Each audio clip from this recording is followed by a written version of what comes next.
Hi there, trainers, and we are back for Pokemon Unite Winter Tournament, this time for APAC East, and we're going to see who's going to be the last team to compete in ACL Finals in Japan. My name is Mickey Lewis, together with Danley, and we are so ready for the actions that we are about to witness for today. How are you, Danley? Look, I am excited. I know you're excited too. Been blown away by the brackets because you had some pretty big predictions, and then we finally see who's playing this weekend, and you're just like, there's like question marks everywhere, full on amnesia. Yeah, right. But I think there's going to be some really big surprises today in that we've got a lot of teams from certain regions actually making it through, certain predictions being thrown out the window, and also eventually finding out who is going to be going to the finals in Japan.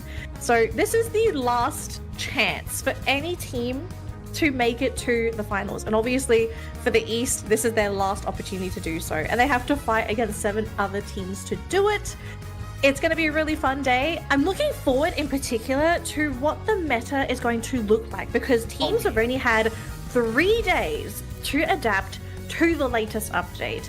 And I know this is something that we're going to talk about a little bit later on, because some of the nerfs and some of the buffs, like some of them are great, some of them are like question marks. It's like, oh, what was the thought process behind this? Why did this not get nerfed? How did it happen?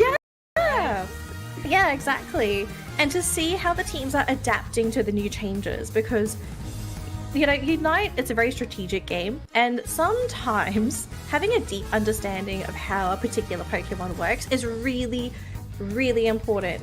And even just a slight change to the numbers, it can throw people off, even if they main that Pokemon. Oh yeah, and that's actually the twist here that we are about to see, at least for today. I mean, just imagine, like, 3 days? How can these players adapt on what's gonna happen? Then eventually we'll be seeing new Pokemons back in the Thea Sky Ruins. We might be seeing someone stepping back a little bit. But of course, who's sitting back out there watching our live stream, make sure to join this opportunity for you to get these amazing prizes. And I do believe that for today, we will be giving away, finally, the tickets to ACL Finals in Japan. There's going to be one winner who's going to get 2 tickets to Japan, all shoulder, all free accommodations, and flight ticket will be there. Yeah, and you still have a chance to enter, folks. So just a heads up, this is only for people that are within the Southeast Asia region. If you are outside of that region, unfortunately, you are not eligible. But if you are within Southeast Asia, go back through each broadcast, look for the letters, make that word, and hand in your submission. It is totally free. This comes at no cost to you guys. And if you win, you're going to Japan. You're going to the home of Pikachu. So I think that's a really big win. Good luck to everybody that has entered so far.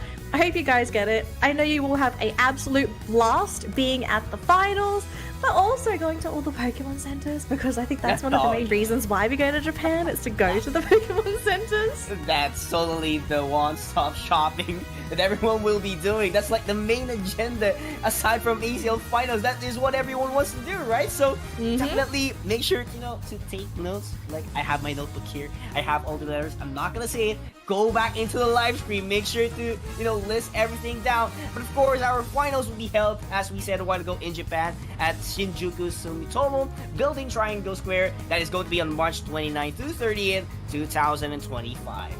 Yeah, so if you're a working adult, just book your leave today, like right now, in case you win those tickets. And if you don't win the tickets, that's fine, because you know what? You booked the day off, you get to watch the finals with us. I think that's a pretty big win too. Yeah. I mean, that's everyone wants to happen, right? Go to visit in Japan, go to the Pokemon Center, watch PU ACL Finals, and there's gonna be a lot of action. So if I were you, make sure to file your leaves already. Make sure to spend your time in Pokemon Unite Asia Champions League. And of course, winner of this tournament will advance to PUACL 2025 Finals with tickets and hotel accommodation. So that is the prize, or one of the 8 teams who are actually competing, at least for today, will be eyeing on. So they want the ticket, they want the accommodation, so they want this kind of opportunity. But of course, they have to go for the harder way, because only the champion would get this slot. Yeah, and I think today's going to be a pretty stressful day for some of the teams competing as well, because everyone that's already qualified for ACL, they're kind of watching today's games. Yeah. So they're going to kind of see how you guys play. Going to be a bit stressful, but best of luck to everyone competing. Just a heads up as well to anyone that has not been keeping up with Pokemon Unite, Suicune is going to be joining Pokemon Unite for Pokemon Day. I love this. I'm not sure about you, Pika Yules, but I've always been a massive Suicune fan. What thoughts on Suicune joining Pokemon Unite? Oh yeah, I mean, really excited for this one. We're gonna be having our anniversary soon, so make sure to keep in touch with Pokemon Unite because new HoloWare, new Pokemon will join the battle. It is going to be much more exciting as we dig deeper in Pokemon Unite. Really excited and really looking forward to Suicune joining us to battle, of course, in Pokemon Unite. But of course, we do have our draft rules for today. It's the same standard. Ban phase, 2 for each team, picking phase alternately, and of course our preparation phase. You do have to swap Pokemons, our items, and everything that you have to prepare in order to hop into your battle. Yeah, so standard across the board. We're not doing anything different. No Fearless Draft for anyone that was hoping to see some Fearless Draft maybe in the future, but we are just going to be playing standard. For these players, okay, do you still feel like, in a lot of cases, people always say that first pick is always the best pick. But I want to hear your thoughts, like yours. Do you prioritize first pick as much as the teams, or do you kind of feel like there is actually an advantage to maybe getting second pick sometimes? Actually, at least, on my opinion, I feel like second pick gives you a lot of advantages. You can definitely see what's coming on the opposite side. You can definitely see how they would try to do their composition. And one of the greatest thing as well is that you can prioritize a single lane or a single path already into your team. You could actually go for a defender attacker or supporter all-rounder. So I feel like that is one of the perks that everyone doesn't see. But I do get the point why other teams prefer first pick. It is because of the prioritization of the single Pokemon. Yeah. Now, just very quickly for the game rules, very standard game of Pokemon Unite. It's going to be for 10 minutes on Thea's Sky Ruins. No restrictions for held items. We are still going to be seeing no Galarian Rapidash. This Pokemon is still officially banned, even though it has been a couple of weeks, because I mean, they do give us a reason, but my personal opinion, I kind of feel like Rapidash is just not ready for competitive. It actually wasn't even touched in the latest update. We did get an update from the developers that there is going to be some kind of balancing later on.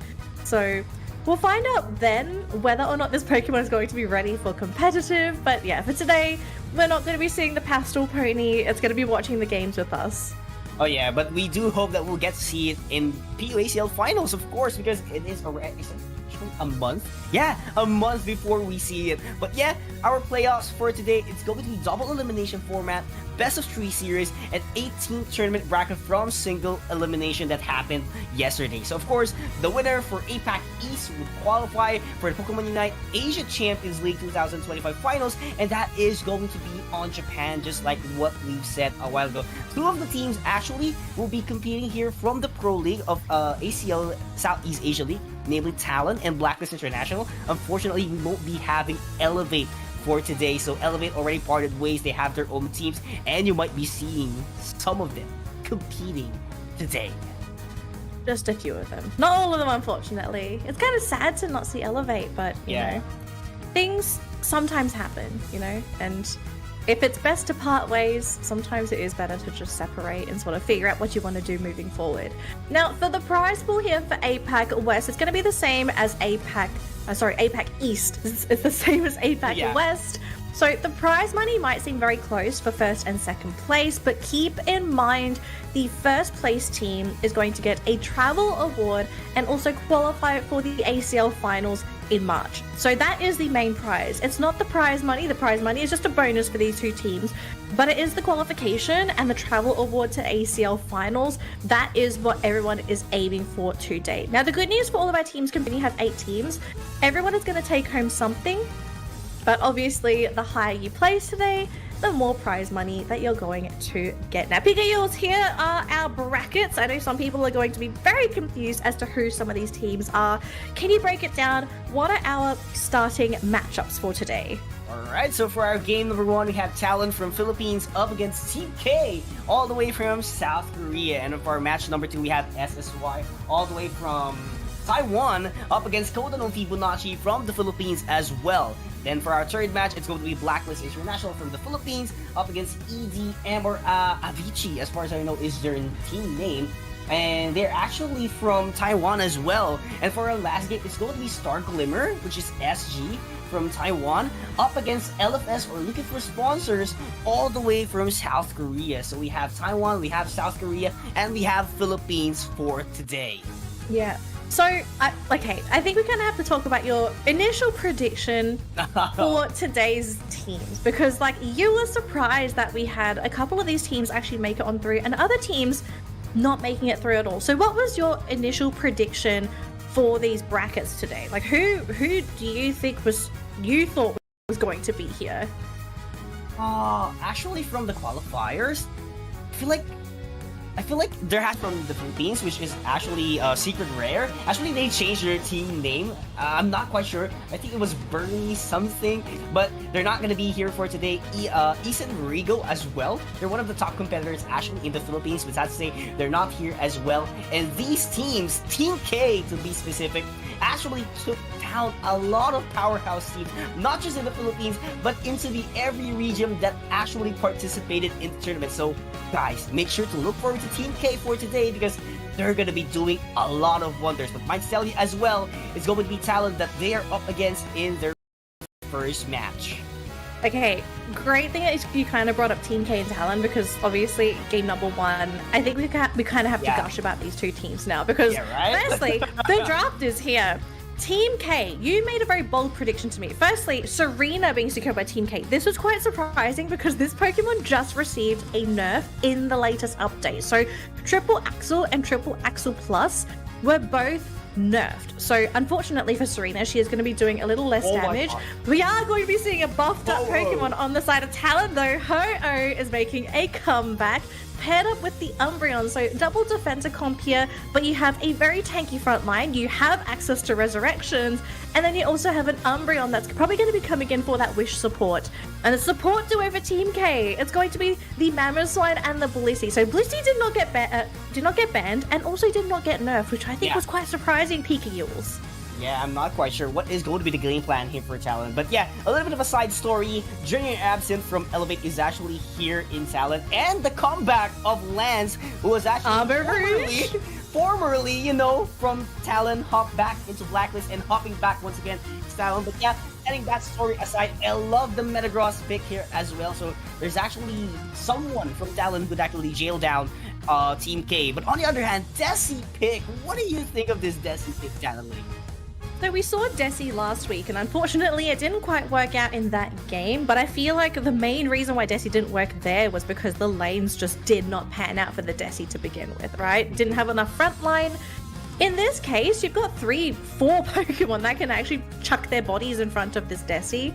But the thing is now, you have to worry about Mimikyu. Mimikyu is going to be the biggest issue here for Carla. And obviously Lance, his job is to catch out the Desi. You can maybe also focus down the Blaziken. I think priority will depend on the team who they feel is the higher priority target. But Mimikyu is going to play a really big role here for Talon to lock down the Desi.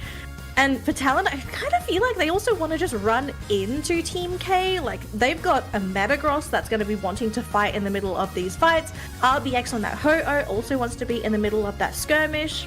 And with the Wish support, assuming it's the Wish Umbreon, because it's basically a prediction at this point, we don't know, but let's assume it's a Wish Umbreon, it really feels like they just want to get into the face of Team K and fall back to Ho-Oh's Unite if things kind of go south.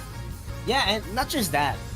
I just saw that Espeon had an XP share, so this would be support Espeon. Yeah, it's going to be a support Espeon, if I'm not mistaken, because I saw the XP share, and Ho has attack weight on his held item, so probably this would be an attacker Ho-Oh that we're about to see, and a supporter Espeon. I'm not quite sure what is in the minds of Talon, but we have to make sure we get to see this one. Okay, the thing is, they were still in the preparation. I mean, I think they were still in the preparation phase, so but maybe they changed it. We don't know. We'll have to find out in game.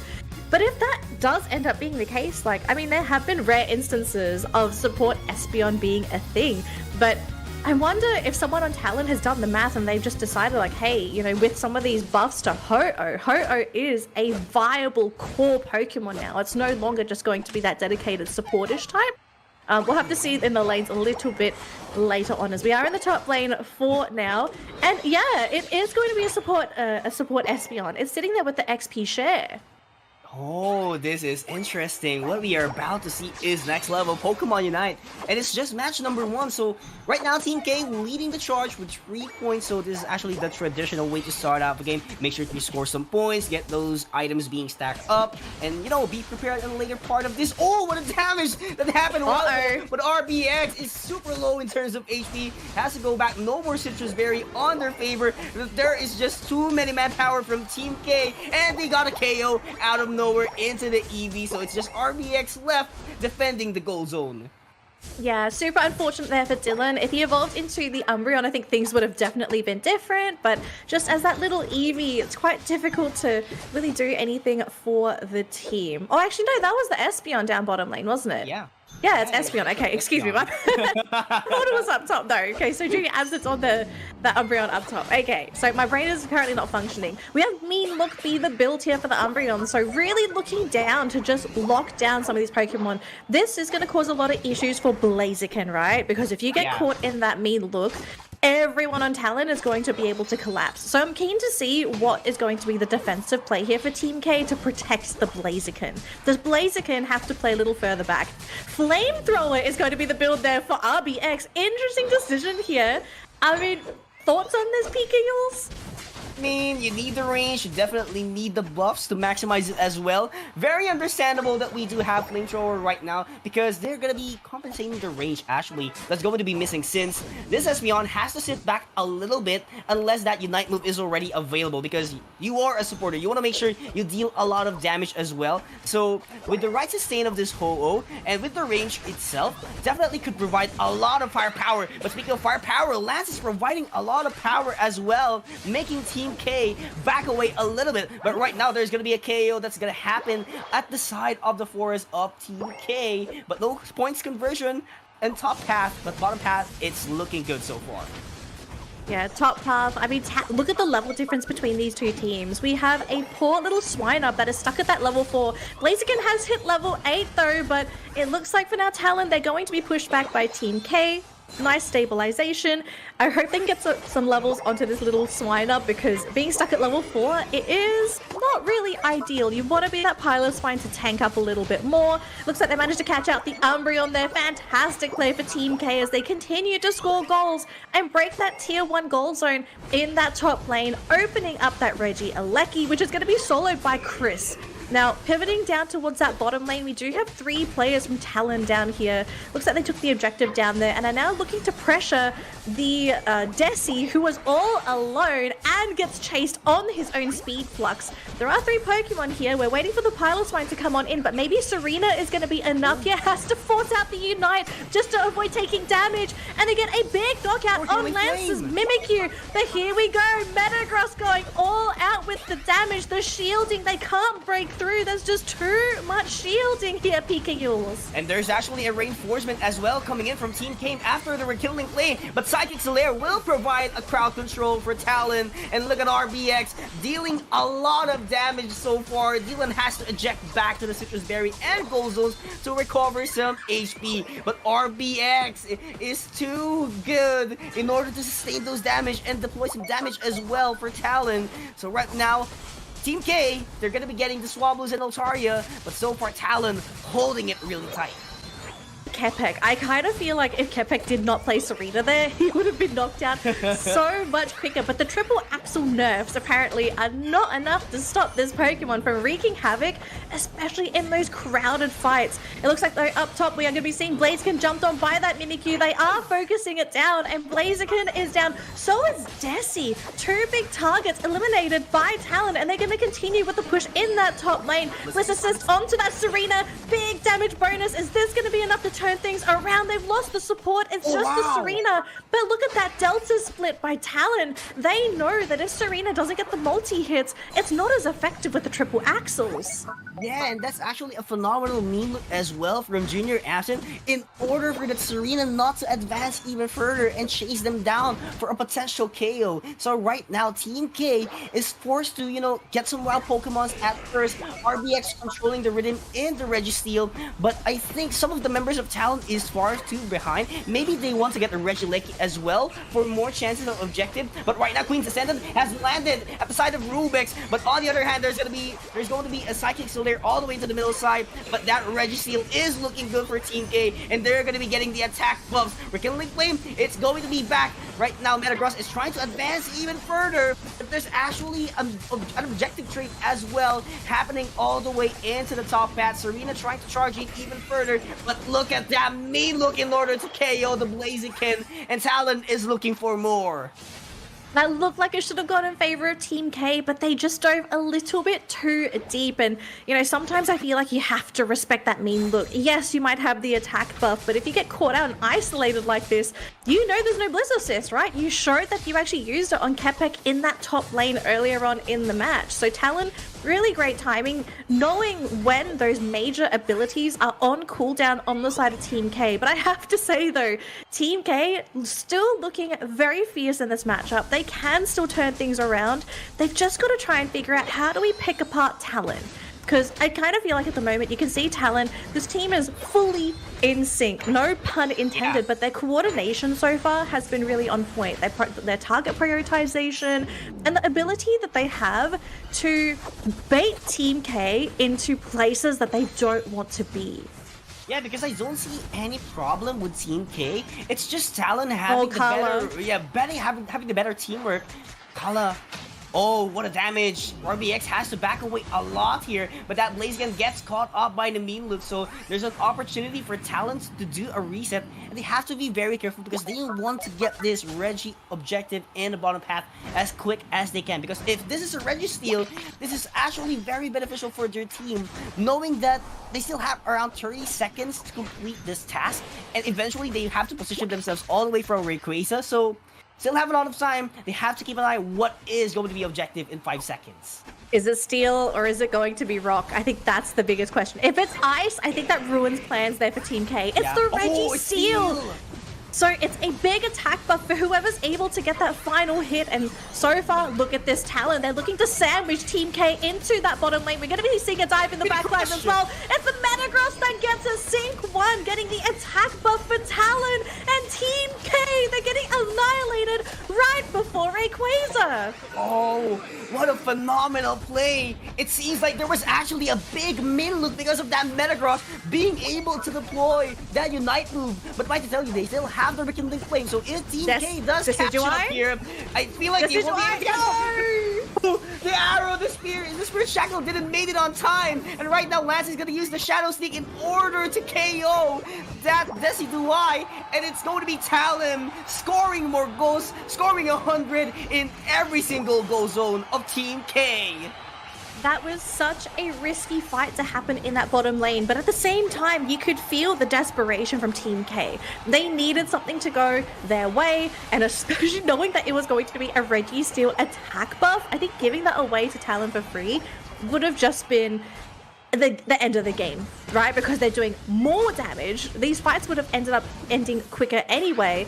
And for Team K in particular, this is a team that wants to constantly fight into Talon. The whole point of this comp is to brawl and have that Desi sit in the back lines and throw out those Spirit Shackles.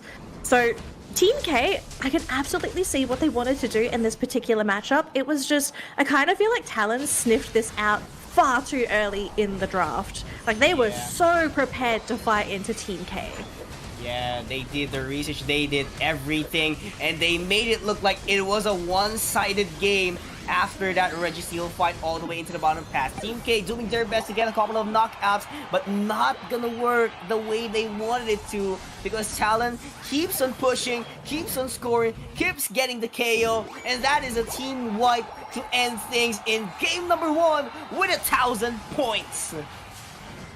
Oh my goodness. So Talon already flexing their power. I mean, we all know Talon. They played at Worlds last year as well, so it's not like these guys are new to the world stage. Team K, though, still pretty big underdogs in the competition. Yes, they dropped their first game up against Talon, but to be fair, okay, I think if it was any other team that played up against Talon, they probably would have just been annihilated. Especially with how coordinated Talon was with their comp, how their lanes were just so well executed, their team fight decision making was really on point. Team K, okay, Lots of K's in my sentence. Yeah. Let's kind of talk about Team K, because I do have a couple of opinions on what kind of really broke down for this team. Now, firstly, I think the Desi pick, this is always going to have people sort of question a draft, because Desi, there's a reason why this Pokemon is not popular. It is extremely hard to play and extremely dependent on having a team that can protect it, right? So it can stay on the field and dish out damage.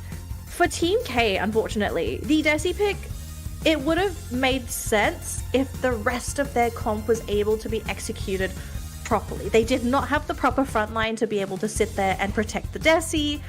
I just kind of feel like they probably could have gone for a different attacker. Oh yeah, and like if they want to stick out with the Desi, maybe they could have had his Snorlax actually easier access in order to protect someone. But that Blaziken as well, I don't know. Blaziken was actually the last pick as far as I know on the side of the Team K, and it's really questionable in my opinion, knowing that Talon already has an Umbreon that could actually jail him down with a mean look. So definitely if you're a Blaziken and that mean look already landed, the contribution would be so low. It's just overheat that's gonna be doing the damage actually. So Blaziken has to be, you know, set things aside if the opponent has an Umbreon. So, you know, in order to maximize out the value.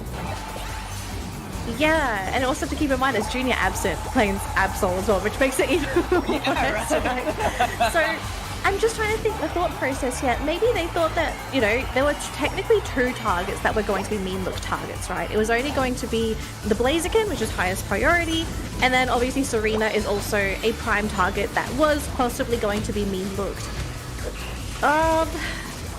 Yeah, I honestly, everything you said just makes sense too. Like, why would you want to pick 2 Pokemon that are going to be so vulnerable to mean look? Would it have made maybe more sense to go for a team comp that had some more kind of like AoE team fight capabilities? Because if you also compare both of the lineups, right, you've got a lot more team fight utility on the side of Talon, whereas for Team K, it felt like there was a lot more single target. Like maybe they were hoping for these to be small skirmishes. It wasn't going to be 5-on-5s. Maybe it was going to be like 2v1v2s. Maybe that's what they were kind of hoping for, and just not expecting Talon to retaliate and be like, well, our team fights better together, so we're not going to give you those small skirmishes. Yeah, and I'm not going to be surprised if Umbreon will be banned immediately by Team K, simply because that Junior Absent became the hindrance from Team K to execute things out the way they wanted it to happen. Because yes, first 8 minutes it was really good. It was going in their favor. They were able to take down some KOs. Their macro is good. It seems like everything is very well coordinated. But I might just tell you, Talon is in sync, on point. And the moment that they did that last team fight into the Registeel, their confidence level is in another level, to the point that they actually made Team K back away, do the team wipe, and make it like, you know, make it look like it's their game from the start. It wasn't like a head-to-head. It was literally their game when that fight happened. I'm expecting some big changes in the draft here for Team K, right? Because after what they've experienced, they probably have a better idea as to what to ban and pick against Talon, knowing that this team does like to snowball and group together. So bans, interestingly enough, the Aegis Slash going to be the secondary ban here for Team K. Miraidon, to be expected. Psyduck, who has been recently nerfed, is still going to be in the ban pool here for Talon. Again, this is a Pokemon I'm not surprised with, because Psyduck has been absolutely outrageous. And wow, okay, so the Doggo is going to be banned too. This leaves options.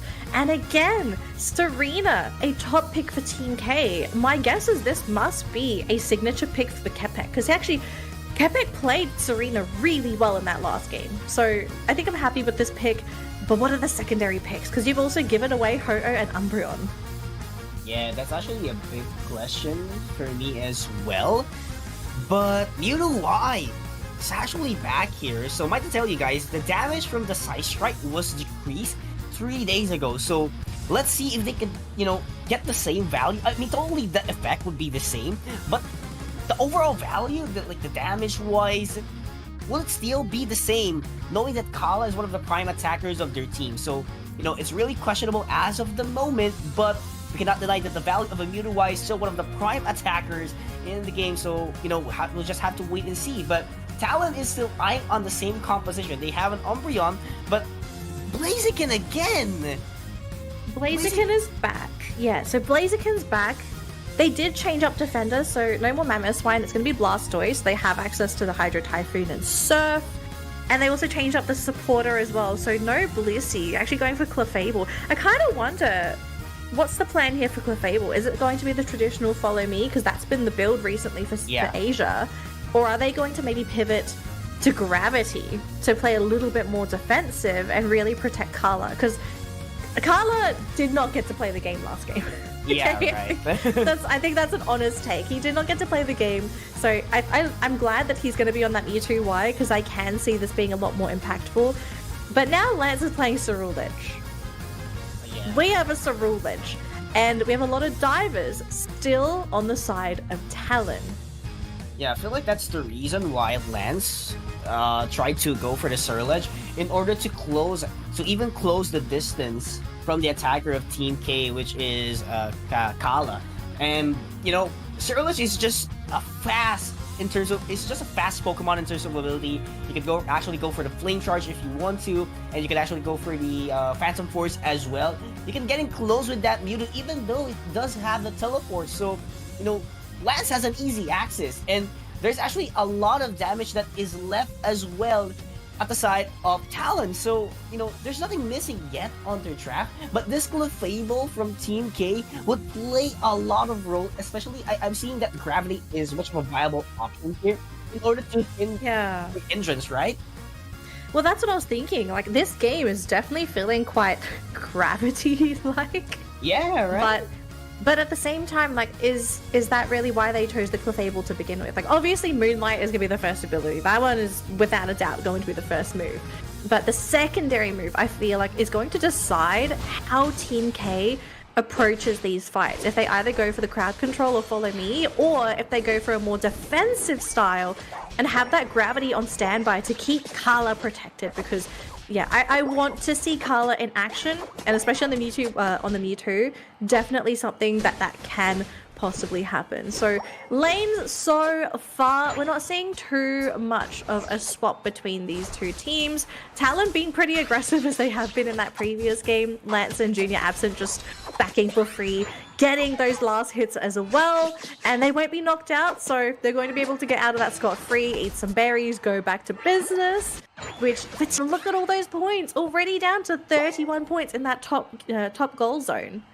Yeah, and I do feel like Team K, their prioritization in terms of the wild Pokemon is not that good compared to Talon, simply because there's actually more members of Talon who's actually marching all the way to the top half in order for them to go for that prioritization from their own rounder. But right now, 1 by 1 from both teams, Talon falling down a little bit here, but Junior Absent is ready to buy some time, but Lance on the other hand is gonna be here, but call a nice side strike in order to buy some time. But there is just one left member here from Team K, but being able, you know, to keep it up and go back into their base.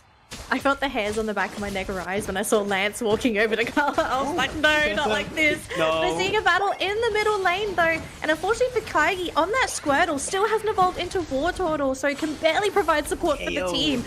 Barely watching as both Blaziken and Clefable get burnt out of the game, and followed by Carla, who thankfully has that shield. And that's going to be enough to keep him up in the game, but they pushed him off the goal zone, and look at this, they're just stacking, they're scoring for free, they're down to 14 points, they scored another 5 on that Ho-Oh. Talon, just overwhelming dominance for game number 2. It just seems like they're not giving Team K any moment to breathe. Yeah, it's really hard to breathe in moments like this, but look at Talon being the aggressors here. They make sure to deal the damage, but right now there's enough sustain for Team K. Oh, they're doing it! KOs. They're doing it! KOs. Despite being at the goal zone, Team K was able to pull it off because of that Blaziken, who was dealing the works of wonders together with the sustain coming in from the Clefable. Oh, here comes Sync One though. He is mad at that Blaziken. Just gonna try and fight into him with those shields. And he actually is gonna use the blocks it from the goal zone. What a play from Sync One. Easy easy double knockout, and that's going to be enough to force Team K off at their goal zone. They even break it. The timing from that compete and crash was perfect. They also have the Regirock and eventually the Regieleki. That was a pure comeback in terms of team fight from Talon. They were able to make sure that there has to be a bounce back. There has to be a reward whenever they lose a team fight. And right now they are applying more pressure here. And Team K is in a little bit of a panic here. They're going to be grouping up a lot here. But that mean look is going to seal it away. Revenant Red was pop up as well. And one by one, Team K is falling down. 2 Pokemons left on their favor.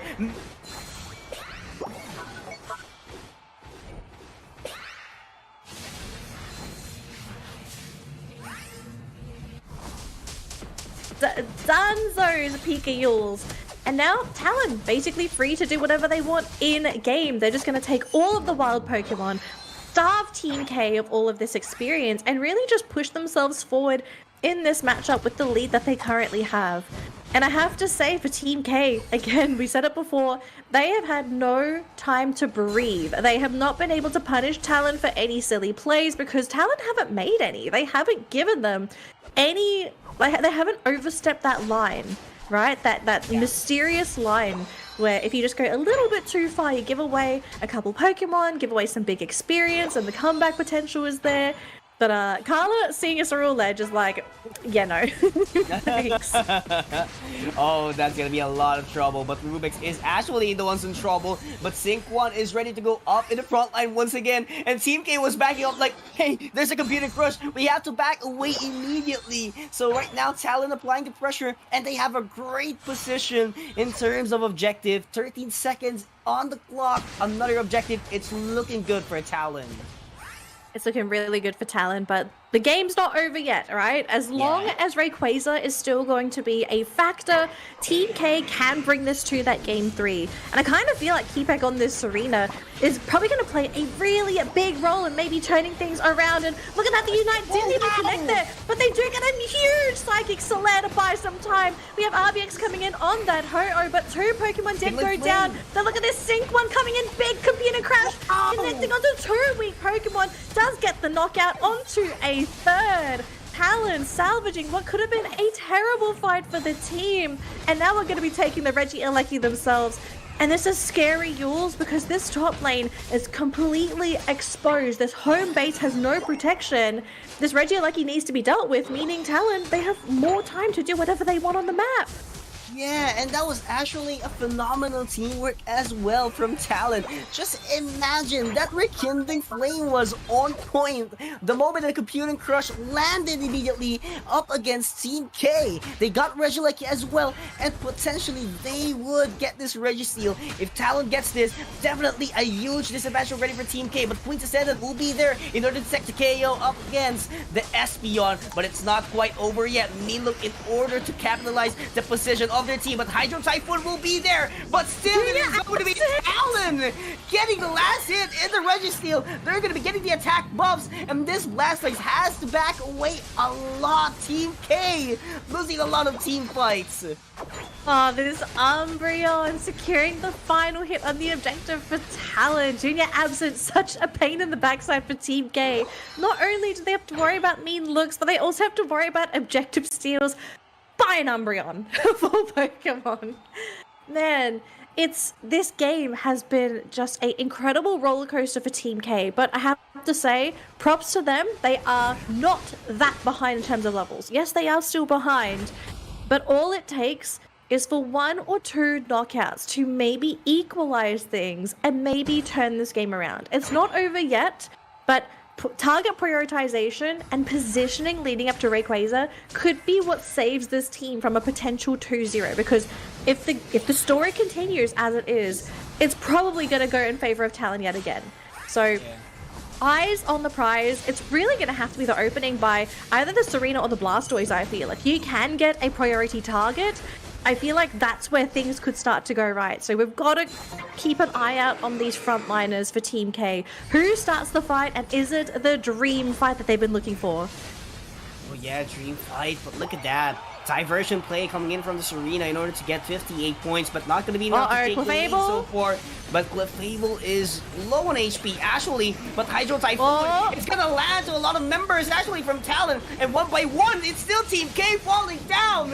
Look at that damage coming from Lance, and Sync1 was able to take all the damage, and it is just Serena who's going to be up, but right now Sync1 will just bounce at the Serena.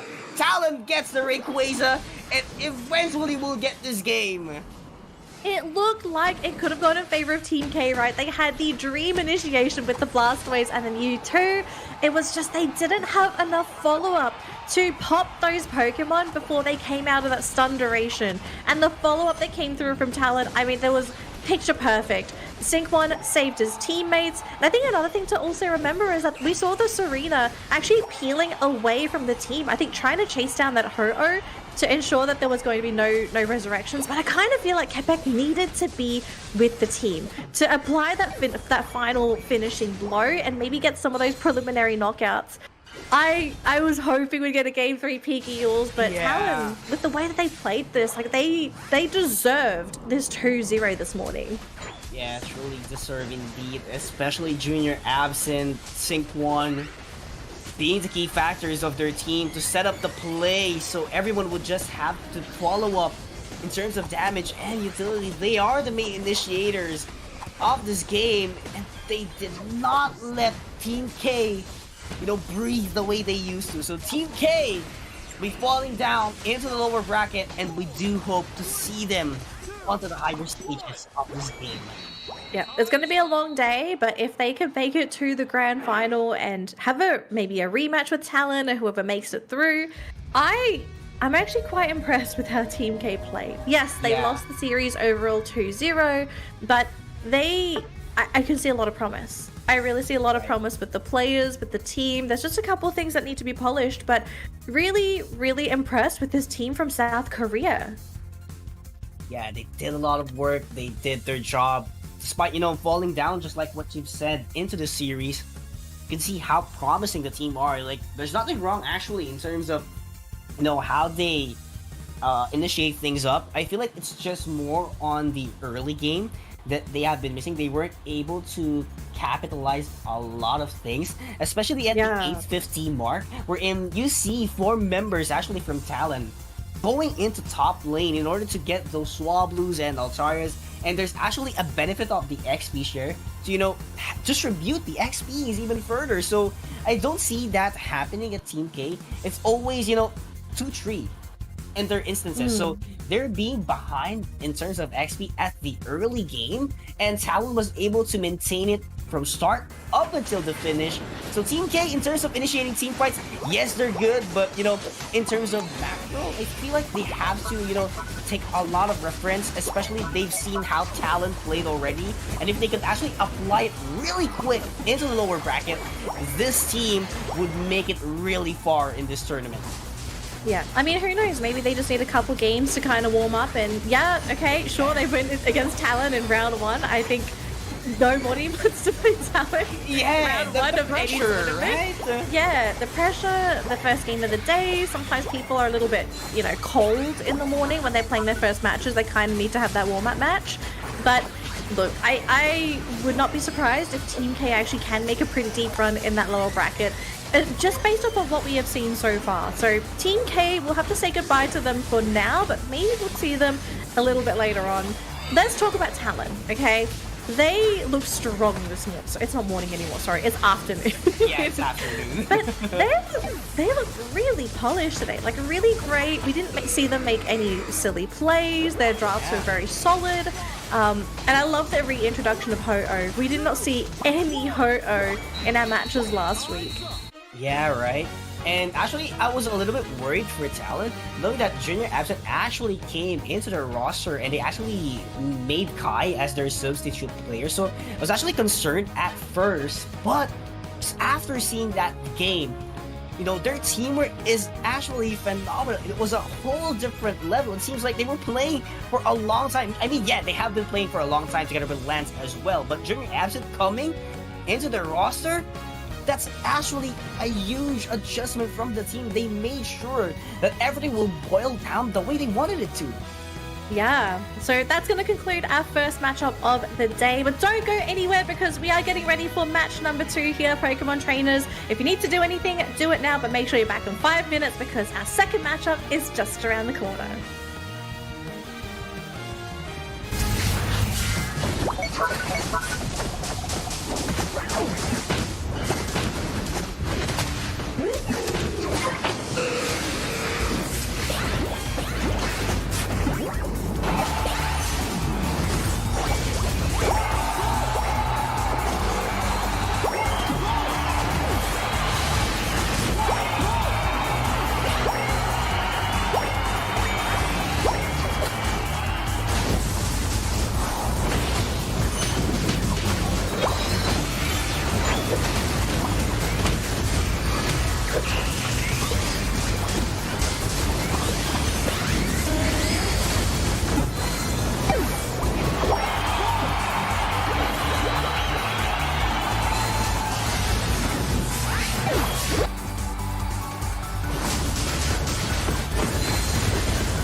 Pokémon Unite!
Hello there, trainers, and welcome back to Pokemon Unite Winter Tournament for APAC East. Again, this is Spigios alongside with Daily, and I am so excited for the upcoming game. It's going to be Code Unknown Fibonacci up against SSY. It's Philippines versus Taiwan.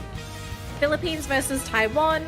And I guess another thing to mention is that Taiwan, we're starting to get a lot more teams from this region, which I think is really surprising. But most people are, you're used to Alter Ego, and that's kind of it. But now we could be seeing another team rising up in the ranks. Maybe they've been scrimming against Alter Ego, and that's how they're sort of, powering through and making a name for themselves. We'll have to see how they go up against Fibonacci, though, because again, the Philippines is another region that just somehow just constantly sprouting new upcoming teams. Yeah, totally agree. And might to tell you, Code Unknown Fibonacci, their highest achievement yet so far when it comes into the global stage, or actually at the local stage, is being the second placer at the World Championships last chance qualifier for APAC East. They placed second. And it was actually East Elemento, which is actually Blacklisted International right now. So we can definitely see that they are, or they might be on the same level. But might I tell you as well, SSY, they have a lot of promising players. A lot of them actually came from Go of Wolf. I don't know if everyone has heard of it, but I've heard of them. They're actually one of the top 8 competitors, to be specific, in Taiwan Open qualifiers. Maybe it's just Taiwan Open, World Championship Open qualifiers. So make sure to keep an eye on SSY, because we don't know how this team have prepared. But Code Unknown Fibonacci, they have been doing a lot of work. And as far as I know, they have been screaming Onyx Rise from APAC West. They actually have the potential to be as strong as Onyx Rise. Well, we'll have to see how they play and are in action, because the draft is now live, folks. And pretty big pivot in terms of some of our bans here. So Urshifu is going to be the target ban for Code Unknown Fibonacci, followed by that Serena. So big change-ups, but for SSY, pretty standard, getting rid of our old legendary Pokemon, the Zacian as well as that Miraidon. So now this leaves our first picks, and what priorities are going to be for both of these teams. I'm kind of keen to see, what does Fibonacci want for their first Pokemon? And it seems like it's going to be the Umbreon. It's been a big favorite for a lot of our top teams across other regions. And there we go, TBD, locking in the Umbreon, their first defender or even supporter. Yeah. And actually, Psyduck is open, so I'm really surprised that Code Unknown wasn't really able to prioritize Psyduck. But, SSY has that opportunity to take it away from Fibonacci. But I'm interested if this is going to be a Garchomp. It is going to be a Garchomp. I love the confidence from SSY. And they Aegislash. They can pull this off. They know it. It's actually quite surprising. So Aegislash and Garchomp. You've got a Diver in the Aegislash. You also have a late game secure, terrifying Unite in that Garchomp. And that also kind of leaves the support and defenders for a little bit later for SSY, right? They're probably seeing Okay, what are these two Pokemon going to be dealing against? And they're going up against a Inteleon and a Metagross. Oh, wow. So Inteleon is a really awesome pick here. This Pokemon was just recently buffed in the latest update. Both Snipe Shot and Liquidation receiving some damage buffs. So we could be seeing a lot more Inteleon today as players and teams start to realize, like, hey, this Pokemon is legit. It is legit. It is true. But right now, we get to see Hoopa back in action once again, at least for the side of SSY. And in terms of the rotation, they already have an advantage. But might tell you as well, having an Inteleon, especially with a Unite move that could actually reveal the contents of the tall grass, it would play a lot of impact actually, especially in crucial team fights. So this is actually a great kit coming in from their team, knowing that they know how well the positioning of SSY later on, especially when reinforcement came up in the Unite move of the Hoopa, which is the Rings and Bound. Yeah, I want to mention, look at the crowd control on the side of Code Unknown Fibonacci. So much of it there. Yeah. they don't want to make everyone move. Actually, I mean, just imagine, Trevenant could be with Hammer, it could be Kingsville. We'll never know what happened, but yeah.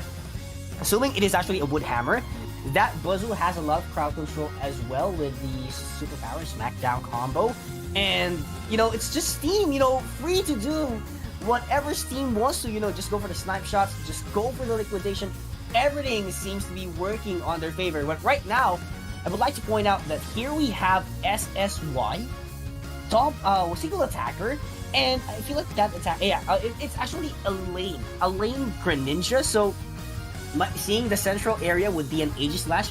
That is what we have been seeing, who is actually emerging into the competitive scene. We've been seeing a lot of Aegislash central area, so potentially that will be the case here for SSY. I thought it was going to be a Greninja at the first place, but I feel like they will be needing that range in the bottom path. So that's going to be Greninja in the bottom lane, and, you know, Aegislash at the middle side. So a little bit concerned here for Fibonacci, but on the other hand, they have a lot of crowd control as well. So if they manage to land those combos, those crowd controls perfectly timed, SSY is gonna have a difficult time.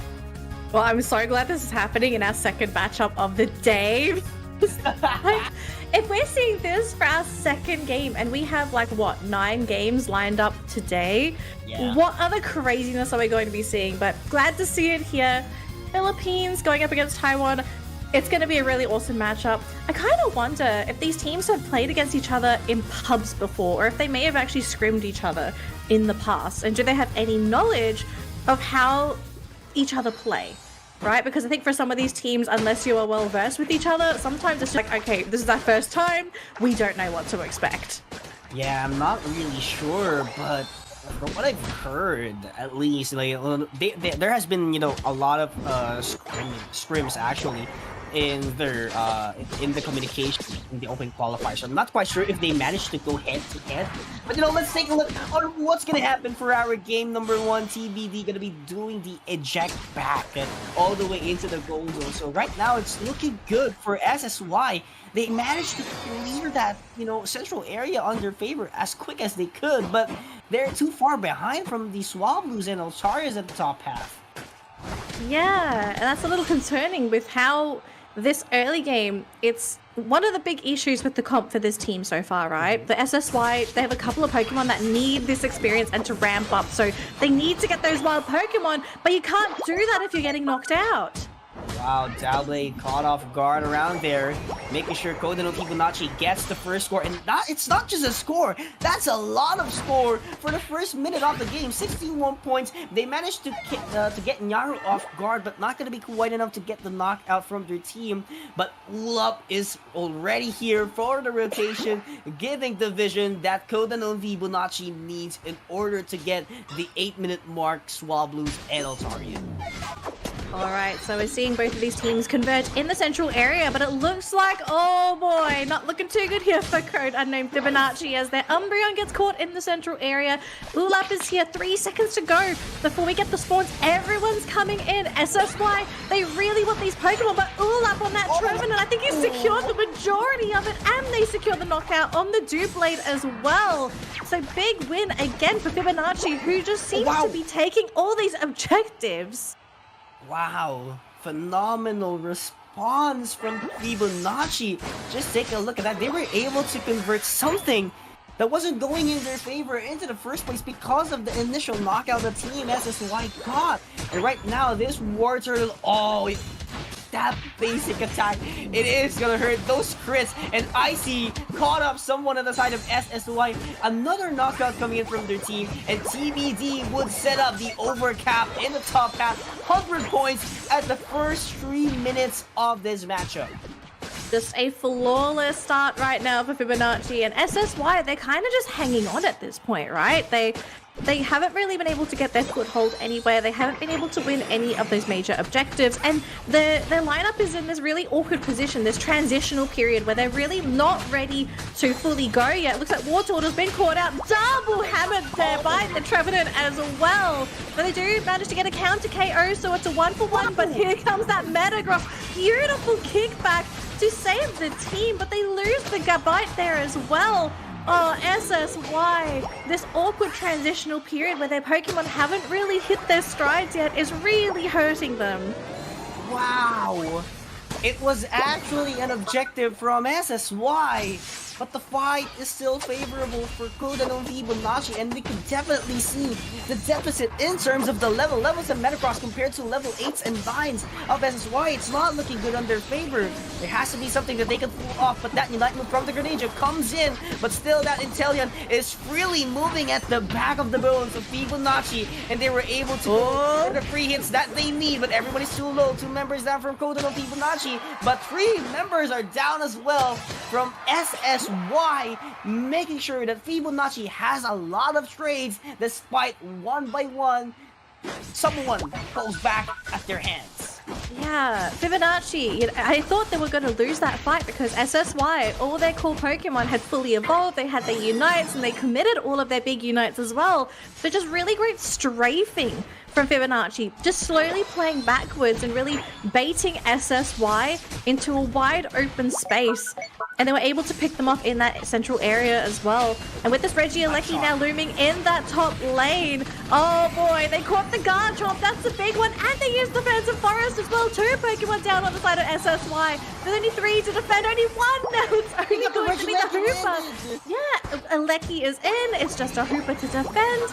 It's an easy goal break here for Fibonacci, and now that top lane is completely exposed for the next Aleki spawn.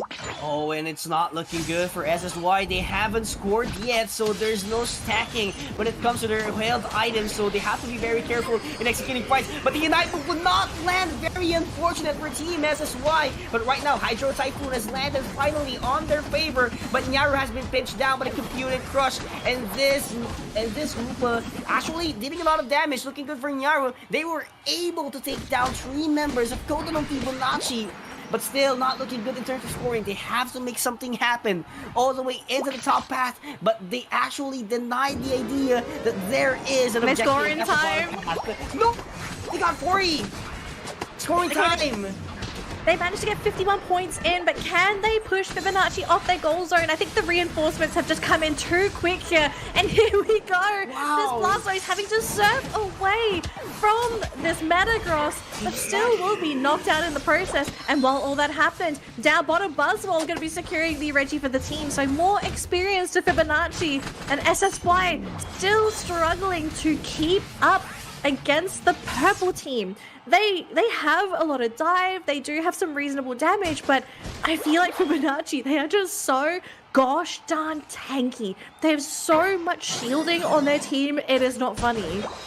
Yeah, and it's not really good for SSY. They need someone like, you know, a Tyranitar that could actually ignore the concept of shields. So this is not looking good for SSY. But on the other hand, they want to prioritize this Regieleki in order to put up some pressure up against coveted and Fibonacci. But those snipe shots are looking good from their Inteleon. Computed Crush, it's still available if they want to. Live it out trade has been popped off here on the side of SSY. But unfortunately, oh, it's actually hitting 2 members of coveted and Fibonacci. But they are ignoring the Inteleon, who's just actually sniping everyone down on their team. And it's not looking good again and again for SSY. They had a beautiful team fight a while ago, but at this point, they are missing a lot. 3k damage. That's a lot. Yeah, my gosh, that poor Greninja, just one shot and he's almost one-shottable at this point. The Inteleon doing incredible amounts of damage. Poor Blastoise though, can't even surf out of the mean look. He does walk on out, but just this Trevenant, I feel like this Trevenant pick has been a menace for SSY. The fact that they're constantly caught in some kind of crowd control, whether it be the Woodhammer, whether it be the Horn Leech, the Phantom Forest. And we have to also remember for SSY, a lot of their Pokemon want to be up in your face. They're melee. They can't really play at range. And so that is the ideal situation a Trevenant wants to be in. He wants you to be next to him because you're grouping up and you're setting up for the Dream Initiation for Inteleon to follow through.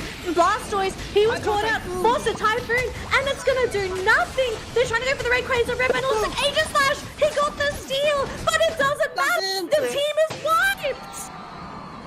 But still, Golden Fibonacci actually got the Rayquaza. It seems like the Rayquaza. They don't even need Rayquaza. It seems like SSY was about to get it, but Golden Fibonacci, in terms of levels, they're actually really ahead in terms of damage and everything. SSY, all they have to do, all they need to do at this point is just defend things down, and the comeback potential not looking good for SSY so far, at least for game one. I think game one was, if these teams have never played against each other before, this is going to be a big wake-up call to SSY. Because Fibonacci, just going off the way that they're playing, this team ain't playing around today, okay? They're taking this seriously. They want to make it to the ACL finals. And their draft, beautiful execution. Really love the way that they played it. They played so hard and so fast into SSY, who unfortunately needed a little bit of time to grow. They didn't really have a lot of Pokemon on their team that were able to sort of stick it out in the lanes and give them a good fighting chance. They were really always on that back foot. And I mean, when was the first time they were able to score? At like the 5-minute mark, I think, right? Like SSY was sitting on 0 points for almost the whole game, meaning that if they had any stacking items, they got no stacks until later on. And even then, I think they'd only be sitting at 1 or 2 stacks. Yeah, so this team is brutal. Yeah. As a team, they only scored twice, as far as I know. That's 40 and 11, if I'm not mistaken. So, you know, even a single Pokemon from their team hasn't stacked up those items. So, really wonderful performance from Golden Fibonacci. In terms of draft, they were able to make it work. And I feel like Ulap is actually the MVP in terms of the, you know, unbelievable performance of Woodhammer, making sure that they reveal the position of SSY. That is just too phenomenal for Fibonacci. Yeah. Okay, so a lot of stuff is going to have to change for SSY. We don't have a lot of data on SSY, unfortunately, so we don't know their drafting trends, but what are we going to be looking at for changes for SSY? I think the big one has to be you can't draft so many 3-stage evolution Pokemon on your team. You need someone to hold the fort during the lanes, or you've got to have a central laner that can actually turn the tides in your favor and allow these Pokemon to evolve. I think that was like one of the biggest things. I saw the draft and I was like, it's fun, but it's greedy. Yeah, totally fun. What a game that we've seen so far. You know, games, you know, from game number 1, it seems like, you know, it was really one-sided, but, you know, GK a while ago, they really did put up a great fight. But right now, SSY, there has to be a snap that has to happen on their momentum. It could have been their momentum, it could have been their draft, you know, everything. Because it was totally a one-sided game. Golden Fibonacci was able to, you know, do everything from start to finish. And that's actually not good for SSY. So SSY, all they need to do is to respect the composition a while ago from Golden Fibonacci. Make sure to take away some of the key factors as well from their team. You know, I think Metagross played a lot of role as well, aside from the Trevenant from Ulap. So Metagross is actually a huge fan, and they have to make use of those shields, or they have to be aware of those shields, because it's just a Tyranitar could actually ignore it. And you know, if they don't know how to use a Tyranitar under its maximum potential, might as well take away the Pokemon who has a lot of shielding capabilities. I think first things first, I think you have to deny pick or steal away that Trevenant from Ulap. I really feel like the tree pick did so much in this game. Like, obviously there was, again, multiple things really made Trevenant thrive in this game, and it was the fact that there were so many melee Pokemon that was right in front of him. He's like, oh, I'm just gonna Wood Hammer and they will conveniently clap in front of me. So either consider taking the tree away, or obviously a complete overhaul of their draft, because I feel like the execution for that draft, you would have probably needed to be like one of the best teams in the entire world to make a draft like that work. And Fibonacci, they just did a really great job at dismantling it. And I mean, their draft was a lot more balanced as well. They didn't rely so heavily on 3-stage evolutionary Pokemon. They actually had a lot of early game pressure that they could apply during the lane. So definitely expecting some Pokemon changes. Greninja's probably not going to make a comeback. I think we're going to be seeing a big change. I don't know if you'd want to go for Garchomp so early either. I actually don't really feel the benefit of drafting a Garchomp so early, because firstly you're revealing it and allowing your opponents to react with their next 2 picks. Like, I think it makes a lot more sense for people to either consider Garchomp as either, if you get second pick, a last pick, or if you get first pick, one of the last 2 picks, because it's a Pokemon I feel that kind of needs to come into the game without any automatic counters. Oh yeah, I totally agree on those things that you pointed out. But right now for SSY, I feel like they also need someone that could actually, you know, shut down the Inteleon. You know, they could actually go for the guaranteed KO, because a while ago, that Inteleon from Kotan and Fibonacci is free to do whatever he wants to. He's just doing the snipe shots at the back. It was the tree. Yeah, the tree was the reason why. Right? Ulap was actually, you know, made everything a lot easy for Kotan and Fibonacci, for Icy. For Steam to do whatever he wants to. So Ulap really did a great job out there. No, Inteleon apparently was the problem. For respect. But you have to deny the tree. You have to deny the tree as well. If I'm not mistaken, SSY were the ones to ban Miraidon. It gets banned out by Fibonacci anyway. So that means Psyduck is through. Yeah, Mewtwo is also still available. But Serena is going to be the first pick for SSY. So interesting choice, again, going for another all-rounder, not prioritizing another Pokemon. But to be fair, I think Serena's pretty solid across the board. Oh yeah. It's not too demanding of a Pokemon. It does need a couple levels, but once it hits that Serena, I can see this working. But what are you giving away in the process? You're giving away Psyduck and Umbreon. Oh yeah, and smart. Right? Yeah, I mean, smart pickup as well from Ulap, making sure that they get the Umbreon, because you know Umbreon is actually the best Pokemon in order to minimize the efficiency of a Serena, right? So that is really true. really smart pick. But you know, SSY adding up a range here with a Mewtwo Y, great option as well from their team. So, you know, Miraidon is actually banned right now. So, I'm kind of wondering what would be the attacker from Kodan and Fibonacci. We might be seeing Cramorant back in action, but I'm not really sure. Or it's just Greninja. Oh, okay, Kodan and Fibonacci is making things sound interesting. Okay. Yep. I think they're changing the items as well, so kind of keen to see what Steam wants to do with this. Gonna go for attack speed, the attack weight as well, and the muscle band. Okay, so he's got all out for attack on this Greninja. This is going to be really interesting. Tree is being hovered by SSY. So interesting as well. I kind of also want to mention this, right? Fibonacci, they did give away the tree. So are they happy with this? Are they okay with giving away the Trevenant? Because I kind of feel like just seeing the impact of this Pokemon for Fibonacci in that last game, it's going to make it a pretty big threat in this upcoming game, especially with the fact that you've got range, you have dive, you have frontline. Like, this draft for SSY is looking way better than game number 1. Oh yeah, totally agree. So, you know, we can definitely see crystal clear that SSY would have a bigger fight in this matchup. So I'm not quite sure yet what would be the total results.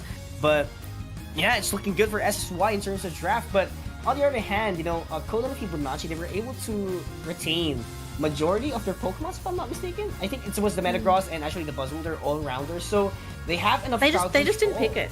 Yeah. They did pick it. It was up to them, right? It's like, yeah. they were the ones to decide, like, okay, what do we want to play this game? And obviously they're just like, let's have fun, you know? Let's have some Greninja. Yeah, in game number 1, so gotta bring it back for game 2. But, you know, it's flipped the script. We've got a different team playing this Greninja. So I am interested to see how Fibonacci wants to pull off the Gren. Maybe it's them sort of making a statement and being like, this is how you play Greninja. This is how you play it. This is how you maximize the value of a Greninja. We're gonna be seeing it. By the way, guys, for those of you who don't know, Mike Cross from Talon during the Southeast Asia League is actually with Coveted and Fibonacci as their 6th man. So we're not gonna be seeing him at least for, you know, this matchup, but who knows? You know, Mike Cross might be playing later on. But, you know, at this point in time, like, Mike Cross, you know, just sit back. We're gonna show the power of Coveted and Fibonacci. And what more if they have Mike Cross on their, you know, roster playing?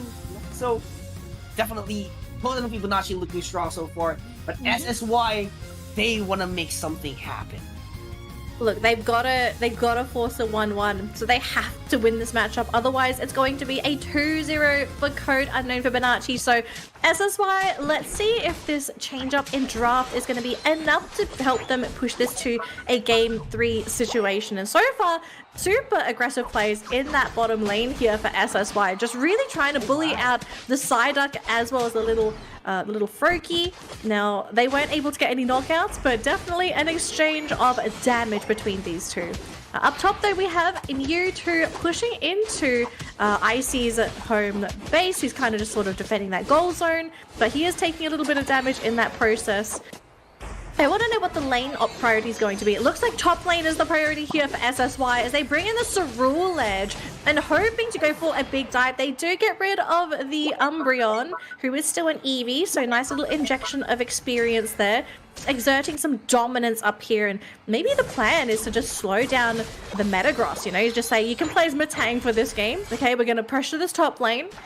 And we're going to try and snowball from here on out. Because bottom lane looks very stable. Yeah, very stable. They're just taking their time. They need those 3-stage evolutions to come up as quick as they could. And I love the Serena. You know, Serena, it's actually just a Steenie right now. Getting those Baltoys in the central area to catch up in terms of levels and be at a much more quicker phase. So, actually love the sharing of wild Pokemons from SSY. This would actually give them an advantage later on whenever they go for the team fight at the 8-minute mark at the central area. We've got 10 seconds to go before we have that central area fight, and you can see SSY really prioritizing their position in this central area to secure all of this experience for themselves, and it's going to go all towards them as well. They did try to get a bit of a steal there with the Psyduck, but you know, there's only so much you can do as a little Psyduck for Ulap, but they do quite a bit to that Trevenant, pushing him out. Up top though, we do have another skirmish that seems to go in favor of SSY, bullying out Fibonacci's Pokemon back to their goal zones. And we have 38 seconds left, Yules, before we start seeing these objectives. If you're SSY, what are you prioritizing here? Do you want the experience down bottom, or do you want that Aleki to pressure the lanes? Oh yeah, definitely for sure. I feel like it would be better if you go for the bottom path because you want those moves. You want to be ahead, but right now Coveted and Fibonacci wants to be ahead of them. They got a lot of knockouts out there, and the objective is looking good for them. Regieleki, it's gonna be up in 10 seconds, but SSY does have a lot of time to catch up in top path, but they were able to make sure that they take down the goal zone as well, making sure Coveted and Fibonacci has a lot of room to work on at the Regieleki, but it's looking good as well for SSY. They would get an additional attack buff.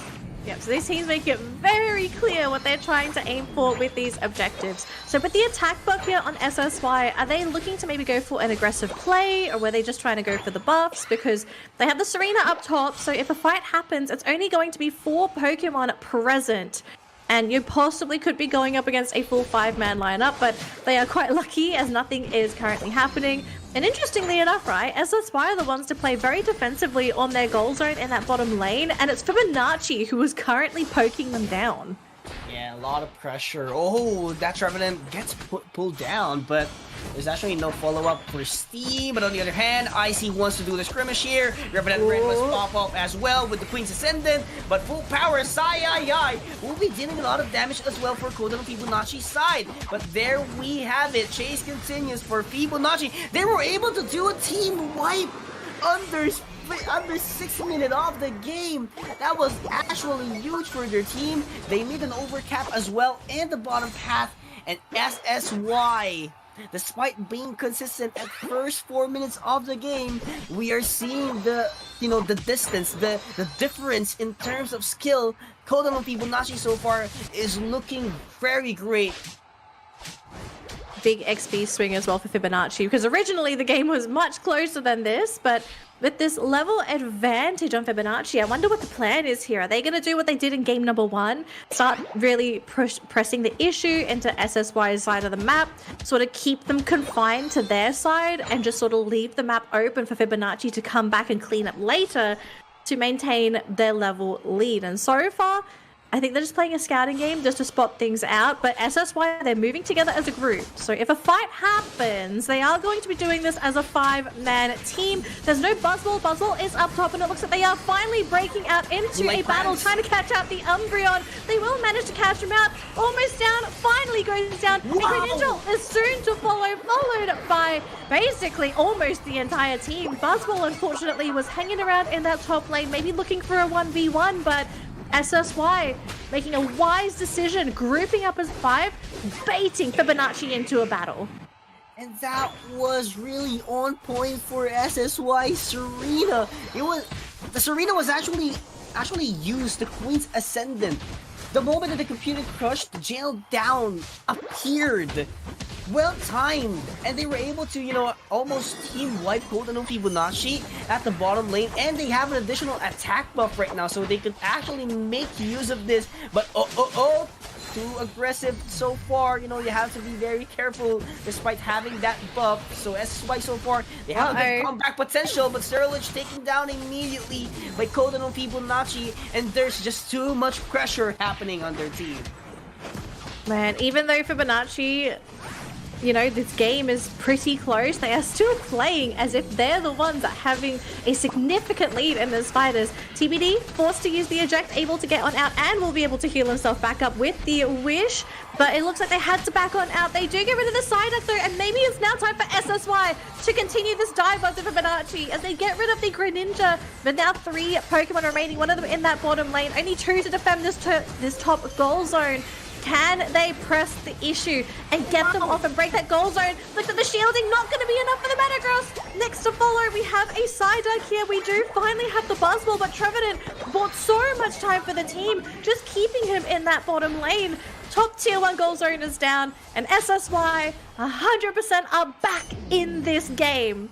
Oh yeah, and this is their true potential. Koda no Fibonacci in a deficit so far. They need to catch up on those levels because SSY, because of their successful team fights, they were able to get a lot of XP and punish Koda no Fibonacci. Just take a look at that. Level 14 Serena, level 13 Surlich, completely ahead of everything. And Koda no Fibonacci, TBD on the other hand, gets taken down once again. So there is actually a lot of worries for Koda no Fibonacci. They have to make sure that their Unitings are up and they would actually play the Rayquaza fight later on. They have to get this if they want the game to be back on their hands. Oh, very tense moment here for both teams. Fibonacci looking to secure a 2-0 so they can continue their upper bracket run, but SSY desperate to pull off a Game 3 situation. It's going to come down to initiation here, Yules. Who gets the upper hand? Who catches out the better initiation? And looks like the Trevenant has been caught, pushed back, and able to move. Phantom Forest in the back lines. We do have the Mewtwo Unite coming through, but I think Fibonacci might have just broken through SSY's initial initiation. The Trevenant, a key part of SSY's startup. The fact that he was pulled so far back, brought away from his team. Oh, Fibonacci, the targeting was absolutely perfect. Icy was able to grab the tree, put it on the back of their map, making sure that everyone from Koda no Fibonacci deals the damage that they need to in order to take it down. But it's not quite over yet for SSY. They are doing a lot of defense, but there goes the 100 points at the bottom path and another 100 at the base of SSY. So right now it's all about defense for Koda no Fibonacci. They do have the jump pads to serve as their defense.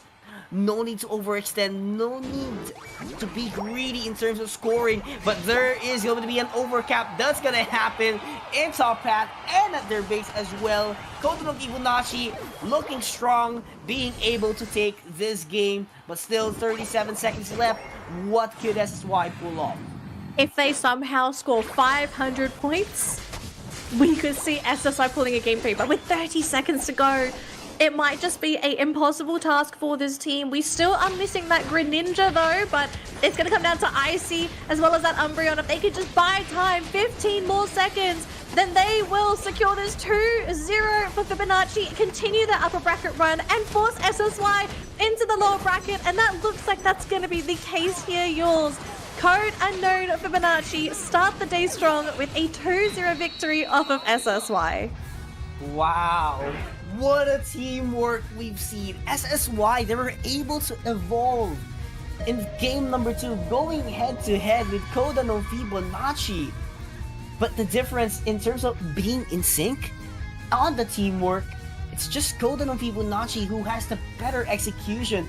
Just imagine that they were behind before the Rayquaza fight, and it was just one move from Icy. It was Icy, yeah. Grab the tree. Being able to take down the main threat, right? Being able to take down the main threat for SSY. That is what they needed in order to take down this game.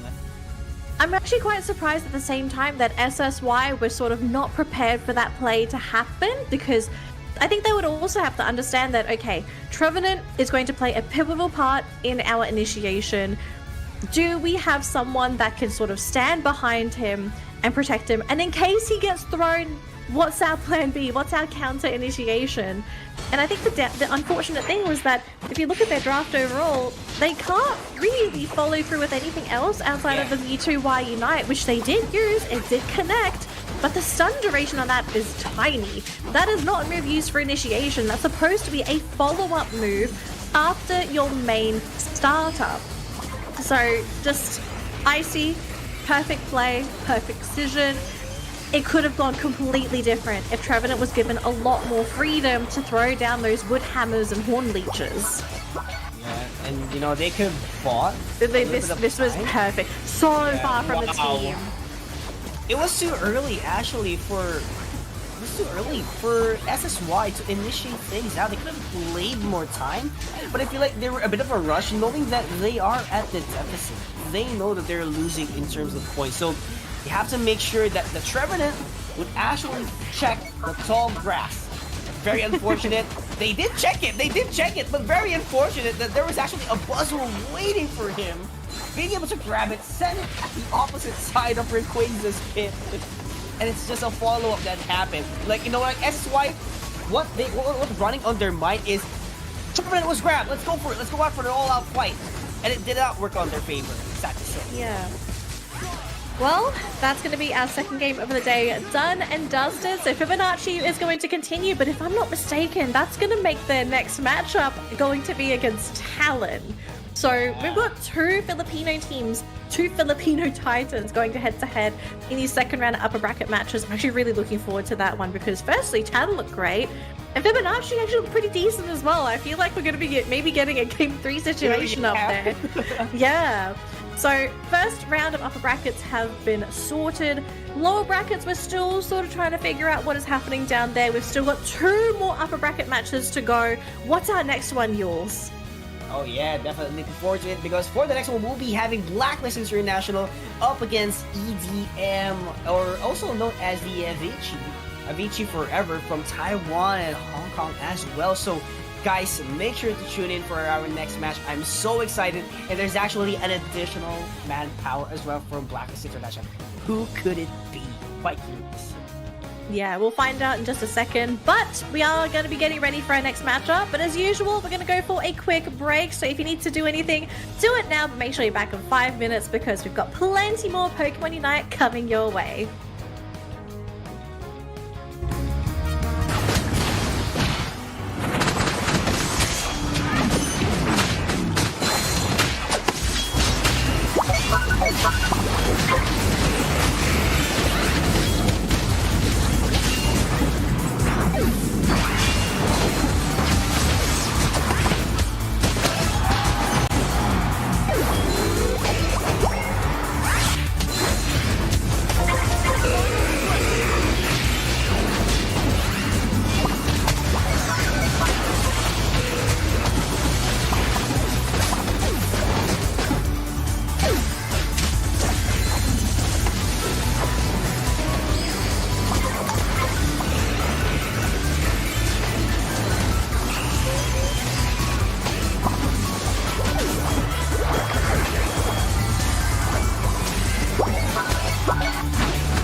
Pokémon Unite!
Hello there, trainers, and we are back for Pokemon Unite Winter Tournament for APAC East. Again, this is going to be our third matchup for today. It's Blacklist International up against EDM or Vichy from ever. It's Philippines up against Taiwan once again. And I know everyone is excited to see one of our pro team who got invited for Southeast Asian League back on their track. But there was actually a change in roster, knowing that Lance is actually back in Talon. So what does this roster change actually mean?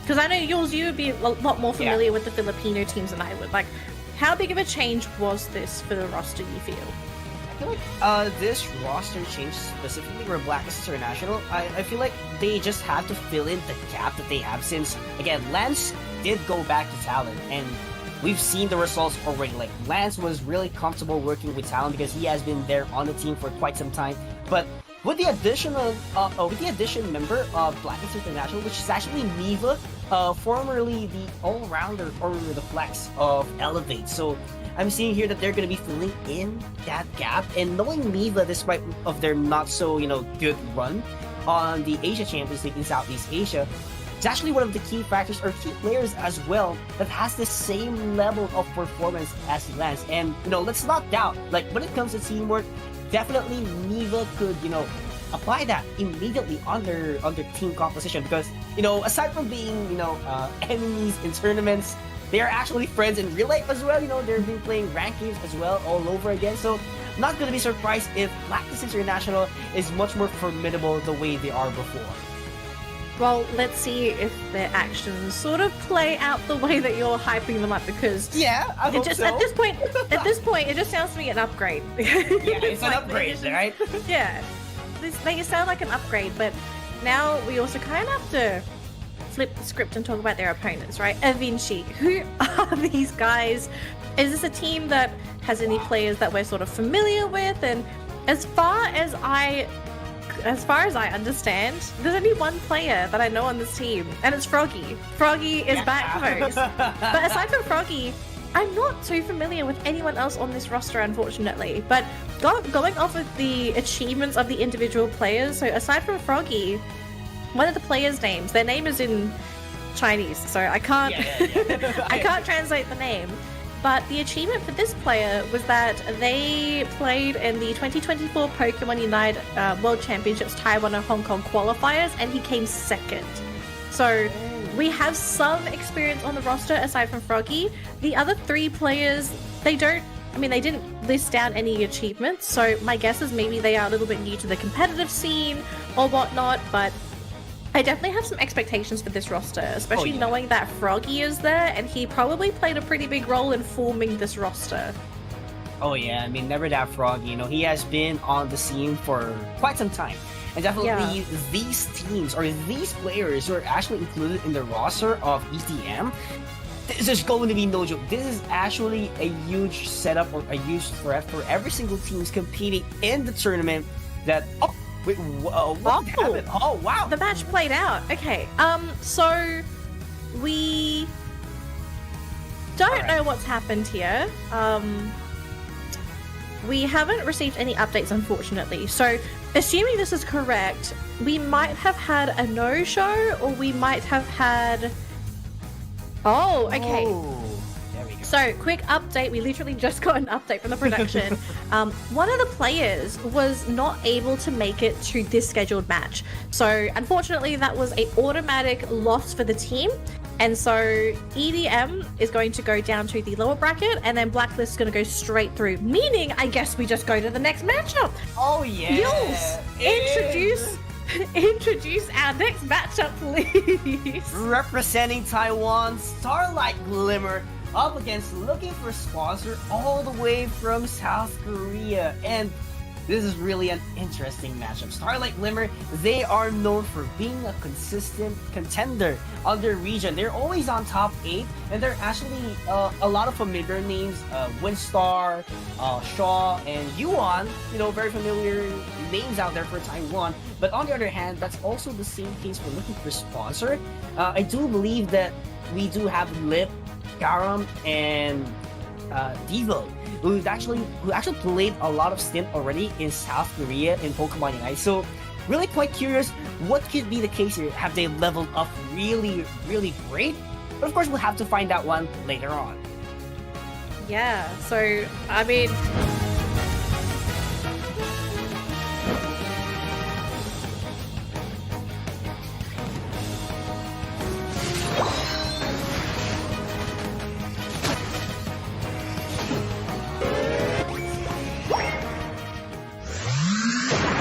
Pokémon Unite!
Pokémon Unite!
Welcome back, Pokemon trainers, to Pokemon Unite Winter Tournament APAC East Qualifier. qualifiers. Again, we'd like to inform everyone that Avicii Forever, also known as EVM, won't be proceeding or won't be playing the upper bracket due to a player that didn't make it on time. So really unfortunate. But there's still another chance for their team at the lower bracket run. So Black Mist International will be advancing into the upper bracket semifinals, and their opponent will be determined into our next series, which is going to be looking for sponsors up against Starlight Glimmer. So we are, I think we're like, what, 2 hours ahead of schedule at this point in time. So we are, I mean, we're zooming through the competition, but, you know, Pokemon Unite never sleeps and never stops. Again, another debut session really for these teams, right? I love the first round of matches because you get a taste of what's to come for the next set of games, right? It's like, okay, this is how this team plays. So Starlight and looking for sponsor. I don't know how we're gonna say this team's name. Maybe LFS. LFS, yeah. I have to be the one, or looking for sponsor. I'm not sure. But I am kind of keen to see like what is available in terms of information for these two teams. Like we do have a little bit to work off of. So there's only one little bit of information for looking for sponsor. So again, looking for sponsor. This is a team from South Korea. Just looking at the roster, a lot of the names are not familiar to me, but one of the players called Lip, they do have a achievement. So they actually came 5th in the 2023 World Championship Korea qualifiers, I believe. Or I'm not sure what region, they just says WCS. So we do have one player that did compete in the circuit 2 years ago. And then for Starlight Glimmer, we have a number of achievements for these players. So this is a team from Taiwan, and every player here has competed at a competitive level. And some of them are actually playing on teams that I am very familiar with. So on the roster, we have Yuan, WPY, Miruneku, Windstar, Chi X, and Shaw. Do you want to read out the achievements, Yul? Oh, yeah. So for the achievements, you know, as you said a while ago, they have been competing in Taiwan Open qualifiers, but this is actually very huge. Like, Taiwan Open 5th to 8th place. That's already huge in terms of achievement. And they also have someone who's actually very new on their team, that is Chinwan X or Aji on their team. So as far as I know, he just turned 16, so he was actually eligible to play already for the tournament. So really, really curious what this promising player could actually offer for Starlight Glimmer, knowing that he is filled with a lot of potentials, a lot of players who actually competed in the professional scene of Pokemon Unite. Yeah, and actually, now that I think about it and I look at these names a little bit more, Windstar. This is a player that I'm familiar with. I totally forgot what team he played on, but I remember he played on, like, he was on the other Taiwan team last year, and he played some outrageous choices. If I recall correctly, he played Talonflame. Like, he just played a bunch of speedsters that were just not meta at the time, were not very popular, and so he's back, and I'm keen to see how much he's improved, because let's be realistic, okay? If you play a game for like a year, you would kind of expect them to improve somehow for the following year. So Windstar, definitely gonna have my eyes peeled to see how this player has evolved, but Starlight Glimmer, I mean, they have a lot of potential, especially with the achievements listed. Picks-wise, pretty meta across the board. Blissey going to be the first pick here for looking for sponsor. This has been one of the #1 supports in APAC West. I'm quite surprised East hasn't really been prioritizing this Pokemon, but clearly there are other priorities here. Oh, Pikachu being hovered here. Oh yeah, we do get a Pikachu for game #1. Starlight Glimmer does want those, mini crowd control and snowball effect on their team fights. And not just that, they also have Urshifu. Really, really great decision to ignore those defense actually that will come at the side of LFS. So LFS right now, they have to be very careful. They need someone that could go head to head in terms of damage, just like this Urshifu, because this Urshifu, once those Wicked Blow comes up, it will be difficult for you to bounce back. But right now, the response of LFS is going to be the Mamoswine. So great crowd control kit. Same thing with a Garchomp that would actually be, expected as a Dragon type. So Absolutely. Hi, welcome back. We saw Oh. we saw a little bit of Absol last week for APAC West, and now East is going to be starting to show their fangs as well, saying that they can also play Absol themselves. So, looking at the two drafts, Yules, okay, I think we can kind of see what the game plan is here. We're seeing a lot of high damage, like Starlight Glimmer just want to fight, right? They got a lot of Pokemon that are ready to go. Pikachu, amazing laner, dishes out damage from such a long distance. Great Unite as well with the Thunderstorm. You've got great Secure with Windstar's Urshifu. You've got a lot of early game control with the Absol. On the other side though, do you feel like Looking for Sponsor has enough to hold their ground during this laning stage? Because this lane coming out from Starlight Glimmer looks terrifying. Yeah. And here's the thing, like you pointed out when it comes to laning, LFS, they're very reliant in terms of their evolution stage. Like Mamoswine, Garchomp, Metagross is 3 evolutionary stages, so it would take a lot of time for them to get the kit that they actually need. So it's just going to be the Mewtwo, it's just going to be the Blissey who's actually there for the early game. But Mewtwo does need someone to cover up for him despite having that teleport in order to, you know, land those side strikes immediately. So very difficult at the case of LFS, but in terms of late game capabilities, I feel like they have the upper hand here. So they need to have a consistent start and make sure that they will be ahead mid to late game to take down Starlight Glimmer.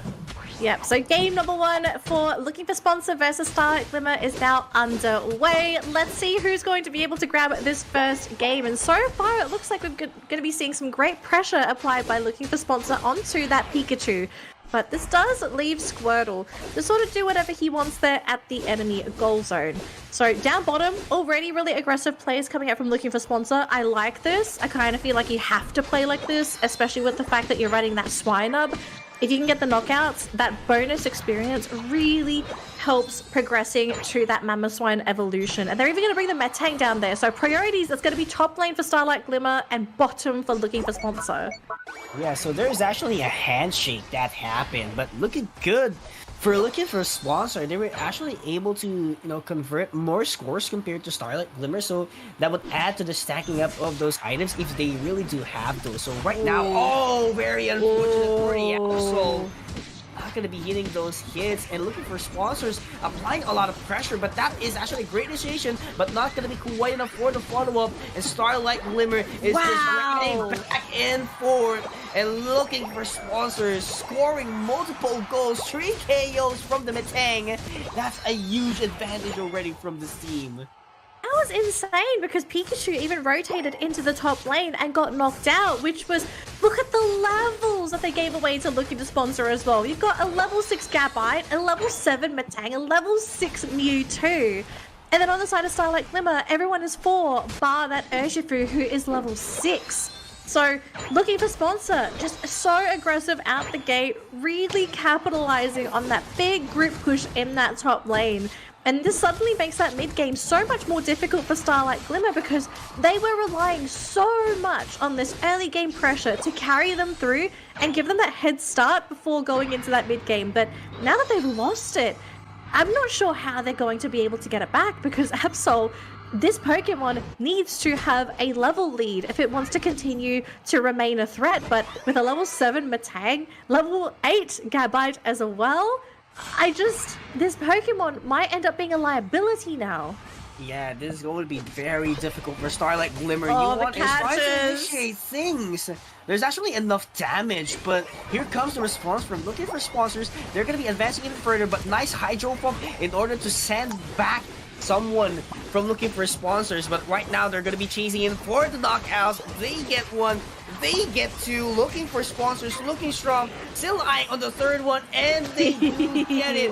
What a phenomenal execution from Z's team, making sure that they dominate things out, even though their Pokemon is relying on the late game. Look at the left difference! All core Pokemon are level 9 on Looking for Sponsor, and then you only have level 7 on the Urshifu and the Absol on the opposite side.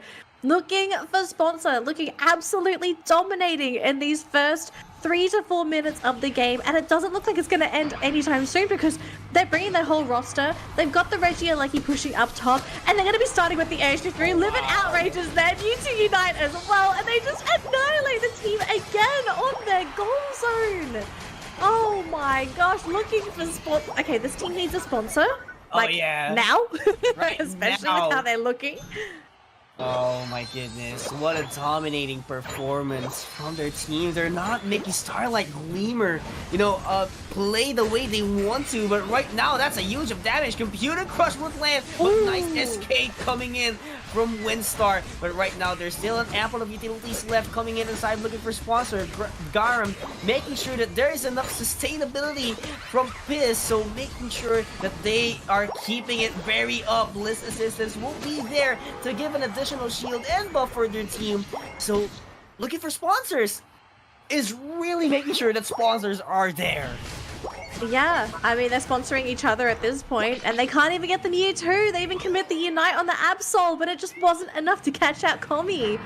So now Starlight Glimmer pinned to the wall, and their options for coming back up very limited just because of what they're currently drafting.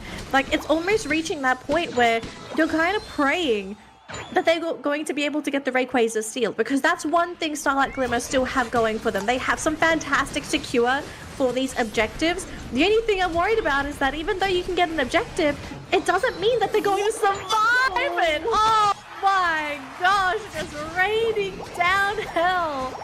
Looking for sponsor, just looking to clean this game up 2-0. I mean, if game 2 looks anything like this, Starlight Glimmer, they look to have no chance. What is happening at this point? Starlight Glimmer cannot move the way they wanted it to happen, and they're just looking for more wild Pokemons to catch up. But looking for sponsor is actually controlling the rhythm of the game. Just imagine, it's just Lip and this Metagross who's going to be securing the objectives, and everyone from looking for sponsors is just hunting down the members of Starlight Glimmer. But here comes the setup already. Computer Crush is going to jail down 2 members of Starlight Glimmer, but the Midnight Slash will be there. And right now there's actually a KO granted at the side of Starlight Glimmer, but Bliss Assistance will be there, giving shield, giving buffs for Cristerio, and this Absol is just running away, backing away, but there's too much KO coming at the side of looking for sponsors. Starlight Glimmer cannot move. They are paralyzed by LFS. They're paralyzed. I don't know they're going to be able to find that full heal to eliminate this paralysis, because we're seeing them pull everything out of the hat. They're trying everything. They're fighting 5v5. They're trying to force these little skirmishes. And it just seems like no matter what they do at this point of time, they can't get those knockouts, because in that previous fight, right, they got a knockout, but it was onto a Blissey. They need to get a big knockout on something like that Mewtwo, that Garchomp, or that Metagross to get a big injection of experience, and they can't do it because these Pokemon are either too elusive or too tanky. Blastoise, he does manage to catch out Lip there. Volt Tackle follow up with Pikachu. They might be able to get the follow through. A knockout here would be great. They do get it, and a big injection of experience there to Starlight Glimmer. So a glimmer of hope is there, but they have to make sure that they don't lose it, because they're about to maybe go into a fight that they don't want to jump into. They Volt Tackles there onto the Metagross. It's still at full health, barely taking any damage. This Pokemon is so tanky. And of course, aside from the shield, they also have Garam with the Soft Boil. So Starlight Glimmer, they have to set their prioritization in terms of knocking out the Pokemons, of looking for a sponsor, because it is just a repetitive scenario on what's happening. Once the Soft Boil is available, they could definitely heal every single Pokemon that they need to. So Starlight Glimmer needs to set their prioritization on that Blissey. The position is looking good for their team, actually, because looking for sponsor actually prioritizes Regieleki as the pressure in the top lane. But what could be the prize here for Starlight Glimmer? They could actually take someone down immediately, but the Thunderstorm will be there as well. But what is going to happen next? Computer Crush is deployed. Same thing with the Midnight Slash, but 3 members already KO'd immediately by Starlight Glimmer. It's just the Hoopa that's left alone. And that is a phenomenal crowd control. from the Mammoth Hawaiian, making sure that they isolate the members of Starlight Glimmer, and looking for sponsor would just take game number 1 that easy.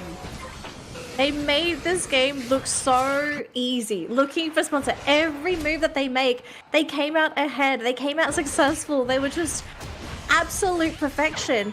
And I feel like it really came down to that laning stage. The fact that looking for sponsor was so proactive out the gate, they didn't give Starlight Glimmer any room to breathe to be able to get that map control for themselves, and thus basically crippling this entire team comp, because this team comp relies so much on having that early game advantage so that you would eventually take over, because you have the Urshifu to steal your objectives, you have the Absol to threaten your backline, you have that Pikachu there to throw out the consistent damage and hopefully to cut through those tanky Pokemon.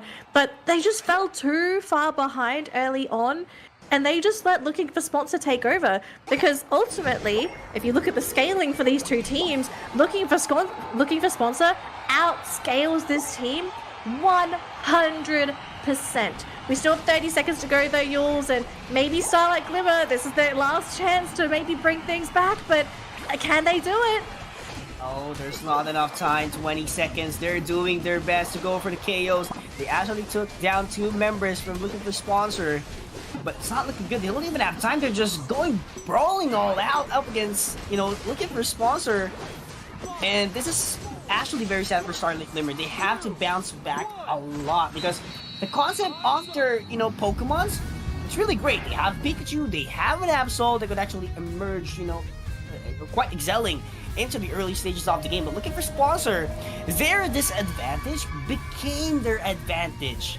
What a phenomenal execution, what a phenomenal teamwork that this team has. The Starlight Glimmer, they have to step up more in terms of their coordination, because they are being outpowered in terms of the teamwork.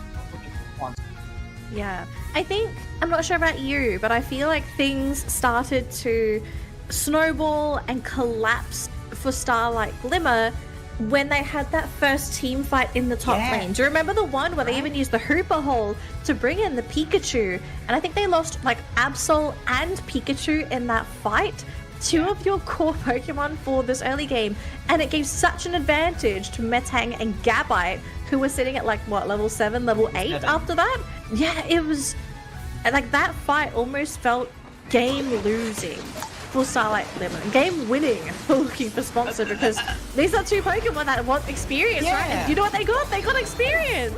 Yeah, and just take a look at that 3 levels gap. That's not a standard gap. That is a huge gap that you have to fill in. Like, whenever your gap in terms of levels, you want to make sure that it's only by 1 or 2. Definitely not 3, because if it is 3 levels gap, it's not looking good for your team. Definitely your chances of winning is going to be difficult. It's going to be slim, and the only thing that you can win is get the Rayquaza. But if you don't get the Rayquaza and everyone is still up side of LFS, they would just dismantle your shield. They would just take it away for free. So right now, Starlight Glimmer, they need a better teamwork. They need a better teamwork at this point. I'm just wondering, would you run it back again for game 2 but try to fix your lanes? Because it almost felt like it was just, everything just went wrong because of one play. And it was sort of the point of no return. And I kind of feel like, maybe there is room to adjust, and they might have to change Pokemon out so they have a better chance of scaling into that late game. Pikachu. Are you a Pikachu fan here, or do you kind of feel like we should pivot to a different attacker that has some better scaling potential in this game? Because Pikachu, this Pokemon can be very solid, but it also needs to sort of keep up, otherwise it falls into irrelevancy as the match draws on. Yeah, when it comes to attacker, I feel like they need more range instead of a Pikachu that is much more aggressive compared to the other attackers. Maybe if they do have someone like Inteleon, their damage would be much more efficient compared to a Pikachu. And given the fact that they do have also the range, they also have the kit that could reveal the contents of the taller grasses with the Azure Spy Vision. So definitely that's a huge change if that would actually happen, at least for game number 2. But I feel like they're actually relying on the early game as well from the Pikachu. So sad to say, it didn't happen. It became a major downfall for their team. So have to fix something on their draft wherein it would balance the evolutionary states of the Pokemon. They'll take down two evolutionary states, take three, take a static one. So, that's actually a huge factor that could change up the rhythm of the game. So, draft, there must be a change, but, when it comes to teamwork as well, it's still missing compared to looking for sponsor.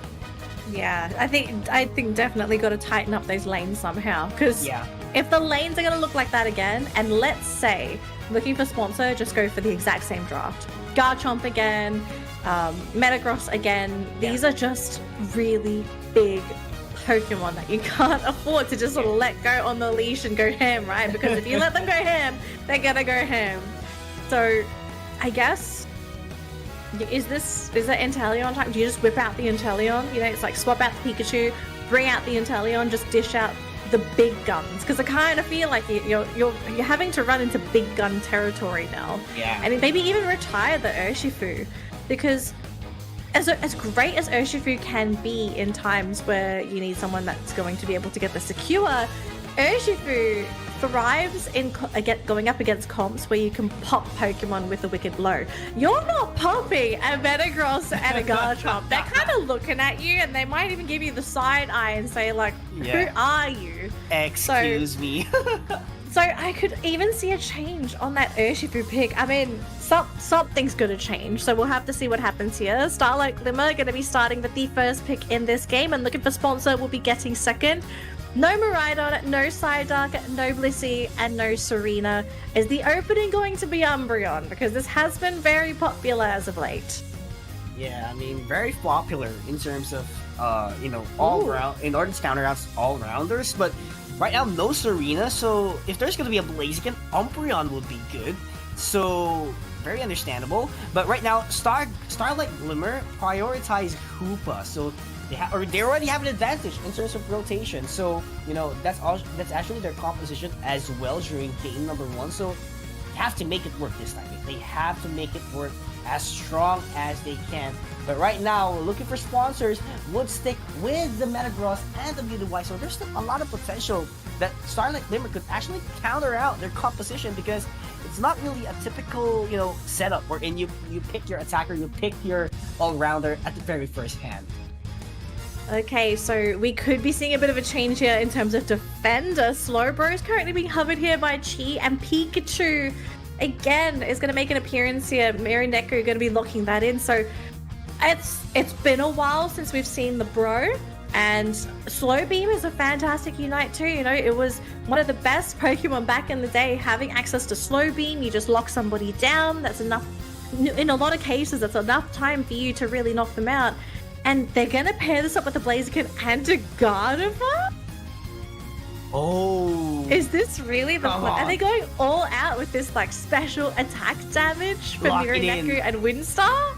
Come on, lock it in. We want to see Gardevoir. We want to see it. Come on. Lock it in. Oh, we got it. We got it. I don't believe last week he also got a Gardevoir as far as I can tell. And Garchomp is being hovered here by looking for... Honestly, I think Garchomp still works here. Looking for sponsor played so well in that last matchup.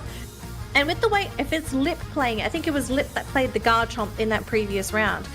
Lip was so good at locking Pokemon down rushes. Like, multiple times you saw him get those multi-man dragon rushes as a Gabite, and it caught Starlight Glimmer off guard. So for him to be back on that Garchomp, that top lane is still going to be a menace. We still have Piss on the Metagross. We have Komi ready to pop some heads on that Mewtwo. I mean, Starlight Glimmer, I am glad we're going to be seeing some massive changes to your overall comp. I just don't know how much faith I have in this, because to me, this comp is lots of range, okay? Lots of range, lots of damage amp. But if anyone gets within range of your Guardy or your Pikachu, I think that's curtains for either of them. That's going to be very difficult, knowing that they only have Slowbro. I think it could have been better if their defender was someone like a Mamoswine, or not actually Mamoswine, a Trevenant or a Snorlax. Yeah, that could actually, protect him, or set things apart from the, from the all-rounders of looking for sponsors. But just imagine this. if this Metagross, if this Garchomp gets in close with Guardian Ball Pikachu, what's next? What's next for Starlight Glimmer? Yeah, Blaziken is there, Slowbro is there, but you know, single target for Slowbro only. And that's gonna cost maybe you could pin down one Pokemon from LFS, but there's too many. Too many. Yeah, I agree. There are far too many Pokemon to worry about, so we'll have to leave it up to Starlight Glimmer. Maybe they can turn things around in the lanes, right? Again, we said this before, if they polish up the lanes, they have a lot of firepower, and they do have a great way at kiting away some of these melee Pokemon from looking for sponsor. If they lose the Torchic like this, though, that is not the start you want. And even Pikachu goes down in the bottom lane, eliminated by Mewtwo. Why? Starlight Glimmer, again, just getting pummeled in these lanes. What is happening? Looking for sponsor, really looking strong at the first minute of the game. I understand why that Torchic was trying to score. They want the attack weight to stack up as early as they could. But what happens next? Yes, you did get that one stack from the attack weight, but the follow-up, it's not good. You get KO'd.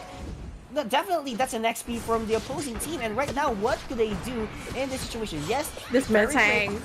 That's Metang. They do get those Swablu and Altarias, but right now, this is a huge pressure for Starlight Glimmer, and they're going to be taking another KO, potentially two, but Miraneko is going to eject back all the way into their goal zone. They even brought the Pikachu for this, and the fight basically ended by the time Pikachu got there, so having to teleport back home and head back into that bottom lane, this has just gone completely down south. And look, we're still seeing a fight happen. Curlier being knocked out here by this Metang and Wartortle duo. Even their central area isn't safe. Anywhere they roam, they just seem to be able to send Pokemon back to the Pokemon Center. And Mewtwo, why? He's pressuring Starlight Glimmer on their Speed Flux, and they can't do anything. Oh wow, what a pressure. Looking for sponsor is not letting Starlight Glimmer have a breathing room up until this point. Just take a look at the central area. There's too much pressure. There's 3 Pokemon from the opposing side. They can't even get their buffs. Of Pokemons. There's not enough room. There's no chance for Starlight Glimmer as of the moment for them to catch up in terms of XP, because looking for sponsors is just taking their resources, knocking them out every single fight, and scoring down in their goal zones. This is not looking great for Starlight Glimmer. Oh, this is such a tough game for this Curlier, because it was a central lane Curlier this game, hoping to level up and hit that Gardevoir soon, but I just fear, you know, again, we're just seeing the snowball effect for looking for sponsor. Every move that they make, they just seem to be able to succeed in getting these knockouts, getting this experience, and accumulating such a lead that no matter what Starlight Glimmer does, no matter what they throw at them, there's just never enough damage. We do finally level up and hit that Gardevoir, but you're just level 7, and you're going up against a level 8 Metang, level 8 Mewtwo, level 9 Garchomp. Oh my gosh, this game. Looking for sponsor, I mean, it almost looks like it's in the bag already, but we can't say for sure, right? Because anything can happen. Anything. As long as Movement Outrage. Huge KO once again for looking for sponsor. Starlight Glimmer, on the other hand, wants to defend things down all the way into the top path. Computer Crush will be there, going to be jailing down the Slowbro, but there's actually an additional reinforcement that Hyperspace Hole will be giving back the Hoopa into the Pokemon Center, but not going to be quite enough in order for them to capitalize that Hyperspace Hole. But on the other hand, they got the KO up against that Blastoise, making sure that they somehow push back, looking for sponsors, and, you know, get some breeding room, get some wild Pokemons, but still not looking good for Starlight Glimmer overall. Oh wow, Fairy Singularity just for the knockout on the Eldegoss. That just goes to show how desperate they are, just trying to get these knockouts. Yeah, there's no supporter here to support the Metagross, but like, who's gonna stop him? I just don't see anyone being able to get rid of this gosh darn Metagross. And with the help of Blastoise as well, I mean, you can see the Hooper, he was on a scouting mission, but he definitely sensed danger the moment he saw 2 Pokemon. Starlight Glimmer, I mean, they are hanging on, but they are hanging on by a thread. And that's actually an additional buff and XP from looking for sponsors after they take down that Regice, that Hyperspace Soul. Ooh, very unfortunate. Right now, that's another KO for looking for sponsors, and they're going to be chasing for more. That Koopa was pinched down all the way from the rock off the central area. But on the other hand, that's a great KO as well coming in from the Slowbro. But there is another trade-off. Computer Crush, it would not land the way they wanted it to. But right now, Starlight Glimmer, they are so desperate to get the KOs that they need for an additional XP. But the Nanogross with a 3 KO! That's huge for them! We've seen so much Metagross dominance today, Yules. I think we've seen far too much of it. It's actually reached the point where it might be a little bit concerning. But look at this though. Oh my gosh, they almost had enough damage, but everyone's sent back by that Hooper portal, so no follow-up damage to finish off and get those knockouts for Starlight Glimmer. Aleki gets secured there by the Garchomp, so that's going to be something to apply some pressure to that top lane to Starlight Glimmer. Then look at this again, just sticking their nose into Starlight Glimmer's central area. They can't even get their own buffs. Oh no, Starlight Glimmer, just 8 points on the bag. That Blastoise is going to surf in. Mirror Nickel gets caught up by those moves coming in from the Hoopa with the rings unbound.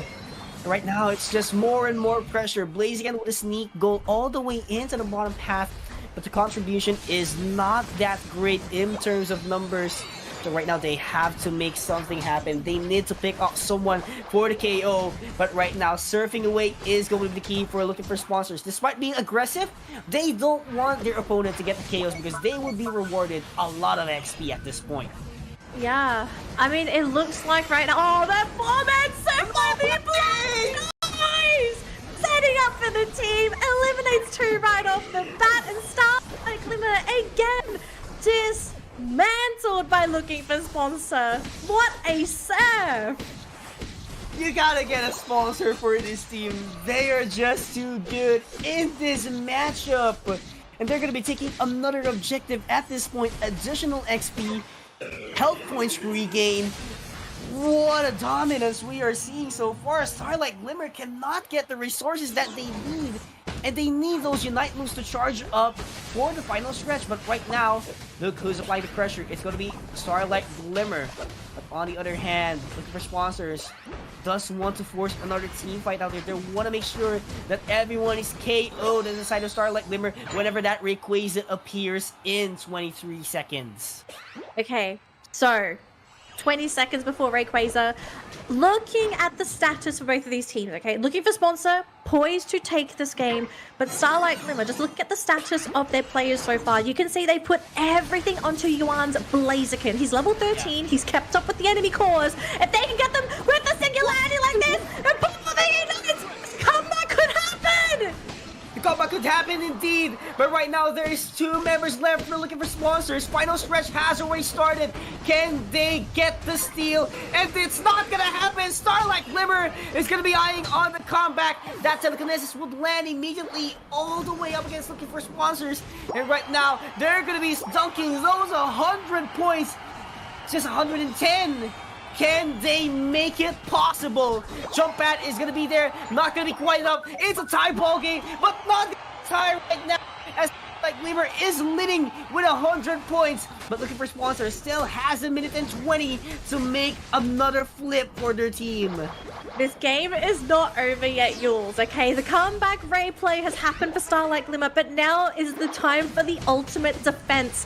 If Blaziken can get rid of his Eldegoss, this could be key, but if they lose the Blaziken here, maybe this is where their defense comes crumbling, and looking for sponsor could still get that 2-0. 59 seconds to go, Unites are being deployed, but they are melting looking for sponsor. They are not going to get the 2-0 that they were looking for. Even after how they led this game, they look so dominant. But Starlight Glimmer, it all came down to that one choke point, that one bottleneck, the dream singularity of Starlight Glimmer's life. It landed, they dished out the damage, the bodies hit the floor, and the Rayquaza went to Starlight Glimmer. What a game 2! Windstar, the MVP to extend the series. What a perfect utilization of the Unite move. There's no debate in this one. Windstar is the MVP in this game. For sure. Absolutely. I wonder if this is going to be banned in that next game. You have to respect that Unite move. That made everything crumble at the sight of looking for sponsor. Jeez, I cannot get over that wombo combo. I mean, we're probably going to see it again during the highlights, and I want to see it. Like, just the setup. I wonder... I'm always going to wonder, because I'm not on these teams. I'm just kind of looking for sponsor here, because up until that point, they played remarkably. Their positioning was great. They were never really caught out. There were really never any openings for Windstar to hit that Dream Fairy singularity until that moment. Do you feel like, just with how looking for sponsor moved in the bushes there, do you think maybe they got a little bit too overzealous, too greedy, thinking that they may have had a much larger lead than they originally did? And maybe they thought that, oh, okay, the wombo combos, it's not going to knock us out because we're just innately tanky. Yeah, and here's the thing, like, if everyone noticed, the level gap, it was really huge at the first, first 7 to 8 minutes of the game. But the moment the final stretch came up, last 3 minutes, it was already on par. It was very close. 2 levels gap is enough for you to take down your opponents, so as long as you have the right kit on your team. And that is what happened. They just made sure that they have the bait out looking for a sponsor in a single angle for that Unite move. It was here. It was here. 4 Pokemon were caught in that. Anyone that wasn't there was the Garchomp, but that doesn't really matter, right? You got rid of 2 core Pokemon. There's no Eldegoss. Eldegoss didn't even get to use its Unite. Compute and Crash was also available still. Mewtwo Unite was still available. Like, they caught them with their pants down. Oh they were my gosh. They were surprised by the surprise attack. Looking for sponsors did not expect that setup. That's the range of a Gardevoir. That's the range that you have to be very careful, and you need that Garchomp for you to KO that Gardevoir who's just sitting at the back waiting for the perfect opportunity to contribute a lot in their team. Yeah, it's just, oh, I can't believe it. It really just came down to like one moment, and Starlight Glimmer have pushed this game to a game 3. They are still alive, they are still well, and this was off the back of them having, look, let's be honest, they had a terrible game 2, right? They struggled, but they were able to still make a comeback happen, landing the correct unites, stacking the right moves, and catching out the perfect Pokemon. So game 3, it can still go either way, and maybe, you know, this little boost of momentum, is this going to be where we start to see Starlight Glimmer really shine? The respect ban, I love it from looking for sponsors. They have to make sure it doesn't happen again because it was their game that got taken away. But right now they're going to be getting Psyduck wide open, so I'm expecting that this is, you know, a possible result for another dominance, knowing that they have, probably the S tier supporter in the game. And Starlight, look at the priority here for Starlight Glimmer. They say, we are going to pick our core Pokemon later. Let's get our defensive crew first. So Slowbro, Trooper, they've got their backbones ready. I really want to see what they're going to be pairing them up with. Are we going to be seeing what we've been picking these past couple games? Is it going to be Pikachu again? Are we going to see more Blaziken? Or is Starlight Glimmer going to pull an ace out of the hat? Are they going to be like, hey, we can still play other Pokemon and we're ready to surprise you? Mirror Necker highlighting? No, there's no way Zeraora's getting picked, right? Like, there's no way. But, okay, so different yellow Pokemon? No? Okay, Mewtwo. Why? I kind of miss Aurora, actually. I think we all would have liked to have seen it. Yeah, right? That was like remote stadium days. Okay, so looking pretty solid here still for Starlight Glimmer. Blaziken, I think Yuan did great on the Blaziken this game. You know, he kept up in levels, he was still there to be the front lines, to also dive into the back. I like Mironeko being on the Mewtwo Y. I think this is a fantastic Pokemon for him. Very solid, scales into the late game, but Windstar, okay? The hero of game 2 highlighting the Absol. Is Absol the player? We're going back to Talonflame! Oh my gosh, this is a signature Pokemon for this player. He played this last year and it actually surprised and caught a lot of teams off guard when it was allowed to go through. Yeah, it's not just Windstar actually. When I was actually taking a look on what happened in day number 1, like in terms of the results of the matches, a lot of players are actually using Talonflame. So let's see what is going to be the level up here for Windstar on how can you use this Pokemon Talonflame into its maximum potential. I mean, there's no doubt Windstar is a great Talonflame player, but there is a level up for sure because that was a very long time ago. That was a year to be specific. So we're gonna be seeing it in action for game number 3. Talonflame. I'm just okay. Looking at the team comp, I'm kind of thinking, okay, what's the goal for the Talonflame? Because there's a reason why this Pokemon is just a very niche pick. It's not unpopular, it is niche. It does several things really well, and then it really struggles in a lot of other departments. Firstly, super squishy. It is agile, great Pokemon to go for those backline scores, can be really annoying with Fly if you're trying to pick off some of those backline attackers and supporters, but if you sneeze on it, it's gone, okay? Yeah, it's gone. This is a Pokemon, you breathe on it, and it gets knocked out. Any kind of disable effectively shuts it down. So for Windstar, I want to know what the build is, you know? Is it going to be the classic build with Fly, or is he going to go hardcore and maybe do some Brave Bird shenanigans? Oh, it's going to be very difficult to pull off a Brave Bird up until this point, especially on a competitive setting. So, for now, I think it would be Fly, but we never know what's in the mind of Windstar as of this moment. So right now, looking for sponsor, still the classic play that they have been doing since game number 1, you know, the aggressive start. But there's actually a great trade coming from Starlight Glimmer compared to what we've seen in games number 1 and 2. If the lanes turn out good in this game, I actually think this is going to shake looking for sponsor. Because they've spent the last 2 games stomping Starlight Glimmer in the laning stage. But look, we've got Fletchinder on the field here. Windstar is there, and I'm not sure if Garo has spotted him out as of yet. They probably have, so they are aware that the Fletchinder is here. They even bring in the Psyduck. So numbers advantage is looking in favor of looking for sponsor. Starlight Glimmer though, are they aware of this? They know that there are 4 Pokemon. Ooh. And the stun! They caught the Fletchinder, but maybe that was actually a good thing because all of a sudden Windstar, he got stunned. He was able to get one out of there. No knockouts, but we are seeing some scores happen now for looking for sponsor. Acrobatics is not going to be the value that they want it to be.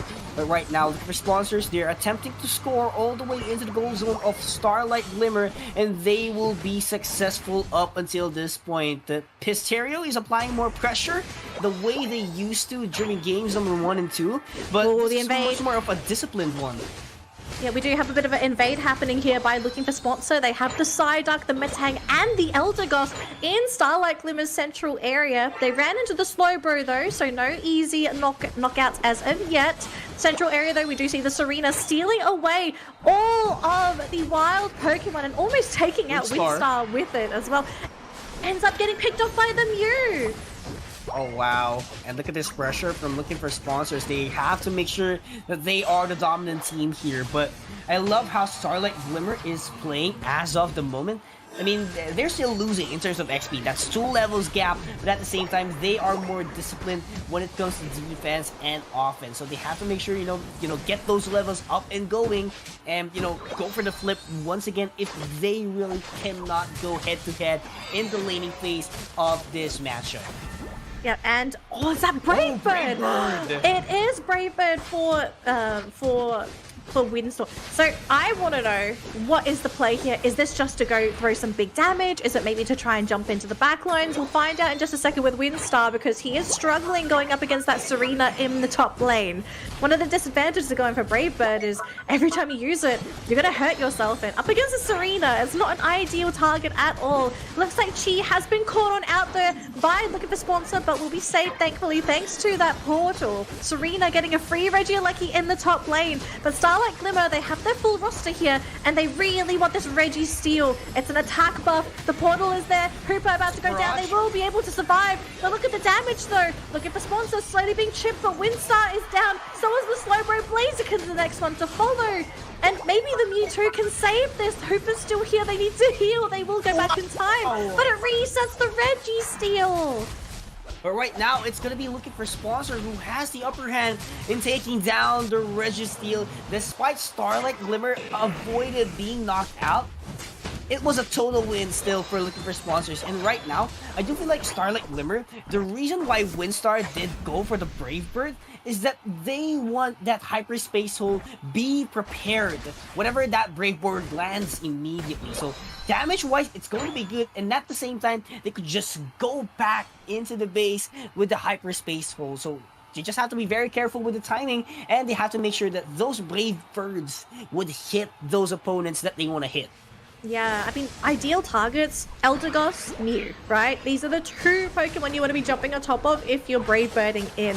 Looks like Hooper almost getting caught out there by the Serena. Will be able to hop on over the wall. But now Starlight Glimmer back in a very defensive position. There's no Blaziken, but look at the dives! They delete this poor bird, leaving the rest of the team open, exposed. It's just the defensive crew. Slowbro being pushed out of his own goal zone, having to eject back. I mean, Blaziken has come back as well, but against 4 Pokemon, I don't see any knockout potential. And this is going to be very tough. The lead is getting bigger and bigger, actually, if you're looking for Sponsor. You know, in terms of score, in terms of the stacks on your items, in terms of everything, they are on the lead. But we've seen this in game number 2. Starlight Glimmer is just looking for a potential flip up until this point, but Regieleki back on top here. Looking for Sponsor could actually secure it if they really want to up until this point, but they are just applying more pressure and pressure up against Starlight Glimmer. And again, just a familiar scenario for anyone that has been following this series from game number 1. Looking for Sponsor, massive point lead, huge domination, having secured both of the tier 1 goal zones from Starlight Glimmer, having a lot of the map control, and even getting that Regieleki up top. I mean, we've got a Reggie spawning in that bottom lane in just a second, and it's the Regi, so this one is only really there for experience. Does Starlight Glimmer still want to commit for this? It doesn't look like that's the case. I think Hooper's just sort of scouting out to see who's there. But look at that, the Unite to guarantee the pick up onto that Hooper. Oh my goodness. So again, looking for Sponsor, just accruing a massive lead. But Starlight Glimmer, what is your ace in the hole this game? Because this time you don't have a Fairy Singularity and a Thunderstorm to fall back to. You're now running a Talonflame. You've got a Blaziken. You've decided to pair this up with the Slowbro and the Mewtwo Y. What's the wombo combo here that saves them? Quite curious as well. What's going to be their last resort up until this point? But Rings and Battle was actually pop off at this point in time. 3 minutes. You don't want to use your Unite moves because it would cost a lot of time. Specifically, the looking for Sponsors, it's taking away all of their resources, all of their wild Pokemon. So it would take a lot of time for them to get back their Unite move. Oh boy. Starlight Glimmer just trying to suck up as much experience as they can before it gets stolen away by looking for Sponsor. Same scenario, Yules, right? Everyone in Starlight Glimmer is unfortunately very behind in levels, but we have Blaziken at 13. So keeping up with the core Pokemon and looking for Sponsor. The thing is though, it's just the setup is not the same, you know? You're running a completely, vastly different lineup compared to game number 1.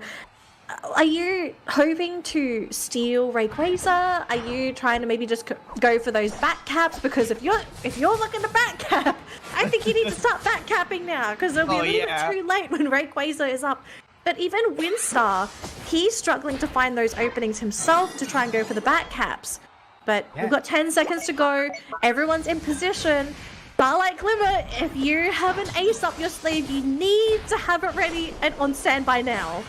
Uh-oh, not looking good for the Hoopa. They have to go back as fast as they can.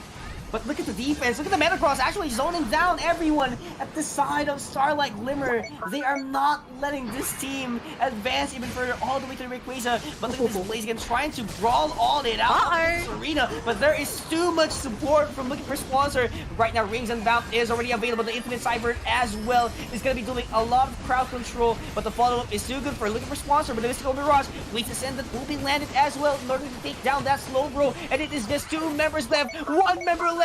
It's just the Mewtwo who doesn't even have the Mega Evolution to deal more damage. And right now, Eyes Enterprise looking for sponsor is going to be taking down this Rayquaza. But what a nice crowd control from the Psyduck so that Mewtwo will not get in touch with it for a potential steal. And looking for sponsors right now, they're just going to be scoring tons of points.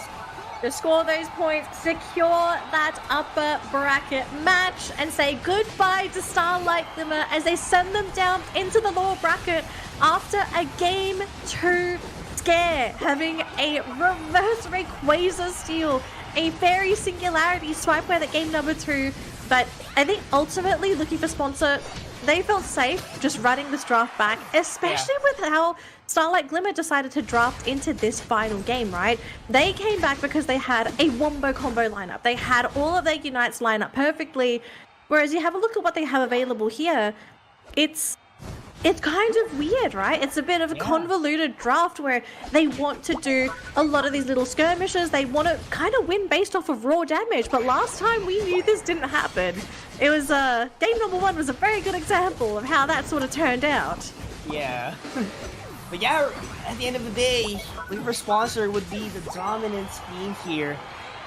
But, you know, it's just very an overwhelming game, actually. Starlight Glimmer, they did a nice flip, but what's next when they don't have the card block? That's the biggest question, right? Yeah, it almost felt like the Guardy ban. It's probably the death sentence for this team, because that Gardevoir Wombo combo, like, it was perfect. There was a lot of synergy there, especially between Gardevoir and Pikachu. AoE, damage amplification, which I think was probably even the most important thing of that combo and the reason why it worked. Whereas for this, it was really just all over the place. And were they trying to go for back caps? We didn't see back caps. Were they trying to go for the little fights? They didn't really have a chance to do that, because looking for sponsor, this is a team that groups up. They don't go for these little silly fights unless they have backup available. Like, if you're looking for a team that makes mistakes, okay, this is a team looking for sponsors, not looking for mistakes. Yeah, and definitely their teamwork is in top notch. We've seen at least 3 set of matches actually for today, because we were able to see EDM and Metal. And from the winning teams, we've seen top notch teamwork. Every team that is winning so far. So that was make upper semifinals a little bit confusing, and at the same time interesting. Like, what is gonna happen next? Talon versus Golden Fibonacci, Blacklist versus looking for sponsors. For sure there will be a game number 3, but I'm not quite sure yet, because these teams might be holding back, might be having some pressure at the same time, so no one knows what will happen next. Well, I think the big question mark now is, what does Blacklist look like? Because we didn't even get to see what Blacklist looked like, right? Saw them, right?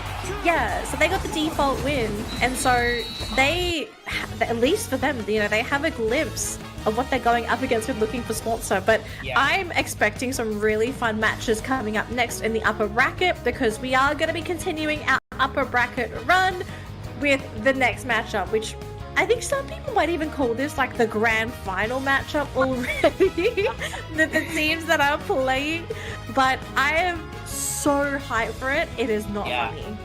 Yeah, and this would look like an open qualifier, because this team has been going head to head in their respective region. You know, Coden of Fibonacci and Talon is going to be our upcoming matchup for upper bracket semifinals. So then right after that, we'll be having Blacklist International up against looking for sponsors. So trainers who's watching, don't go away. Pokemon Unite Winter Tournament will be right back in just 5 minutes.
Pokémon unite!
Mga kababayan sa Pilipinas, ito na ang pinakilantay yung laban. It's going to be Talon up against Coveted ng Fibonacci, of course, in our winter tournament upper bracket semifinals. Still, Pikios and Danily, handang ibigay ang action sa inyo mga kababayan ko. But Danily, how are you feeling for this matchup? So I'm feeling great. To anyone that is a little bit confused about the opening, we have a Titan matchup between two giant Filipino teams. It's super, super exciting. I know we have a lot of Filipinos tuning into the broadcast today, so it only made sense that we had to welcome you guys extra, because this is probably one of the best matchups that's going to happen today. We've seen both of these teams play their opening matches today. They played picture perfect. And I want to see what kind of matches we're going to get if these two teams play perfect against each other. But as we get ready for that matchup, folks, we do want to remind you we still have our viewer giveaway that's going to be happening today. Now, the graphic is going to be a bit confusing, so just an FYI here, the 9 prizes on the right, we are not going to be giving those away today. We have been giving those away in our previous weeks. The The prize that we're going to be giving away today are the tickets to the ACL finals in Japan. Yes, we're going to be finding our winner today, and to enter that, you guys need to find out what the secret word is. And every broadcast, we have shown one letter of the secret word. We haven't shown that letter yet today, so make sure you stick around and wait for the reveal of that final letter so you're able to get your submissions in. But if you haven't entered yet at all, you can still enter. Go back to all the previous broadcasts, collect the letters, discover the word, and make sure you enter, because we're announcing our winner today. It's going to be super exciting, and congratulations to whoever gets it, because it's a fully funded trip to Japan. Flights, accommodation, and you get to attend the grand finals live in Shinjuku Sumitomo Building, Triangle Square in Tokyo, this March 29th to 30th, which is the grand final dates for the Pokemon Unite ACL 2025 grand final. Super excited, really looking forward to seeing you guys there, but exciting times ahead as we get ready for this upcoming matchup. I'm actually laughing right now. I'm actually, we do have a Discord community in the Philippines wherein, Pokemon Unite players are gathered up, and there were actually, notifications popping up on my end, and they were guessing the secret word already without getting the last letter. Guys, you have to be very careful, because this is not like first come, first serve basis. It's a raffle we're talking about. Be careful on your entries. Yeah, be careful. If you get the wrong word, then your entry doesn't count anyway. So that's pretty devastating. Please be careful, okay? If you need to, stick around and just find out what the word is, okay? Don't get ahead of yourself. Or if you do want to get ahead of yourself, we just wanted to let you know, if you guys have not been keeping up with the news, Suicune is going to be joining Pokemon Unite later this year. I'm not sure if it's going to drop on Pokemon Day. I actually think it will. So we've got another legendary coming in, and this Pokemon has some really cold secrets. Oh yeah, really excited on what are those cold secrets, on what's gonna happen next. And for sure, we do have a lot of secrets as well for our upcoming matchup. Again, here is our updated bracket. So Team K and SSY will be having their games off stream. Same thing with EDM and Starlight Delivered. But for our broadcast matchup, we do have Talon and Koda no Fibonacci right now, who's going to be featured very shortly. And then upcoming next is going to be Blacklist International up against Looking for a Sponsor. So we are seeing 3 Filipino teams on the upper bracket and 1 team from South Korea. Yeah, so, well, looks like game number 1 is underway here. Yule's Talon is going to be on the left-hand side, and Code Unknown Fibonacci will be on the right-hand side. So first pick is going to go to Talon. What is on the agenda? Get rid of the Metagross. I totally agree with this ban. The Filipino teams have just been absolute monsters with this Pokemon, but the respect Ho-Oh ban. Oh yeah. They saw game number 1 for They're sure. like, RBX? No. Oh, Ban. yeah, No Ho-Oh for you. Ban it away. But this is making things quite clear for Talon. They are leaving that Koopa wide open. But might to tell you, Kai is not playing, and Kai is their signature Koopa player. So I kind of understand why they're not banning it away, which leaves it to the Psyduck pick from RBX. And this is equally scary, because Psyduck, even though it's received a couple of nerfs in the latest update, I still feel like this Pokemon just provides too much utility to its team. Like, it's still too good. So it's very hard to pass up.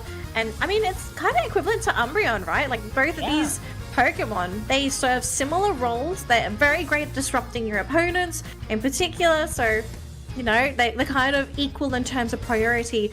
And Umbreon's going to go onto the other side, it looks like. So Fibonacci will get their hands on the Umbreon. But Zacian is appearing today. We've seen this Pokemon banned a lot, but because we've had some respect bans coming through from Talon and Fibonacci, the doggo finally is going to be in the hands of Fibonacci.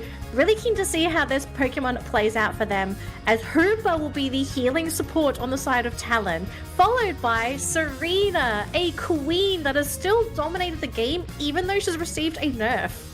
Oh yeah, I mean we've seen the value of the Serena in terms of canceling those Unite moves a while ago by utilizing the Queen's Ascendant.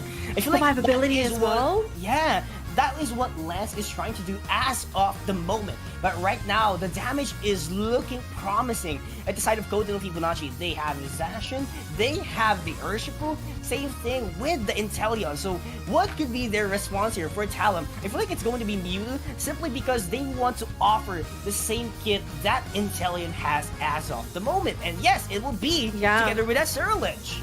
I feel like they really needed to have the Mewtwo Y on their side, right? They need the damage, but they also need to have some backline divers. So Cerulege is going to be a great choice here.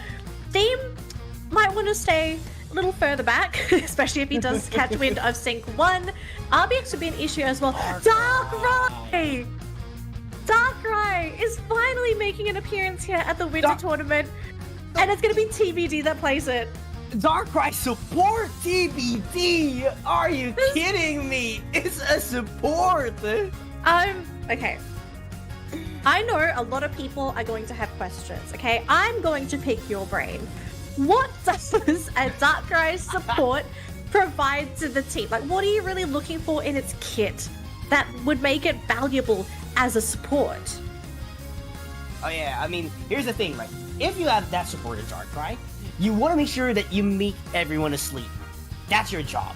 That's your job. Make everyone Nap time. asleep. Sing deal with lullabies. damage. Yeah, right? They sing lullaby, and that Inteleon would just snipe shot you, and then they're gonna be sent back into the Pokemon Center immediately. That is going to be the concept of Code Unknown Fibonacci as of the moment. So the thing is, Talon has a Hoopa, alright? They have a Hoopa. So if someone falls asleep, that Hyperspace Ult is going to be ready, and they're just going to be sent back into the Pokemon Center in a good way, right? In a good way. So the question is, can Code Unknown Fibonacci pull off this risk? Because we've seen an Espeon support a while ago by Talon. Can they pull off the same concept that Talon is trying to do by using this Darkrai support? I just want to see this in action. I just need to see how this is going to work in game, because I don't think it would have occurred to anybody to be like, hey guys, let's try Darkrai support. Like, if you want to put someone to sleep, I think most people would assume, like Wigglytuff. It does make a little bit more sense, but yeah, who knows, maybe this works out and all of a sudden Darkrai support ends up being a thing in Pokemon Unite. But the lanes are underway here as we've got Darkrai supporting Zacian in that top lane, but down bottom though, we do see Ulap getting pressured there by the Mewtwo Y. Thankfully finds a bush in time, so can get away. But this duo down here from Talon, they're causing a lot of issues down here. And especially with an Urshifu, who's still a Cubfu. There's going to be no support for quite a while.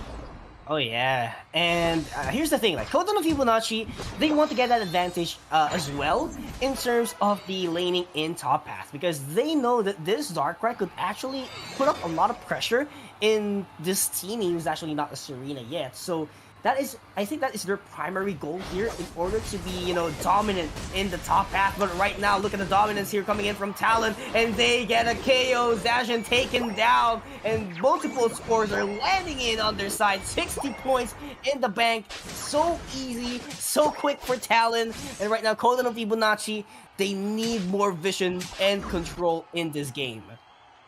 I mean, I feel like they need a lot more than just that, right? They need stability. They need someone that's going to be able to hold the fort down in that mid game.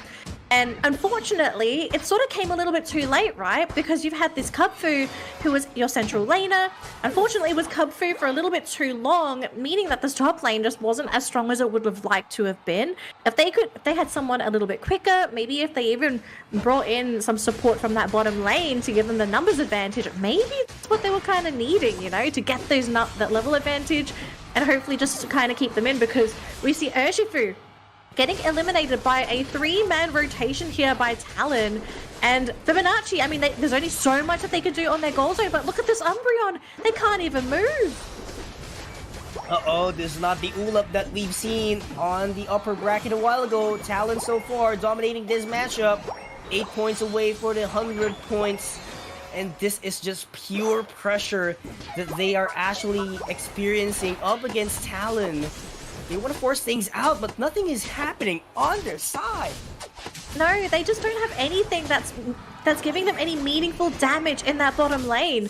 And what's worse is the fact that because Inteleon hasn't evolved, you're still a Drizzile, and you're defending, you're not gaining any experience. You're basically hard capped at level 6, so you're not providing any benefits to your team. And even then, your Zacian is about to go get knocked out in that top lane. They are going to continue this fight though, but TBD on this Darkrai, managing to escape in a bush. Do they have the damage to maybe turn it around? Zacian is there. Sacred Sword, big damage numbers. They lose the Zacian, but in exchange for that Psyduck, another 2 Pokemon go down. Serena for Darkrai. So 2 for 2 exchange in that top lane. If they can get another exchange, that would be fantastic. But Urshifu forced to use the Wicked Blow to avoid the disable, but look how weak they are.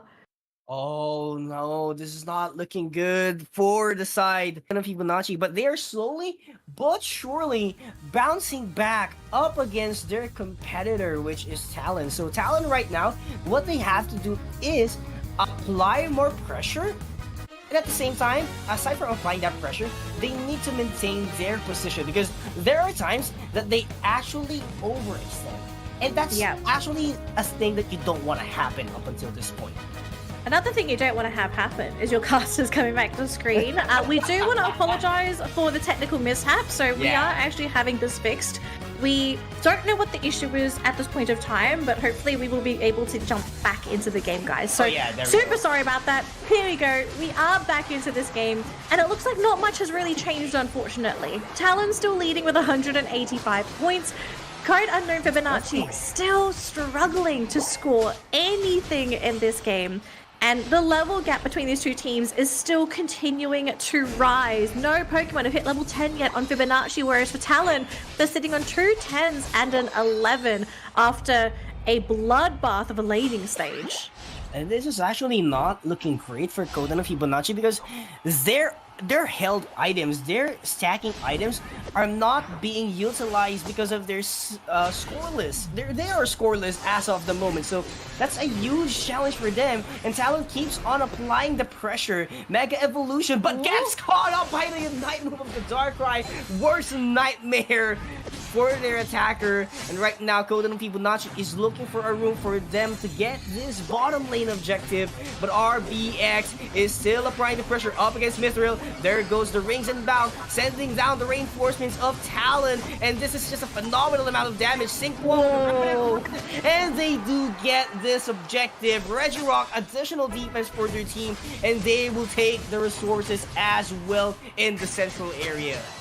So unfortunate for Code Unknown Fibonacci, because I did see most of their players hanging around the Reggie, charging, trying to get that final strike on the Reggie, so that even though they get knocked out, they get the experience, but they just get knocked out too little, too early before the Reggie was within last hit range. So for Talon to be able to not only get the knockouts and to get the steal, you've effectively denied Fibonacci from any kind of comeback. And so to get the Regieleki as well, just pure map control coming out here from Talon. Just really stopping Fibonacci from really doing anything. We have our first score coming in by Ulap. The rest of the team is going to follow, but they have to deal with this Regieleki as well. They're going to send the Urshifu in by himself, but without his team, look how much damage it's taking. Oh, that's a beautiful side strike as well, being able to provide a crowd control for Talon. But right now, Code and Fibonacci is not done yet, but very unfortunate. Mithril will be taken down in the process as well. It's just Zacian that is left on their side. Great utilization of Hyperspace Hole in order to force things down for Zacian to overextend by just a little. That is what Talon needed to successfully take down the KO. And again, Talon just pushing this lead further and further ahead. Level 15 on this Ceruledge. He is maxed out with 3 minutes to go. It just goes to show how fed this Ceruledge is and how deadly he's going to be for the next 3 minutes. I think anyone he jumps on top of, that's going to be almost an instant knockout for Talon. So Code Unknown Fibonacci have to be extremely careful with who they reveal in these fights. And if, for example, the Inteleon gets exposed a little bit too soon and he gets jumped on by the Ceruledge, say goodbye to your attacker, because there's nothing in the world that's going to save him. Oh yeah, there's no one gonna be saving you out there, but that's an additional defense for Talon, making sure that their investment for the final stretch would be better up against. Oh no, Darkrai! Will sacrifice rather those goals that happen in the top path. Yes, the score differential is getting closer and closer, but in terms of the overall objective and impact, Talon is looking great. This Inteleon team needs to step up those snipe shots in order for them to deploy a lot of damage. Oh my god! Give me the starting point up with the rings and bounds there. Actually, but who is going to be the next one? Lance was isolated immediately by the worst nightmare, but they took down as well that Darkrai. 4 members was taken down in the process for Kodono, Fibonacci, and Talon. They're gonna be securing this Rayquaza and eventually this game. Yeah, I feel bad for this Darkrai, you know, because you use Worst Nightmare and you use it on Lance, and I think Lance ended up being his worst nightmare in that particular matchup. I mean, it was a great idea, right? To isolate the Serena and basically to leave the rest of the team open so that the rest of Code Unknown Fibonacci could try to finish them off, but I really felt like it was really too little, too late. This team needed more resources to really come online and to be able to get those very crucial pickoffs on those core Pokemon for Talon. I mean, everyone was still healthy. Even after Lance came back and he got the knockout onto Darkrai, like, they wiped the team and Talon was just walking as if nothing happened at all. I mean, this was a tough game one, to be honest, right? Like, Codename Fibonacci, they tried something different. They tried to go for support Darkrai. We didn't really see much happen. We saw, I think, was it two worst nightmares so far? Or maybe 3, I'm not sure if we saw a third, but we definitely saw 2. And it didn't really impact the game as much as maybe we expected it to. You know, to be able to isolate someone so the rest of your team can fight, but to be this far behind, maybe you needed something else instead of that Darkrai.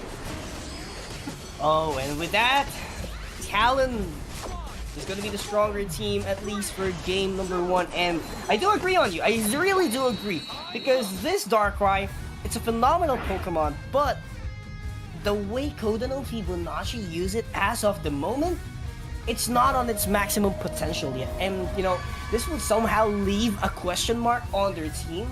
Should we repeat our composition in game number 2? Or let's stick to the more traditional format wherein we're going to be having supporters, we're going to be having defenders, instead of a speedster who can act as a supporter. That's a big question mark, right? I think there are 2 pivots I could probably look at here for this team comp. Either you swap out Darkrai and you go back to standard, standard defender. Right, standard, right? Alternatively, I feel like the Urshifu in this game, it was Mithril, I think that was piloting that Pokemon. He, unfortunately, as that Urshifu, he came online a little bit too late. And Cerulege was already basically hounding their lanes. And by the time Urshifu really became a factor, he wasn't able to provide anything for the team. Like, we didn't see any meaningful knockouts, any meaningful pushes. It all just sort of happened too late. And so, because of how late everything came online early on, they just sort of let Talon run them over. And we've seen what happened in the first matchup, right? You let Talon run you over, they're not going to hit the brakes. They're just going to keep on going. They're going to keep on hitting that acceleration and go faster and faster. And either you keep up, or they're going to leave you behind. And clearly we can see here that Fibonacci, the team just got left behind. Yeah, it's just there, doing the damage. You're just doing the damage. But the conversion, it's not present for Mithril.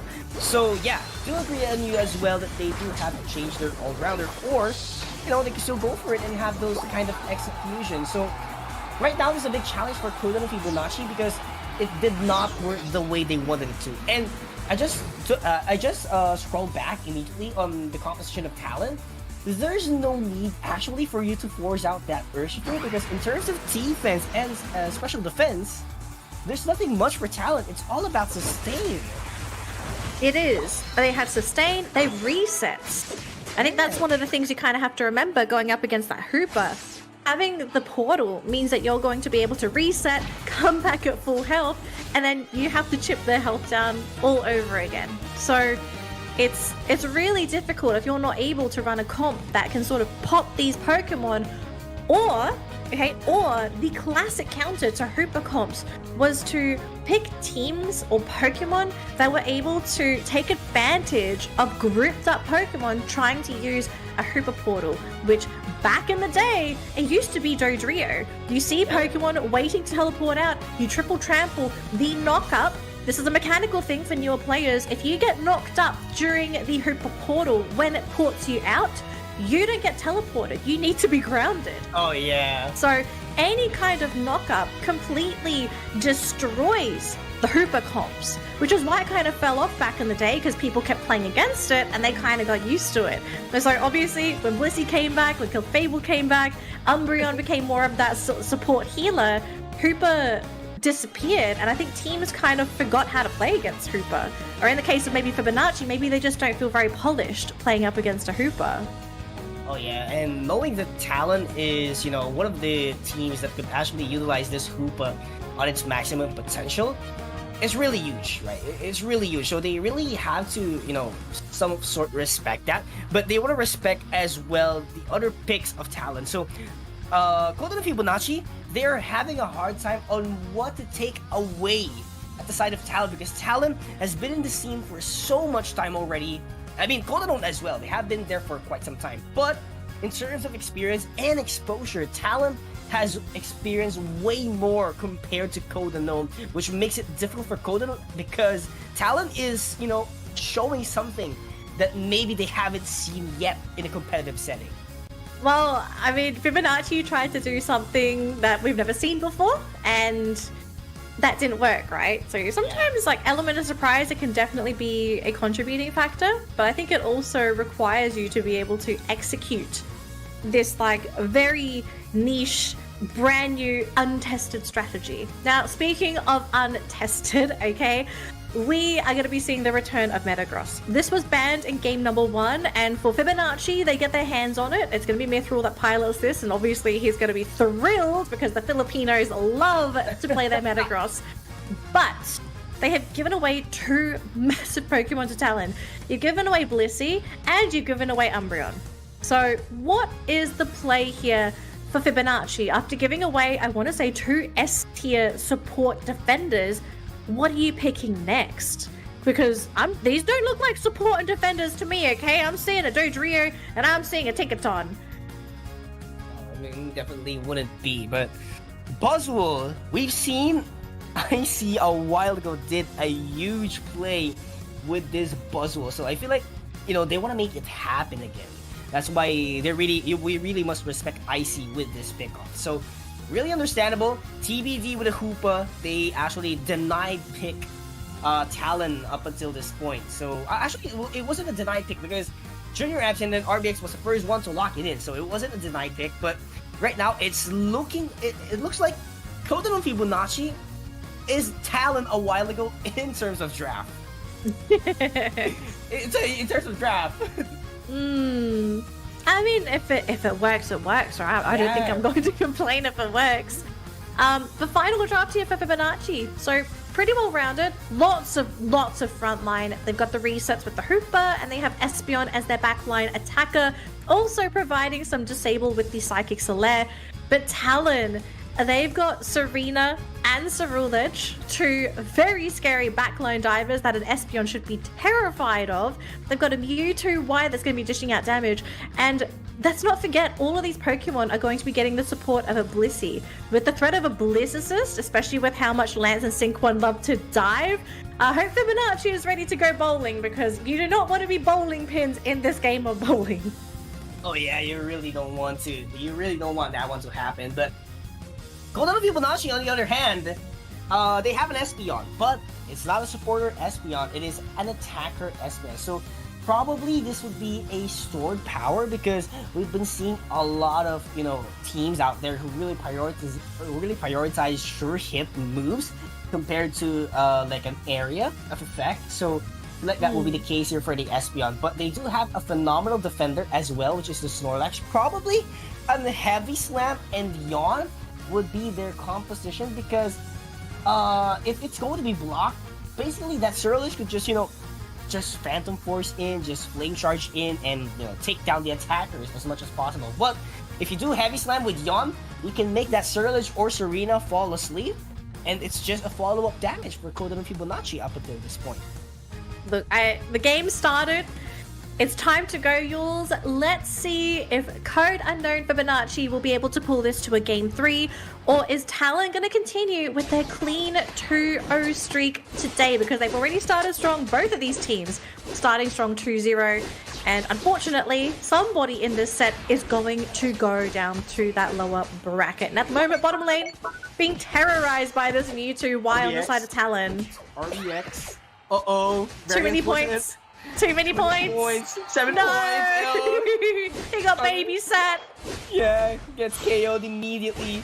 But right now, Dylan is also doing the same, but not going to be quite enough to take down Ulap as that true points landed immediately on their favor. But have to be very careful as of the moment because those tackles might be available anytime soon. And Steam, the moment he evolves, it will be a different story for the bottom path while not having an access to that Umbreon.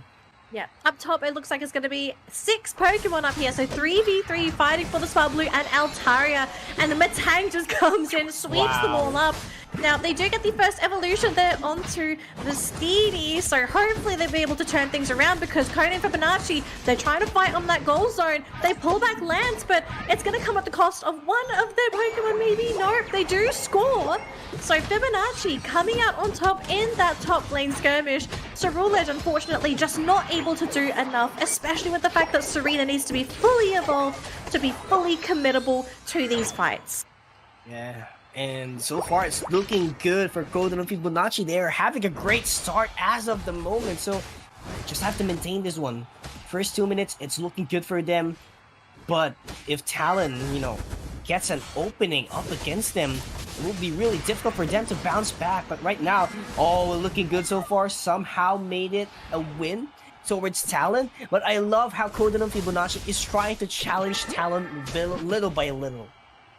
I think we have to challenge them because one of the things that makes Talon so strong is you let this team snowball and things just go down south. They know how to capitalize on leads. So Fibonacci, being the proactive ones themselves, really love this move for them to be able to challenge Talon and take them out of that comfort zone. Looks like they managed to catch out the Blissey there. It's going to be Safeguard, that's the build. It's not going to be soft-boiled. And that's going to be the support done and dusted. We do have the Umbreon coming through. Mewtwo Y just pelting out damage with those basic attacks.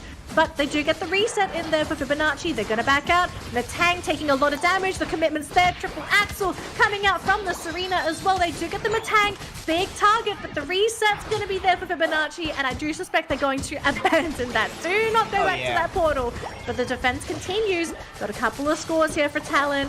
And it looks like they won't overstay their welcome. They're going to back out. Oh yeah, they had to back away immediately up until this point. Teleport back plus the Side Strike is going to hit it. But the prioritization in Regieleki is looking good for Code and Fibonacci. But on the other hand, Registeel for a Talon. That is so phenomenal. Computer Crush was able to take down Junior Absent in the process. But Metagross. Good still.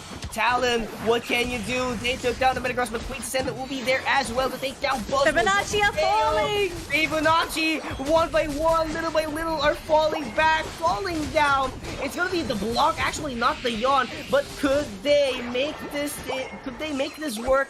Actually not. Talon would take advantage of it, and that is a score goal zone for Talon. They're going to get the goal zone, and they're also going to send Regieleki to threaten that tier 2 goal zone in the top lane as well. So that's going to give them some room, grab some wild Pokemon, and also draw some attention away from Code Unknown Fibonacci, because after that failed fight, I think it's a great decision to abandon there, because if you kept throwing bodies, you'd just be giving more and more experience away.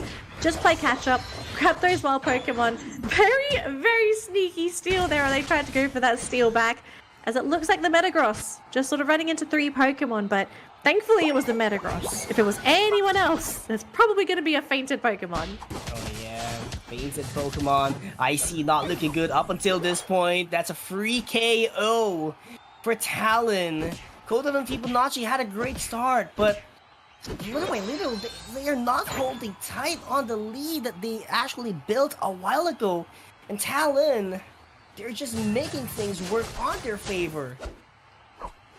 Look, it's Talon, okay? This is a team that they have a plan A, B, C, and D, okay? That is how well prepared this team is. So even though things can get a little rough every now and again, they do know what to do next if one plan sort of falls on through. Now, speaking of plans, they were planning to try and get rid of that Metagross. I think if they got the knockout there, that would have just been it. That would have been the go call for Talon to just overwhelm Fibonacci.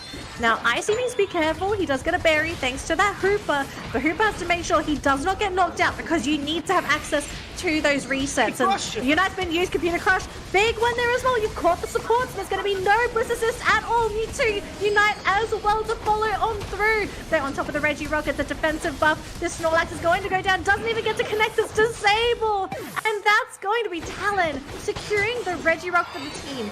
Big old defensive buff. If they want to do anything now, it's the perfect time to do so. But they've stolen away what could have been comeback experience from Fibonacci. Oh wow, what a perfect timing to deploy the shield for the safeguard in order to, safeguard the health points of Junior Absent and avoid being fainted all the way from that team fight. So right now, Coveted and Fibonacci, they had something in exchange out of that Regirock, but still the objective lands into Talon. So they have to burn down the effects of that Regirock up until this point because it will be really difficult for them to go head-on, knowing that they have consistent damage as well. Talon looking great. Talon looking great. They just got to keep looking great. Yeah, otherwise, sure, right? otherwise, we're going to a game 3. But they are leading by 1 game, so if, let's say, things go bad in this game, we still are going to have access to another game. Mewtwo, why they're caught out to the Metagross. They do bring him down low, but that happened so quickly that Talon were able to get the Regieleki themselves. So whatever fight Fibonacci was expecting, they're not going to get it anymore, especially now that they have to deal with that Regieleki.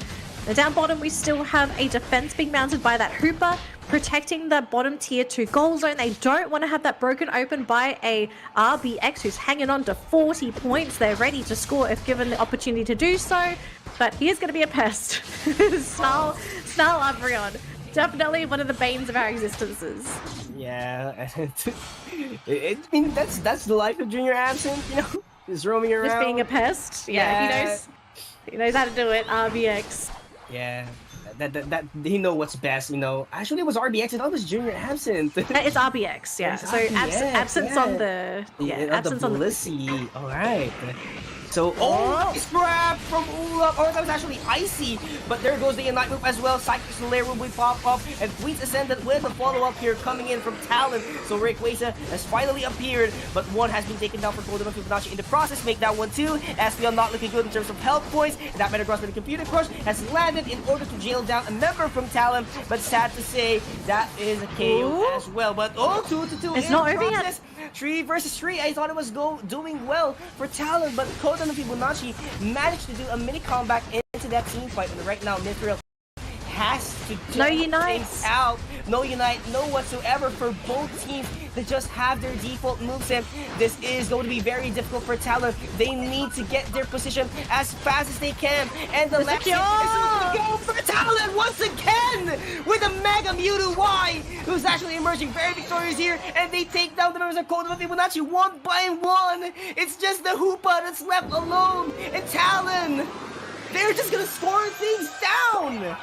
They score for free. They steal away this Rayquaza that Fibonacci so desperately tried to burn through. But Dylan, so patient on that Mewtwo-Y. Fantastic secure, not only stealing it for his team, but the buffs being what helped break them through Fibonacci's defense as well. Things could have gone really bad if Fibonacci got that secure themselves. But Talon, this is a team that's been here, that's done that. Rayquaza, they've done this so many times, and I just love how they approach this. They saw Fibonacci rush for it. They did come in with a couple of Pokemon to try and disrupt, but the focus will always be that secure. Patience will always pay off, especially in that Rayquaza pit. Oh my goodness, that was a great game.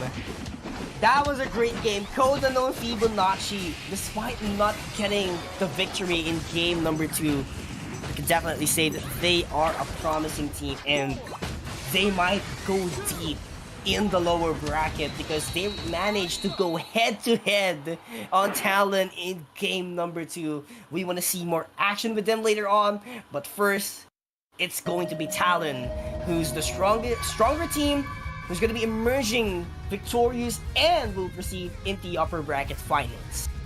Currently looking to be the strongest team in the tournament, which I don't think is surprising anyone at this point of time. It's just who is going to be the next opponent.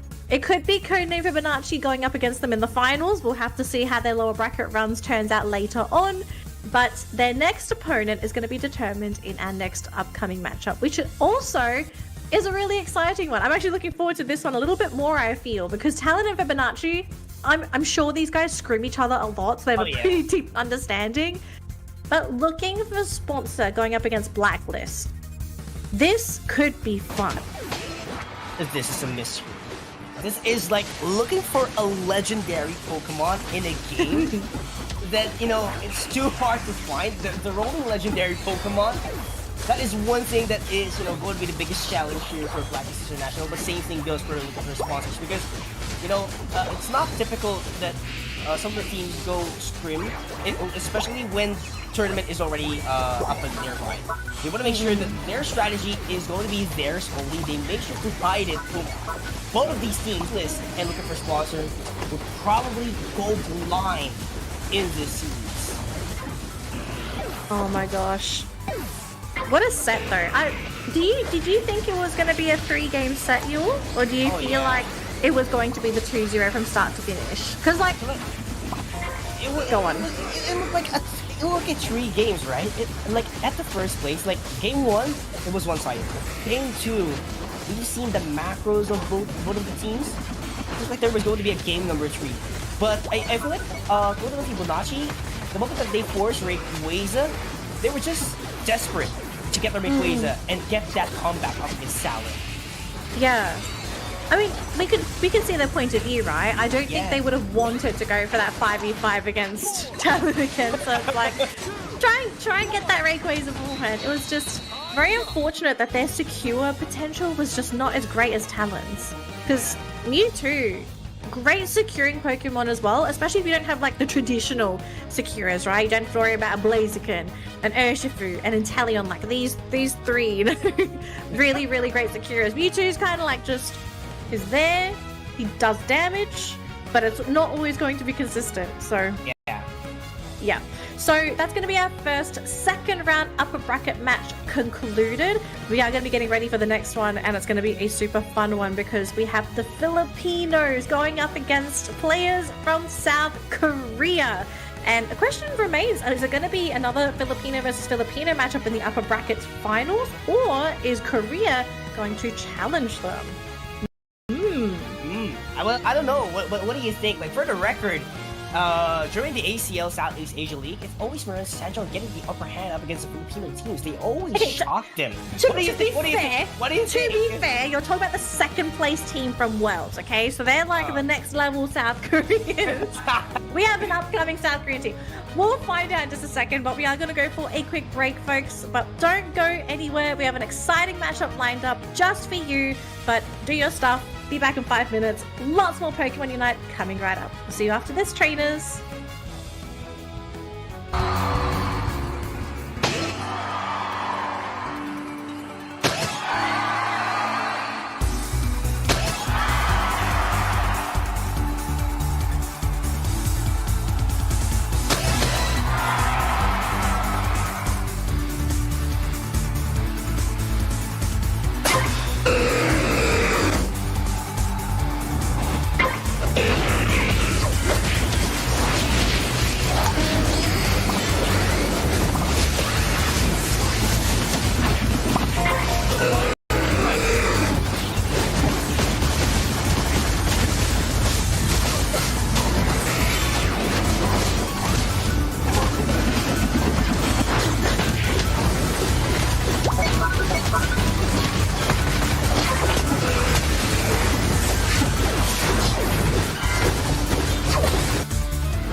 Pokémon Unite!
Hey there trainers, and welcome back to the Pokemon Unite Winter Open Tournament 2025 for APAC East. We have our second upper bracket match coming at you right now. This is the second phase of upper bracket matches, not the first phase, so we're getting pretty deep into the competition, and we're about to find out who is going to be our second upper bracket finalist, I suppose. It's going to be going up against Talon.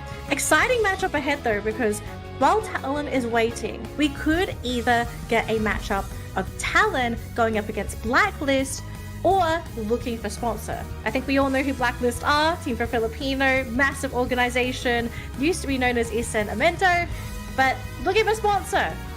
New team that is coming in from South Korea, showing us a lot of potential, and if they can beat Blacklist, that's going to be a sign that we could be seeing a new prodigy rising up within the APAC region.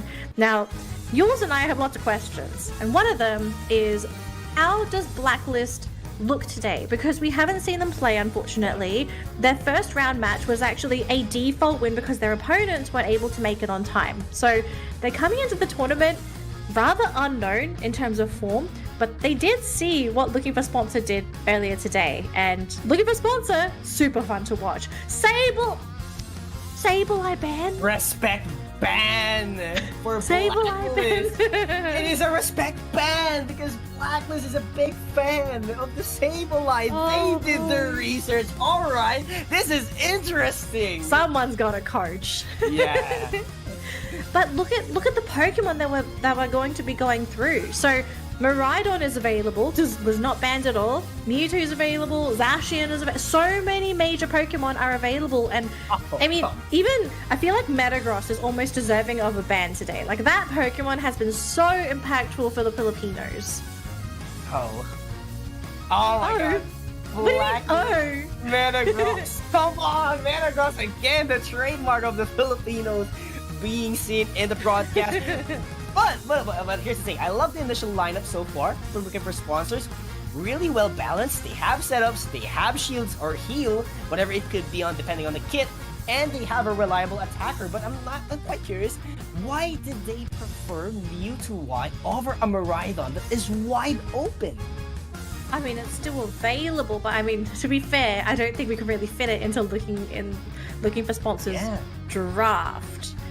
So, I mean, even Blacklists are not picking Miraidon, which this Pokemon wasn't nerfed. We're getting a Charizard. Come on! I mean, sure. Oh, sure, we'll take Okay. it. Come on. Wow, okay. So looking for sponsor, coming into this match hot, playing Charizard, our first Charizard of the tournament, and looks at Blacklist, they're going to be taking a page out of Talon's book and are going to be picking up Ho-Oh themselves.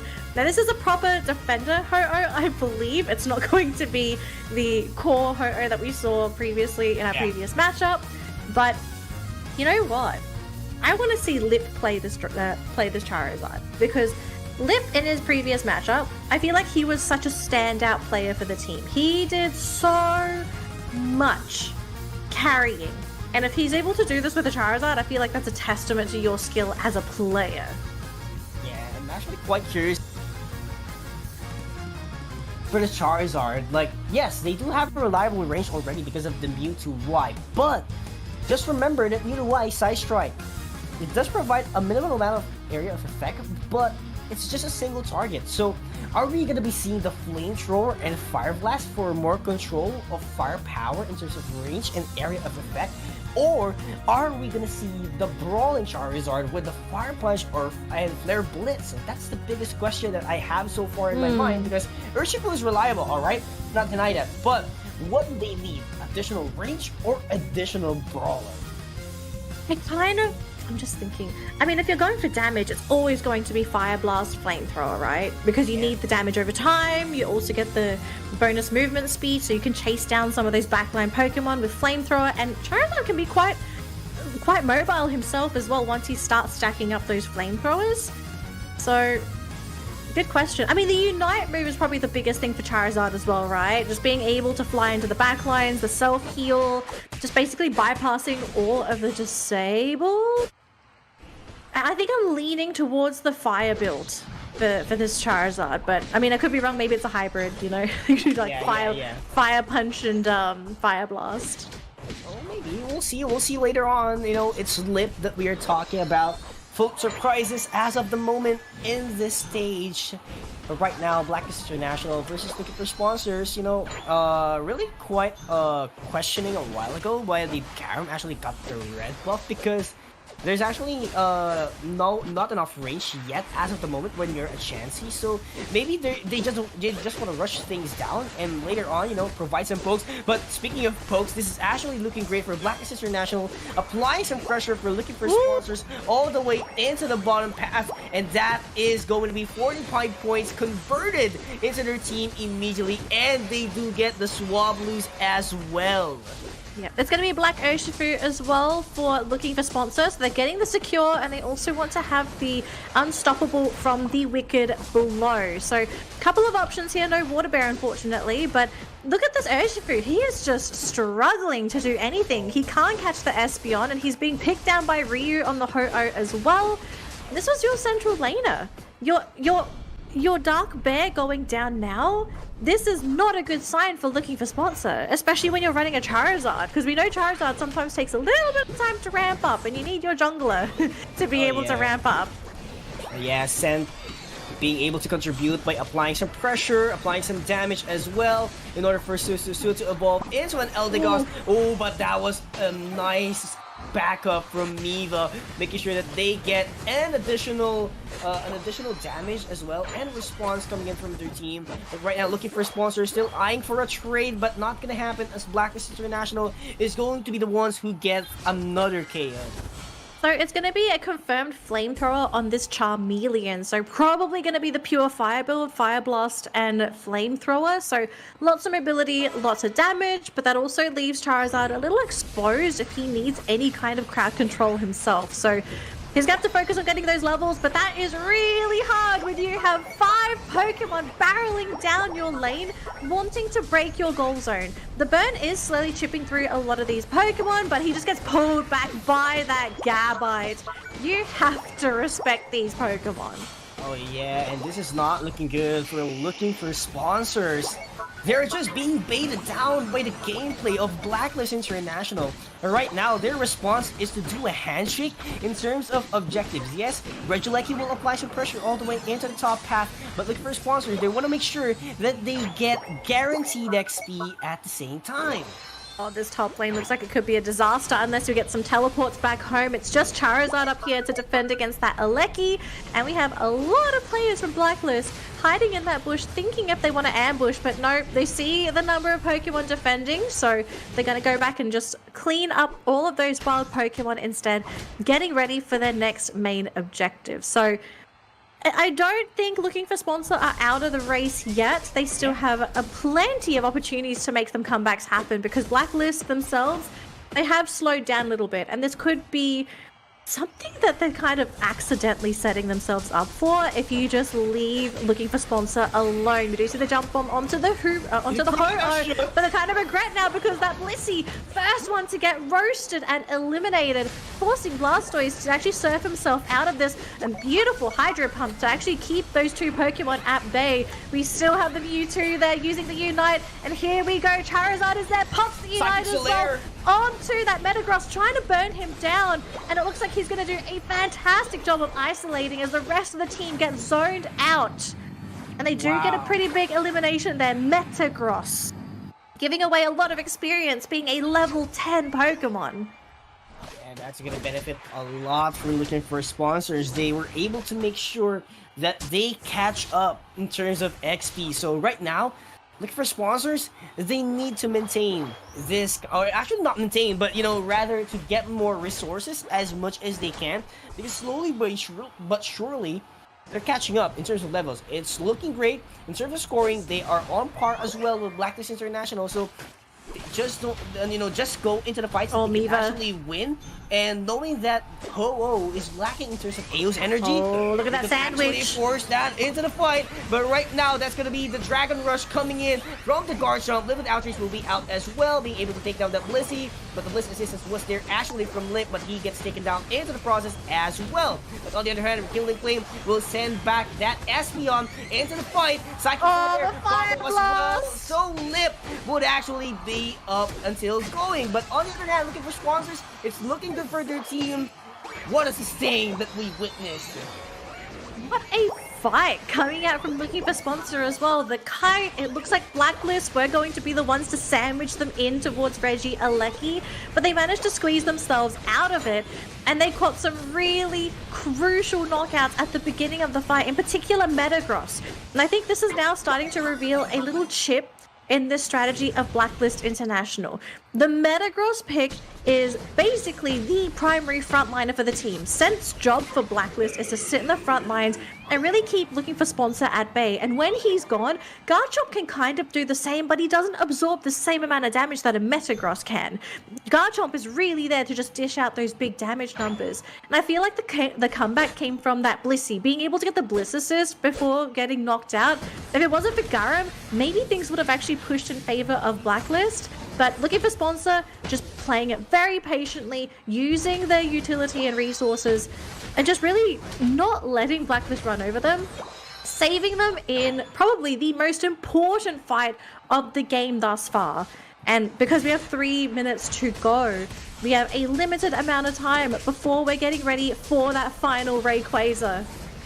Yeah, and actually, Ryu needs to get more Ao's energies, needs to get that Unite move charge up immediately, because they will be needing that later on after 1 minute of this matchup. But there's going to be another set of objective. As of the moment, we're not around 220, I think, if I'm not mistaken. But looking for a sponsor. They want to make sure that they maintain this lead, so they cannot afford to overextend. But at the same time, it's looking good for Blacklist International if they do get the equation later on, because they can just score at the tier 1 goal zone and eventually make that lead even larger. So that's actually a huge one for their team. They can actually take this one as an advantage because of that very vulnerable goal zone that looking for sponsor still has. Absolutely. So we have 15 seconds to go, Yules, and you can see both of these teams, they're doing the best they can to just sort of chip away. And I'd argue the advantage is probably in favor of looking for sponsor here. Charizard, especially with the fire build, is really great at poking from a distance. And you can even zone Pokemon out with the fire blast like this. They can't pass through it unless they want to take that damage. So it's really up to Blacklist to kick this fight off because they're the ones that are currently behind. And so it looks like they're slowly chipping away, but who is their primary target? Who do they want to jump on? They really want Lip. Oh, they really want Liv so bad, but right now, he's actually about to get taken down, but Seismic Slam would save by getting knocked out. But there is going to be one taken down at the process for Blacklist International. But look at that Mewtwo all the way to the back line, making sure that they provide a lot in terms of damage. 2 gets taken down into Blacklist International, but where is the Rekindling Flame? It is not available, and little by little, Blacklist International is falling down. Miva is still at the tall grass, doing his job, doing his best, but he gets pushed back by the Hydro Pump, and this is not looking good for Blacklist International. Who's going to be getting the last hit? It is going to be looking for sponsor. Incredible. And right now, they're just going to dunk it in, and they get the victory. It all was because of the Seismic Slam saving Lip.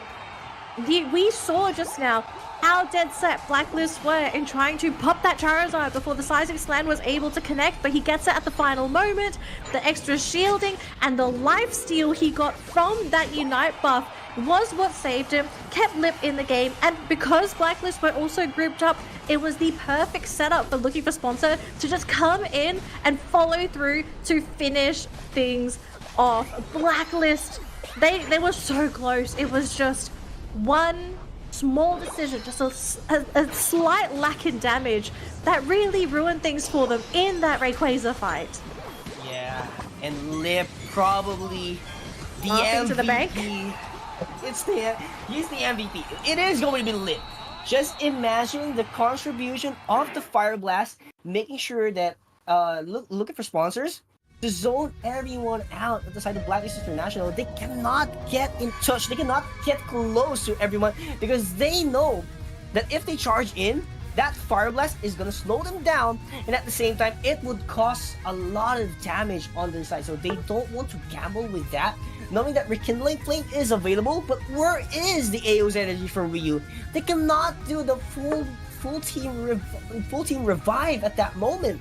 Yeah, so as far as I understand, Ryu used the Rekindling Flame much earlier in the fight. It was actually when Espeon was taken out. So I do believe we got one revive onto Espeon, and that was it, unfortunately. So it seemed like it was just really a panic moment for Blacklist. Like maybe they thought they had enough to get rid of the Charizard. Lapse in judgment as soon as they saw the Seismic Slam, and then that's when sort of someone hit the emergency panic button. Because things just did not go their way. There was, again, you have to remember, there is a lot of counter initiation on the side of looking for sponsor. Not only can Charizard protect himself with the Seismic Slam, you've got Blizz Assist that can not only save a target, but also boost your teammates. You also have a Hydro Typhoon that's going to be your backup disabled Surf as well, a basic move that can come in and really punish grouped up Pokemon. So, it really just for Blacklist, I wonder if it was maybe just a mistake, a miscalculation. Maybe they thought they had enough just to get that one initial knockout, but it was just maybe someone did the math wrong or someone miscalculated. Who knows, okay? We don't know the internal logistics of the team, but we can definitely say it was just that jump onto Lip that really started this downward spiral for Blacklist.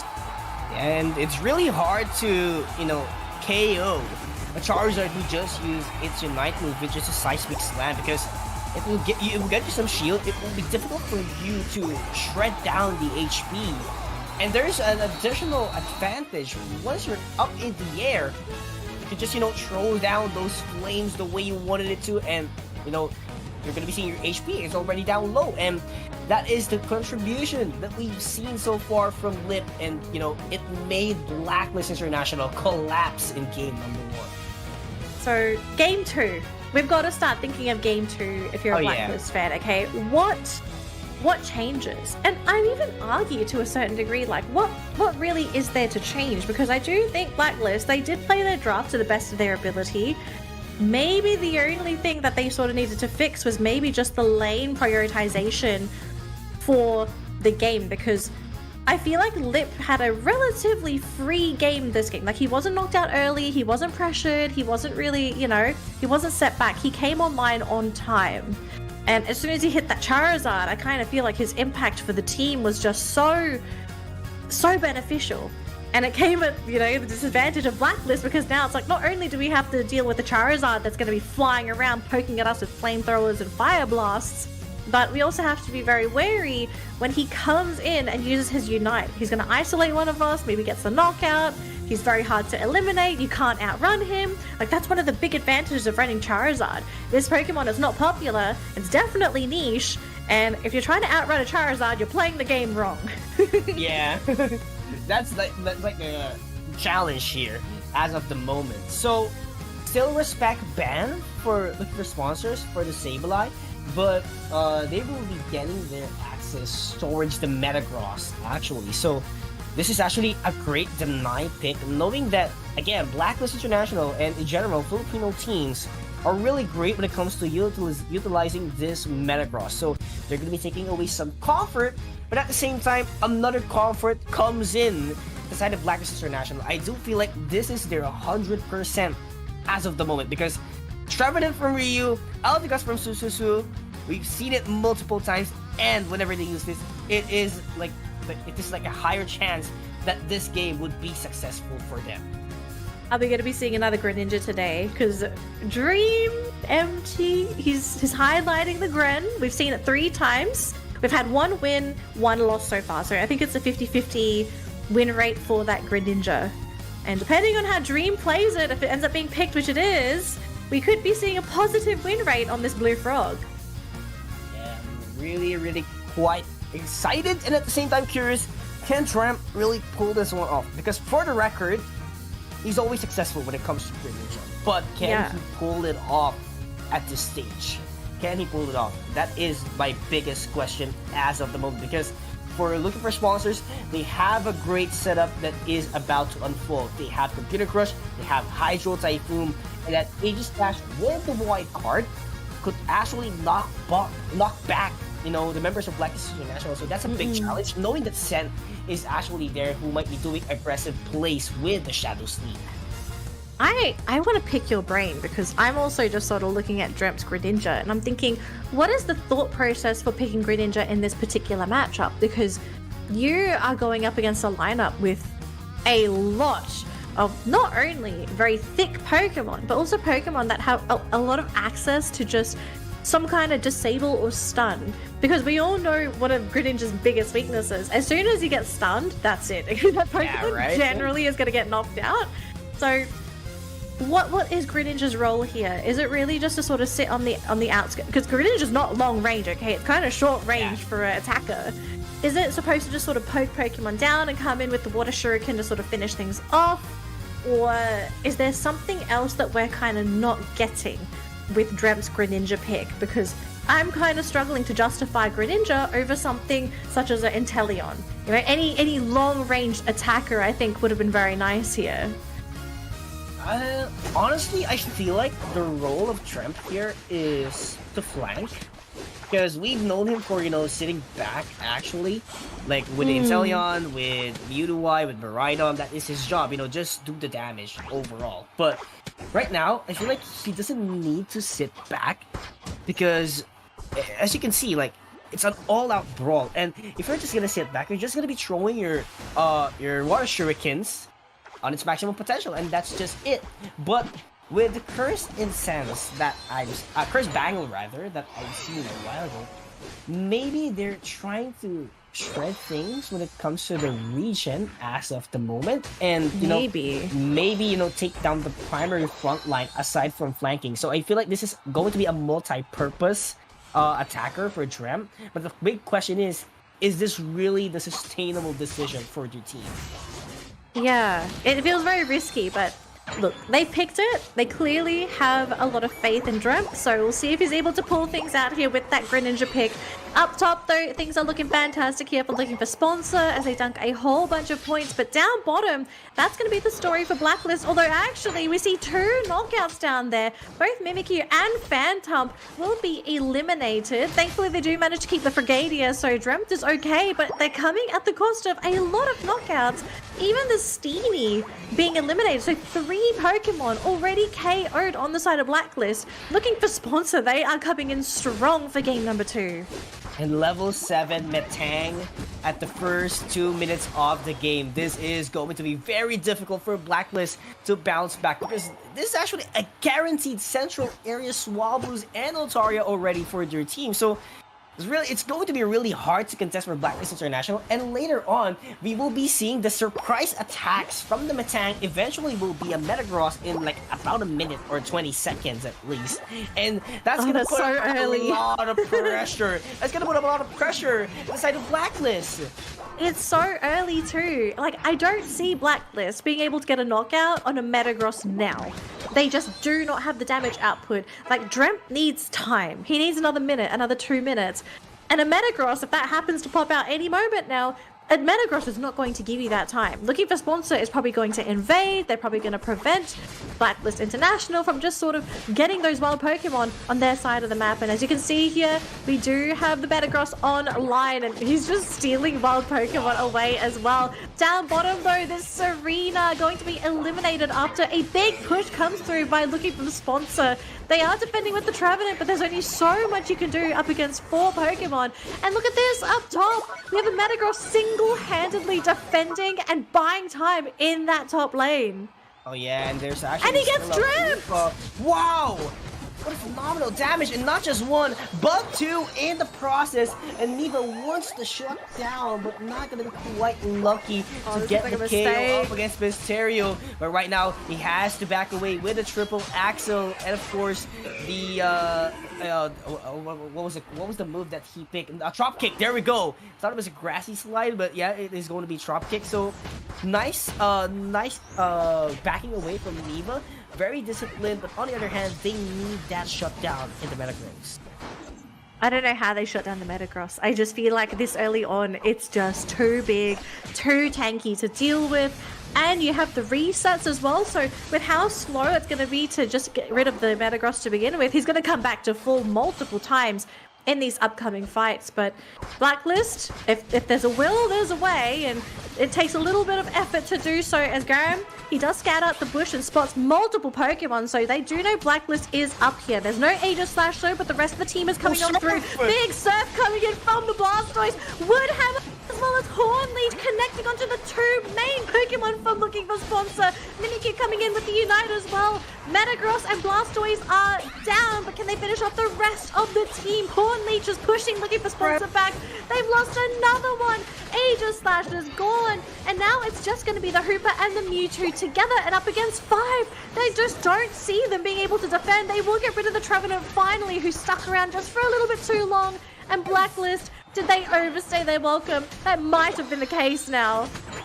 Oh my goodness, Blacklist International is really desperate to get the score landed in the top path, and they did overstay after that welcome remarks that they gave to looking for a sponsor. Dreamt actually did a great job using the water burst shuriken a while ago in order to go in, deploy some damage, and fall back with a double team and water shuriken.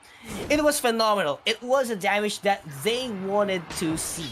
But the thing is, they overstayed. They were desperate to get the scores ongoing by not knowing that everyone was already going back into the goal zone. Everyone is going back at it. And there is still a Pokemon left for looking for sponsors.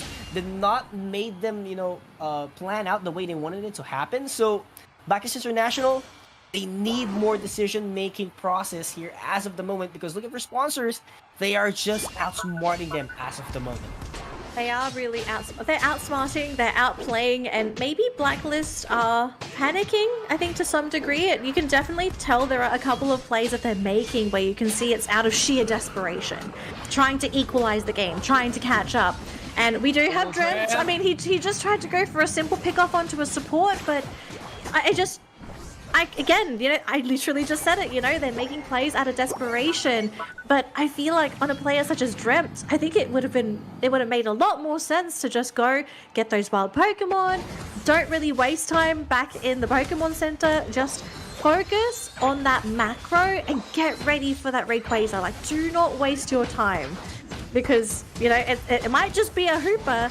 But with how Looking for Sponsor is played, their Pokemon are generally always going to have a buddy that's going to back them up. Like, they have been so great at watching each other's back. Yeah. But right now, Looking for Sponsors, still in control of the game, by the way, despite losing in terms of points. It's just 10 points. It is super flippable later on at the final stretch. So Blacklist International, they need to get more wild Pokemons. They need those level ups. But Neva is trying to force something out. He wants to get Garam off guard, but that Surf would put a lot of pressure for Blacklist International to advance their charge. Just got to watch out for that Blastoise. Blacklist just play super patiently. They do not get the connection there onto Pizza originally. They got the shielding though, so the Metagross is still okay. But if they get that Hooper, there's going to be no more resets. They even body block with the Metagross. Really tight team play for Looking for Sponsor. That could have gone really badly if the Hooper did get eliminated, but the resets are there. And with 14 seconds to go, you can tell these teams, they're rearing to go for this Rayquaza fight. And who is their target? They do a little bit of damage to the Serena. Both teams so scared of this initiation that they're looking for. But look at the Trevenant. He's coming in from the right side. He's all alone. This could be the perfect opportunity to turn things around. Piss trying to initiate things down for Looking for Sponsors. The Blacklist International cannot gamble everything out for the Rayquaza, so they're just playing tag as of the moment up against Looking for Sponsors, but they are just waiting for a perfect opportunity. And Pisario still has that computer crush ready. If Neva overextends this is going to be the initiating plan for Looking for Sponsors, but on the other hand, it's going to be Dreamt taken down in the process. Reason Bound was deployed here by the Hoopa, and look at that, Neva is just pinched down. Looking for Sponsors looking great so far. 3 members left for Blacklist International. What can they do? It's just a tag battle between them. Ryu is buying an ample time for the reset of Blacklist International, but there it goes. Sen trying to deploy those Shadow Claws immediately, but a Cloud Crash will be there as well to sustain everyone down for Blacklist International. But here comes the response. The Surf, it would connect, but it's going to be Looking for Sponsors still. Blacklist International, they're going to get taken down. They're going to be taken down by Looking for Sponsor. What an amazing game coming out from the South Korean team. They put on a show. They put on a show. They are making a statement today. And we're going to be getting a really fun matchup. Assuming Looking for Sponsor guarantees to win this game, which it looks like it should be. We've got 25 seconds to go. And we don't see any back caps coming in at all. So this team, they are surprising me. They're surprising you. Wow. They are looking fantastic. Their next challenge, though, will be Talon. And that is a matchup I'm looking forward to. And that is a matchup. The main storyline.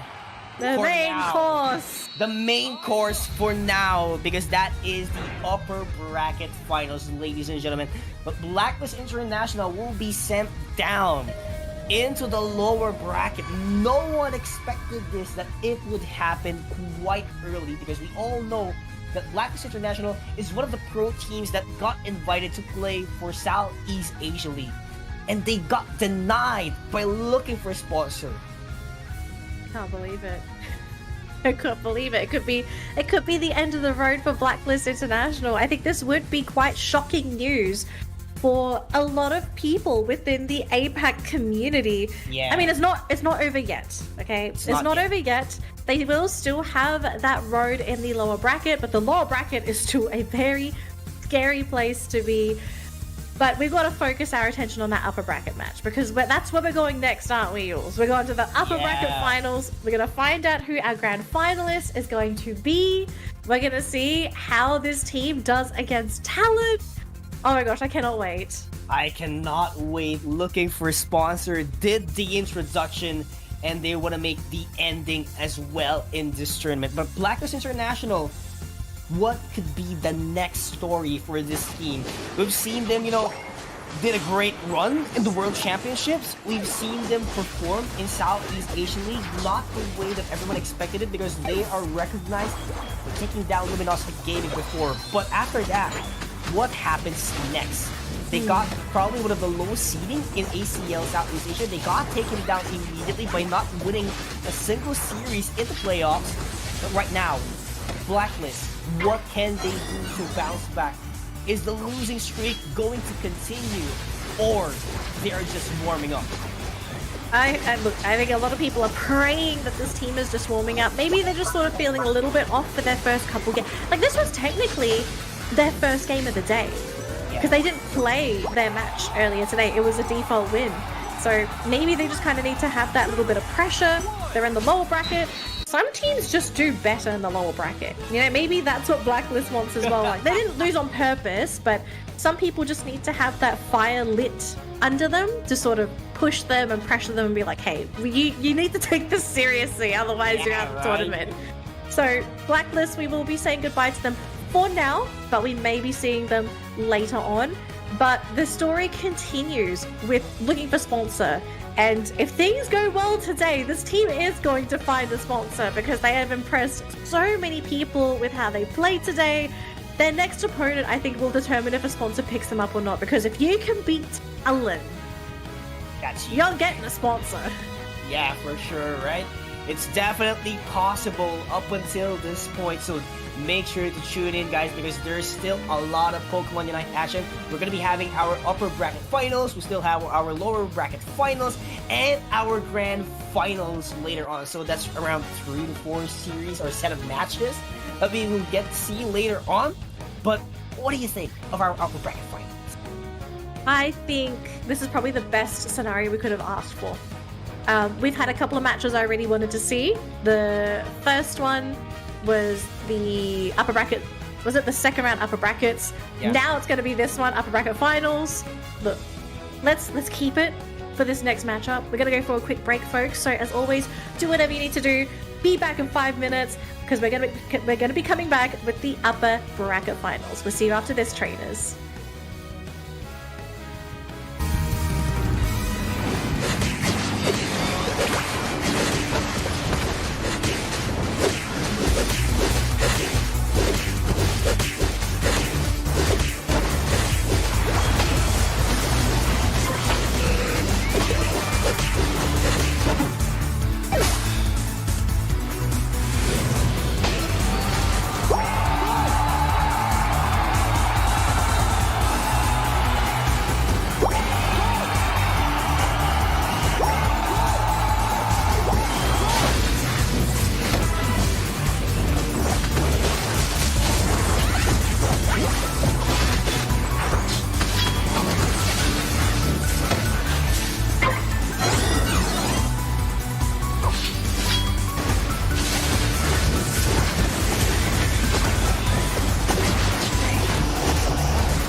Pokémon Unite!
Hey there, Pokemon trainers, and welcome back to the Pokemon Unite Winter Open Tournament 2025 for APAC East. We are here for our upper bracket final match, and it's going to be between Talon going up against Looking for Sponsor. And if you just tuned into the broadcast and you're thinking, what the heck is this team name?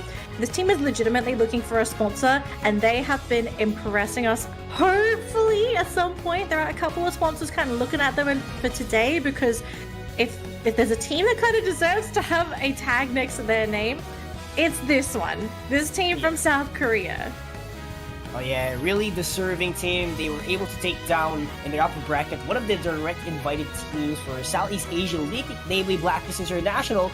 But right now, another obstacle comes in front of them, namely Talon, and probably the toughest team, I would have to say, that is competing as of the moment, because they reach it into the upper bracket finals already. So this only says that looking for sponsors, they are the second best team as of the moment. And in order for them to be the best team, they have to take Talon right now. So what are the realistic chances that we see Looking for Sponsor beat Talon? Because as much as I love watching Looking for Sponsor, I feel like Talon, they just look more put together compared to any other team in the competition thus far. What do you think, Yules? Yeah, but well, when it comes to their first two set of matches, at least for today, Talon has a phenomenal coordination and teamwork, and they can actually make everything work, at least for the 4 games that they have been playing, or they've played as of the moment. So same thing goes for looking for sponsors, but still, there are actually like lapses that you cannot find or you cannot see as of the moment for Talon. So really curious if looking for sponsors, can they actually, take out Talon from their comfort zone as of the moment? Because if they do, definitely they have a big shot in winning this series. Yeah, because at the moment we haven't seen anyone dismantle Talon at all. Like no mistakes, no lapses in judgment, no, nothing. Like not even their drafting. They haven't seen any teams actually outdraft Talon, so it makes me question, is this maybe the team to do it? Okay. Now, speaking of, as we do get ready for the upper bracket final, let's have a quick look at what's happened in the lower bracket final, Yules. What is the status down there for our teams? Who is gone and who is still here? Alright, so SSY and of course Starlit Glimmer Satsei will have to exit the tournament, as Team K and Avicii advances even further into the lower bracket, and they're going to be going up against Koda no Fibonacci and Blacklist International. So let's see what would happen into the lower bracket. Again, this is going to be off stream, so they are just going head to head up against each other as of the moment, while we broadcast of course our upper bracket finals, which is Talent up against Looking for Sponsor. Yeah, so we'll find out in just a second who is going to be the team that plays in that lower bracket final that technically is going to have to fight against whoever loses in this matchup. But let's focus on Talent versus Looking for Sponsor, because these are the 2 superstars today. The 2 teams to look out for, the favorites to win, Talent, and probably the only and probably best underdog in the competition, Looking for Sponsor.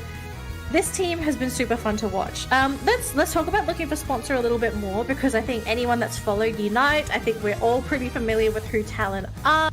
But Looking for Sponsor, these guys are brand new. They're from South Korea. They've been making a name for themselves, and I mean, they do have, well, what is it that's like making them appear so good, I suppose? Like, what have we seen in this roster that has given them so much success? Is it just the fact that they actually feel like a put together team that's played for seasons, or is there something else, do you feel, that's made them look so strong? I feel like the reason why they're so strong is because they have someone who has a lot of experience when it comes to the global stage or the local stage. So if we're going to be taking a look at it, Lip is actually leading, actually Lip is not the captain, but somehow leads the charge, given the fact that he has been, getting some achievements way back then. So gonna be Garam as well. Garam has been competing for quite some time. Same thing with Divo, is actually their substitute player. So the amount of knowledge that these members could actually give into their teammates, who's actually, kind of new at the same time, it's just easier to adapt because there is mentorship, there is leadership that is happening between their team.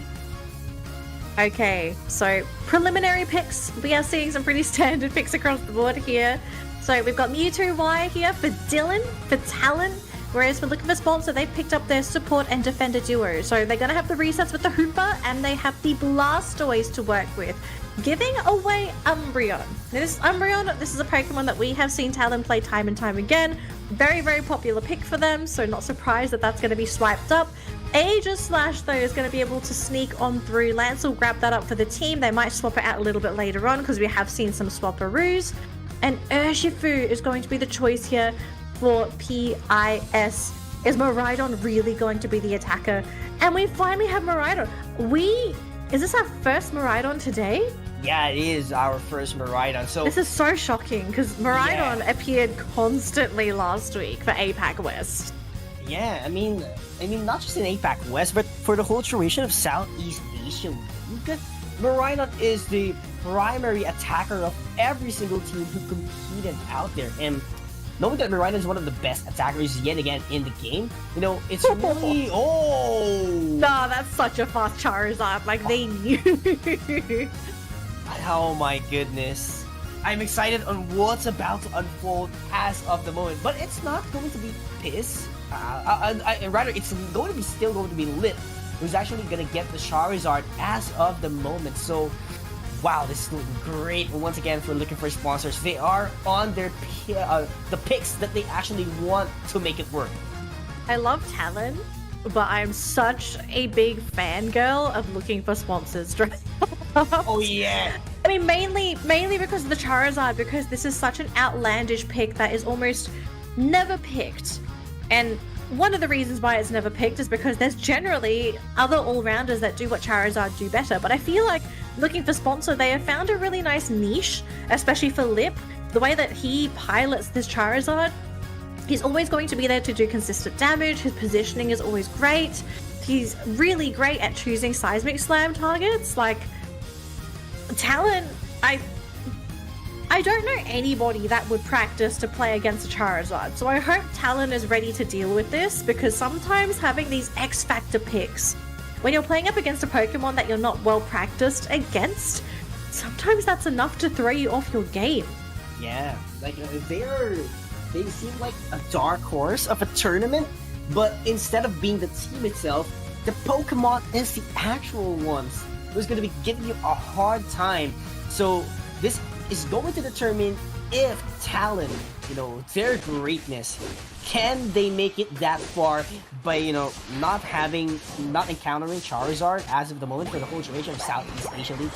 Can they prove that they are a formidable team by taking down looking for sponsor, utilizing this Charizard, which is the comfort of the team? I think it's really going to come down to lanes, right? Who gets that early game lane dominance and then just runs away with it? Because I could see both teams doing that themselves.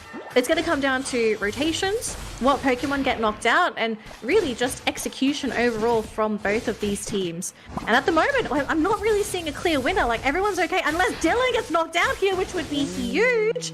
But they don't have the burst damage, so the Citrus Berry is going to be there to heal him back up. But dang, looking for sponsor. They're holding their own against Talon, and I think this is the only team today that's been able to withstand the aggressive laning style that Talon has. Yeah, I totally agree with you, and they are punishing Talon as of the moment, not letting them get that Swallows and Altaris Dylan, the way they wanted it to, but nice mean look for Piss, oh, being able to take him down into the process, but Real not gonna make it on time in the hyperspace hole.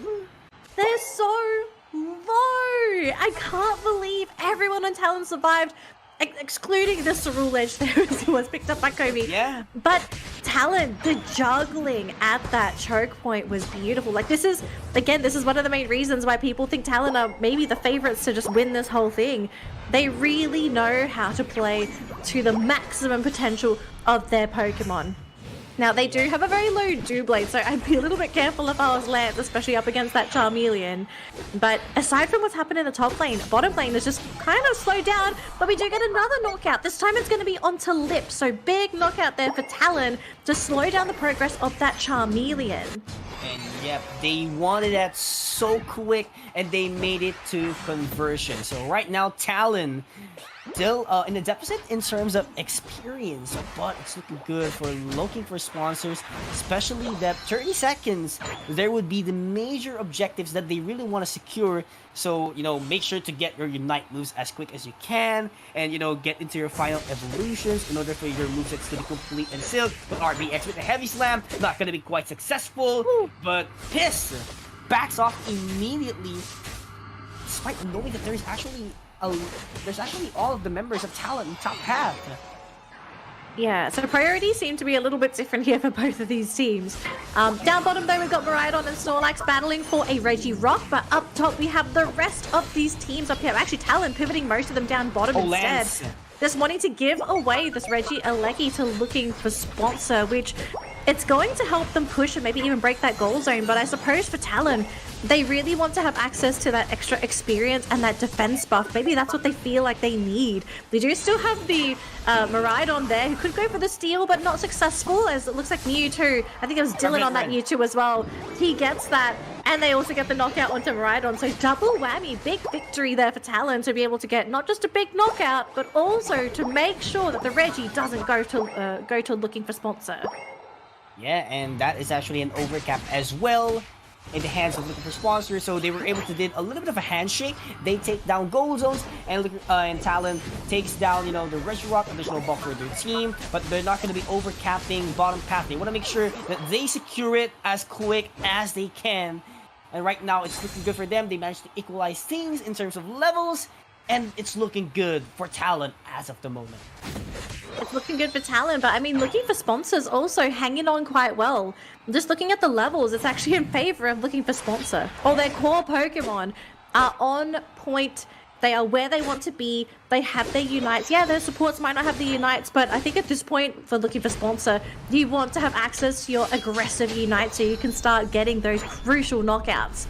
And as for Talon, they're kind of hanging on here, because unfortunately for them, I kind of feel like the damage advantage is in favor of looking for sponsor with the Pokemon that they're running. And look at that great scouting there with the Charizard Lip, just using the long-range flamethrower to be able to scout out bushes. This is the one thing that makes Charizard super annoying sometimes. The fact that he can scout bushes with both Fire Blast and Flamethrower. Yeah, and that is actually a big challenge, especially for Talon, knowing that they don't have an access to Hoopa, so they can't go back into the Pokemon Center immediately the way they wanted it to. So their HP is just gonna, shredded.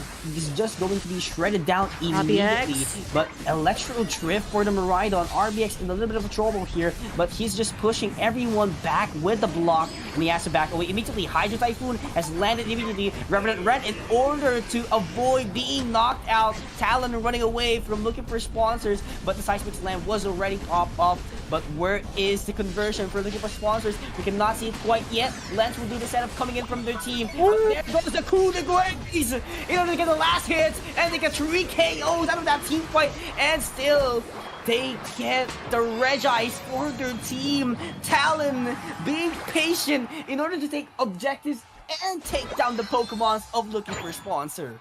That was such an amazing play from Aegislash. If I could, I would have said they got lanced, because that's what happened with the coup de grace. 2 for 1 with the Unite move. Brilliant stuff from Talon, so definitely showing signs of life, especially when it looked pretty dire in some of these positions here for looking, dire position here for Talon. So this game could definitely swing either way. The point difference is only telling you half the story. The way that these fights are really unfolding tell a better picture as to where these teams currently are in terms of their level, their progress, and how strong that they're feeling. We're getting a big push in this bottom lane here, and with the help of the Snorlax, they're going to be able to use that block to buy time. But the rest of Talon, they've got 2 Pokemon more focused in that top lane. Lip, thankfully, will be able to port out with that portal, and actually is going to just abandon, and instead wants to go top lane instead. Still having the skirmish in the bottom lane. They're just going to give away that Hooper, but the rest of the team will be gone. And Talon, they do win that little fight in the bottom lane, but I think for looking for sponsor, they're just testing the waters to see what they can and can't do now. Yeah, and that was actually a smart decision for Talon as well. They got a KO, additional XP, and Lance was able to convert 50 points all the way into top half, making them on the lead so far in terms of the pointing system. But right now, what they have to do is get those Unite Charge back up, in which they already have it. So right now, as of the moment, last 30 seconds, I do believe that there is no team fight that's about to happen. They want to make sure that they are positioned already. They want to make sure that they're positioned already, right? But objective at the bottom path, they're still gonna check it in. But look at that Umbreon, still ready to keep an eye. It's just a Regis, unfortunately, so no attack or defense buffs. That's actually a bit of a bummer there for Talon. They would have really appreciated it. That was actually going to give them some kind of combat advantage.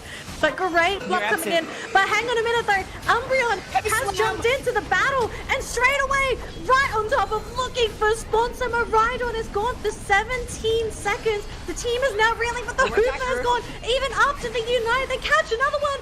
Looking for sponsor has been picked apart by Talon, who didn't even get a attack or defense buff.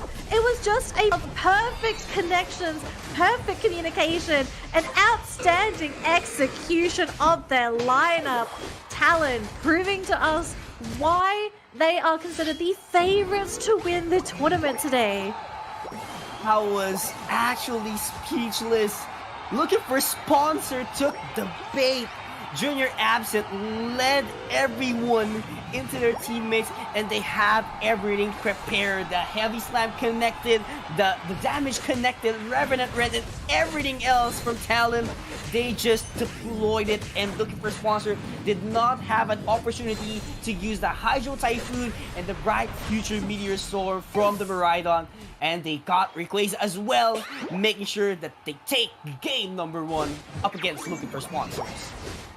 Oh, what a game though. Like, even though things did get a little bit slow, a little stagnant during the mid-game, like you could see how well thought out both of these teams are with some of the decision making and, you know, some of the things that they wanted to do.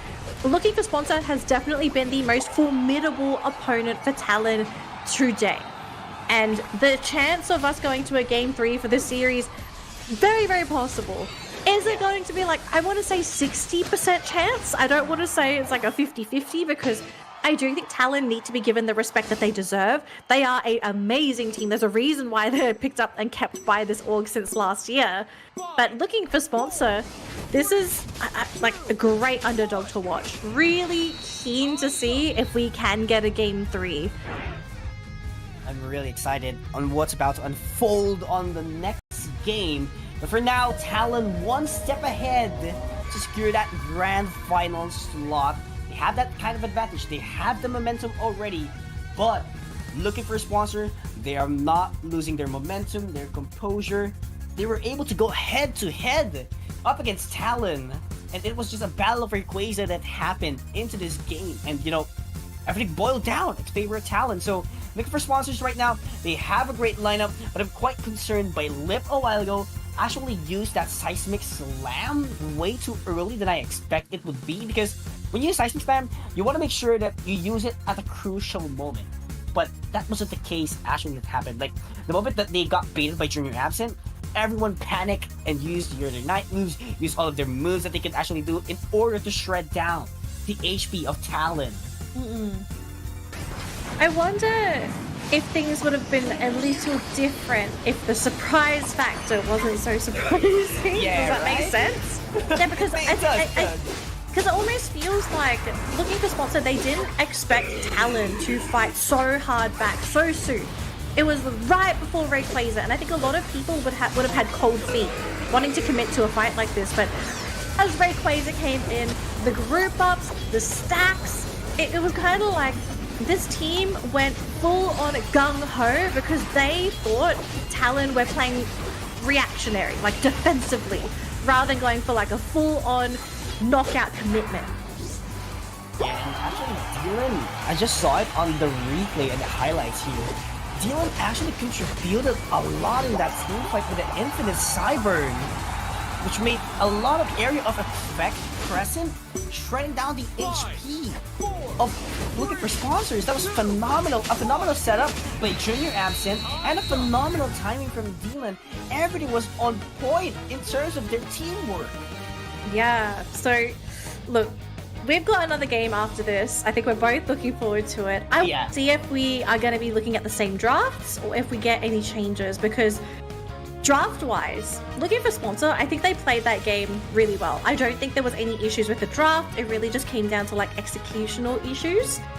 Talon, I mean, they won the game and they played their draft beautifully as well. So we could be seeing a rematch. We could be seeing some theft, because that does happen sometimes. Teams will steal Pokemon from one another.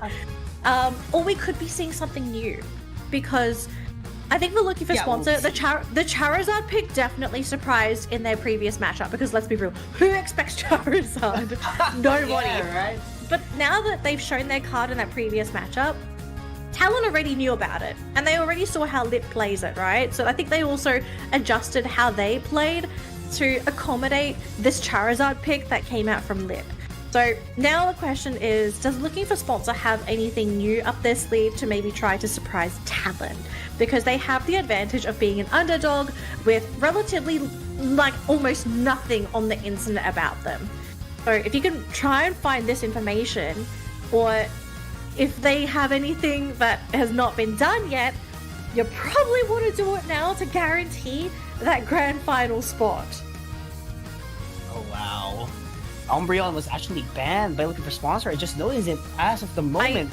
I agree. I think I agree with this ban, and also Yeah, to deny they the should. Psyduck pick was great. So Junior Absent has to play something a little different, or RBX. Right? But what's going to be their choice? Now, they did deny the Miraidon, right? So Miraidon's not going to be there for Komi anymore, and they also have Lance on the Serena. So 2 strong picks for Talon.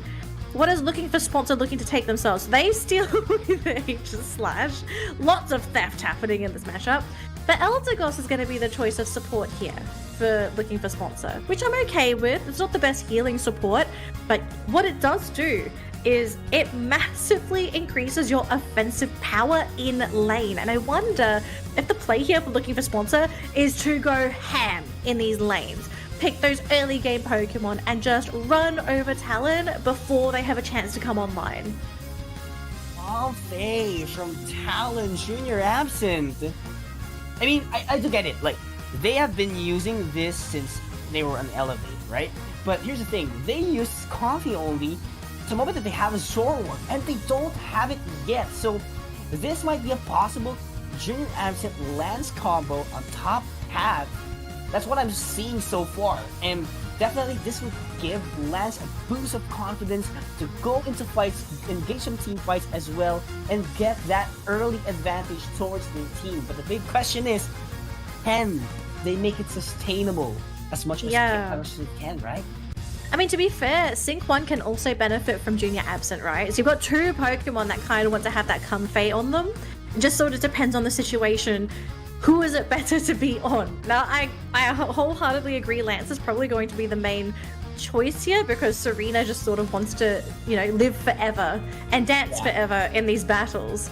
But I feel like there are going to be some circumstances where maybe you kind of want to keep that Cerulege in the battle for a little bit longer because Lance, in a lot of cases, I think he can self-sustain. I kind of don't think he needs to come in some fights.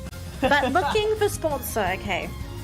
Massive changes. The attacker is going to be Inteleon for Komi. So laning stage, not going to be too bad. They have Secure. They will definitely find farm on this Pokemon. The only thing I'm a little bit worried about sometimes with Inteleon is that if you really bully an Inteleon's lane, you can definitely zone this Pokemon out and delay. So if they can somehow stabilize Komi's lane and also make sure they stabilize that top lane, I think looking for sponsor could really press the issue with what looks to be really aggressive lanes. Because I'm looking at, like, as soon as I see Eldegoss, I instantly know that a team is trying to reinforce their lanes. Yeah, I totally agree with you on that one. But here's the thing. Talon, they have a Cerulege. That could actually be the Pokemon when it comes to the winning case of that Inteleon. Inteleon usually wants a greater distance from your opponent. So definitely this Cerulege will try to advance as much as he can in order to take down the primary attacker of looking for a sponsor. So if that is going to be successful, definitely Talon could win every single team fight. But right now, that's also the same case for Talon. If they take down, or rather for looking for a sponsor, if they take down the Miraidon, their chances are so high because your opposing team will be forced down to go for the close combat. Close combats for looking for sponsors, taking down the primary laners here at top path. Yeah, Mimikyu exerting his dominance as well in that top lane, getting rid of both top laners. That is pretty big as well, because that's also slowing down the progress of that Serena. Dylan reveals himself to this Mimikyu, and we still have 3 Pokemon here for looking for sponsor. Psyduck finally comes in, so maybe things turn around as they try to jump onto that Doublade, but this might come at the cost of 2 Pokemon. Talon! And with the assistance of that Psyduck, they were thinking of going after the Miraidon, but thankfully Miraidon had an escape plan. But Talon, they came at a pretty expensive cost for that battle. Wow, expensive. Oh, that's big. Me. A big KO. Actually, yes, it does seem a little bit of a thing only, but that's actually big. And that will lead the charge for Kumi to get more levels even further. Taking down the Miraidon in the process as well. This is going to be big for looking for a sponsor. The fact that Komi got the knockout beforehand and he assisted in the Miraidon knockout, he's level 6, he's getting very close to hitting that Inteleon. As soon as he has Snipe Shot, I am looking for sponsor to pop off. They need to rebrand to looking for pop off because they need to go. As soon as they can absolutely dominate Talon, they can run away with the game. They have to force that game 3 because they can't afford to lose it now. And look, we've got Inteleon. Komi is there. His basic attacks hit like an absolute truck. He's got Real with him, but unfortunately there are just far too many Pokemon. Oh, very close. They almost managed to get the Comfey, but the attach is there, so no knockout yet, but Psyduck will go down. Mimikyu is here as well, so they do have a bit of a frontliner there to protect Komi if necessary, and those snipe shots are coming out. So if you're Talon, I hope you're ready to dance, because if you don't dance, you're going to the Pokemon Center. Oh yeah, and right now this is going to be another dance for the Regis. Both teams are eyeing on the prize, and that is actually a phenomenal grassy slide from Lance, making sure that they do get the KO for that side out for a decrease in terms of crowd control. But actually a lot of people are ignoring Kumi in the process, but right now that Regis would land in the hands of Talon, and they do get a KO along the process, which is the Eldegoss.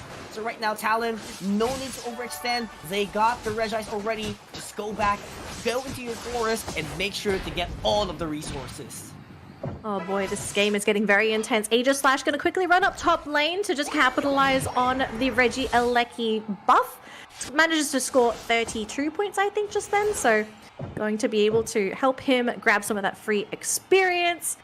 But looking for sponsor, looking really strong right now. And they're still hanging around. They're sharking that bottom lane, waiting to see if they can snare anyone in their trap. Now, we do have RBX here as well as Sync 1.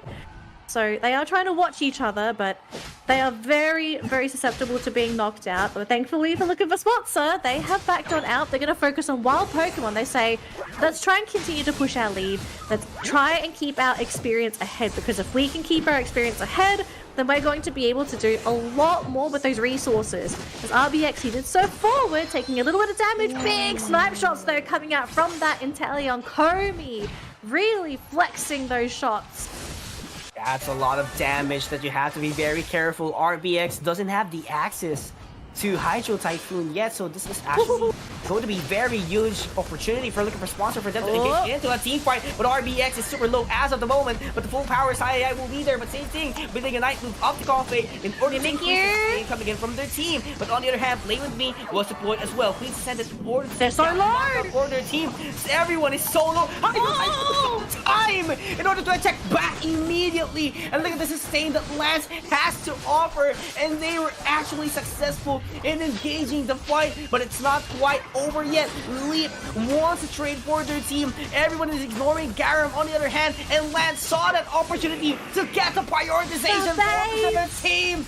What a game! What a fight for Talon! And they are eyeing on the prize on the Registeel, but where is the snipe shot? We cannot see it yet, and that is going to be Talon's Registeel.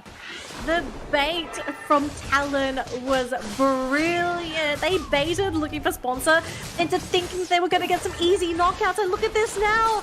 They're running over looking for sponsor. Talon finally wrestling back control of this game. They got rid of the Inteleon. They did lose the Ceruledge though.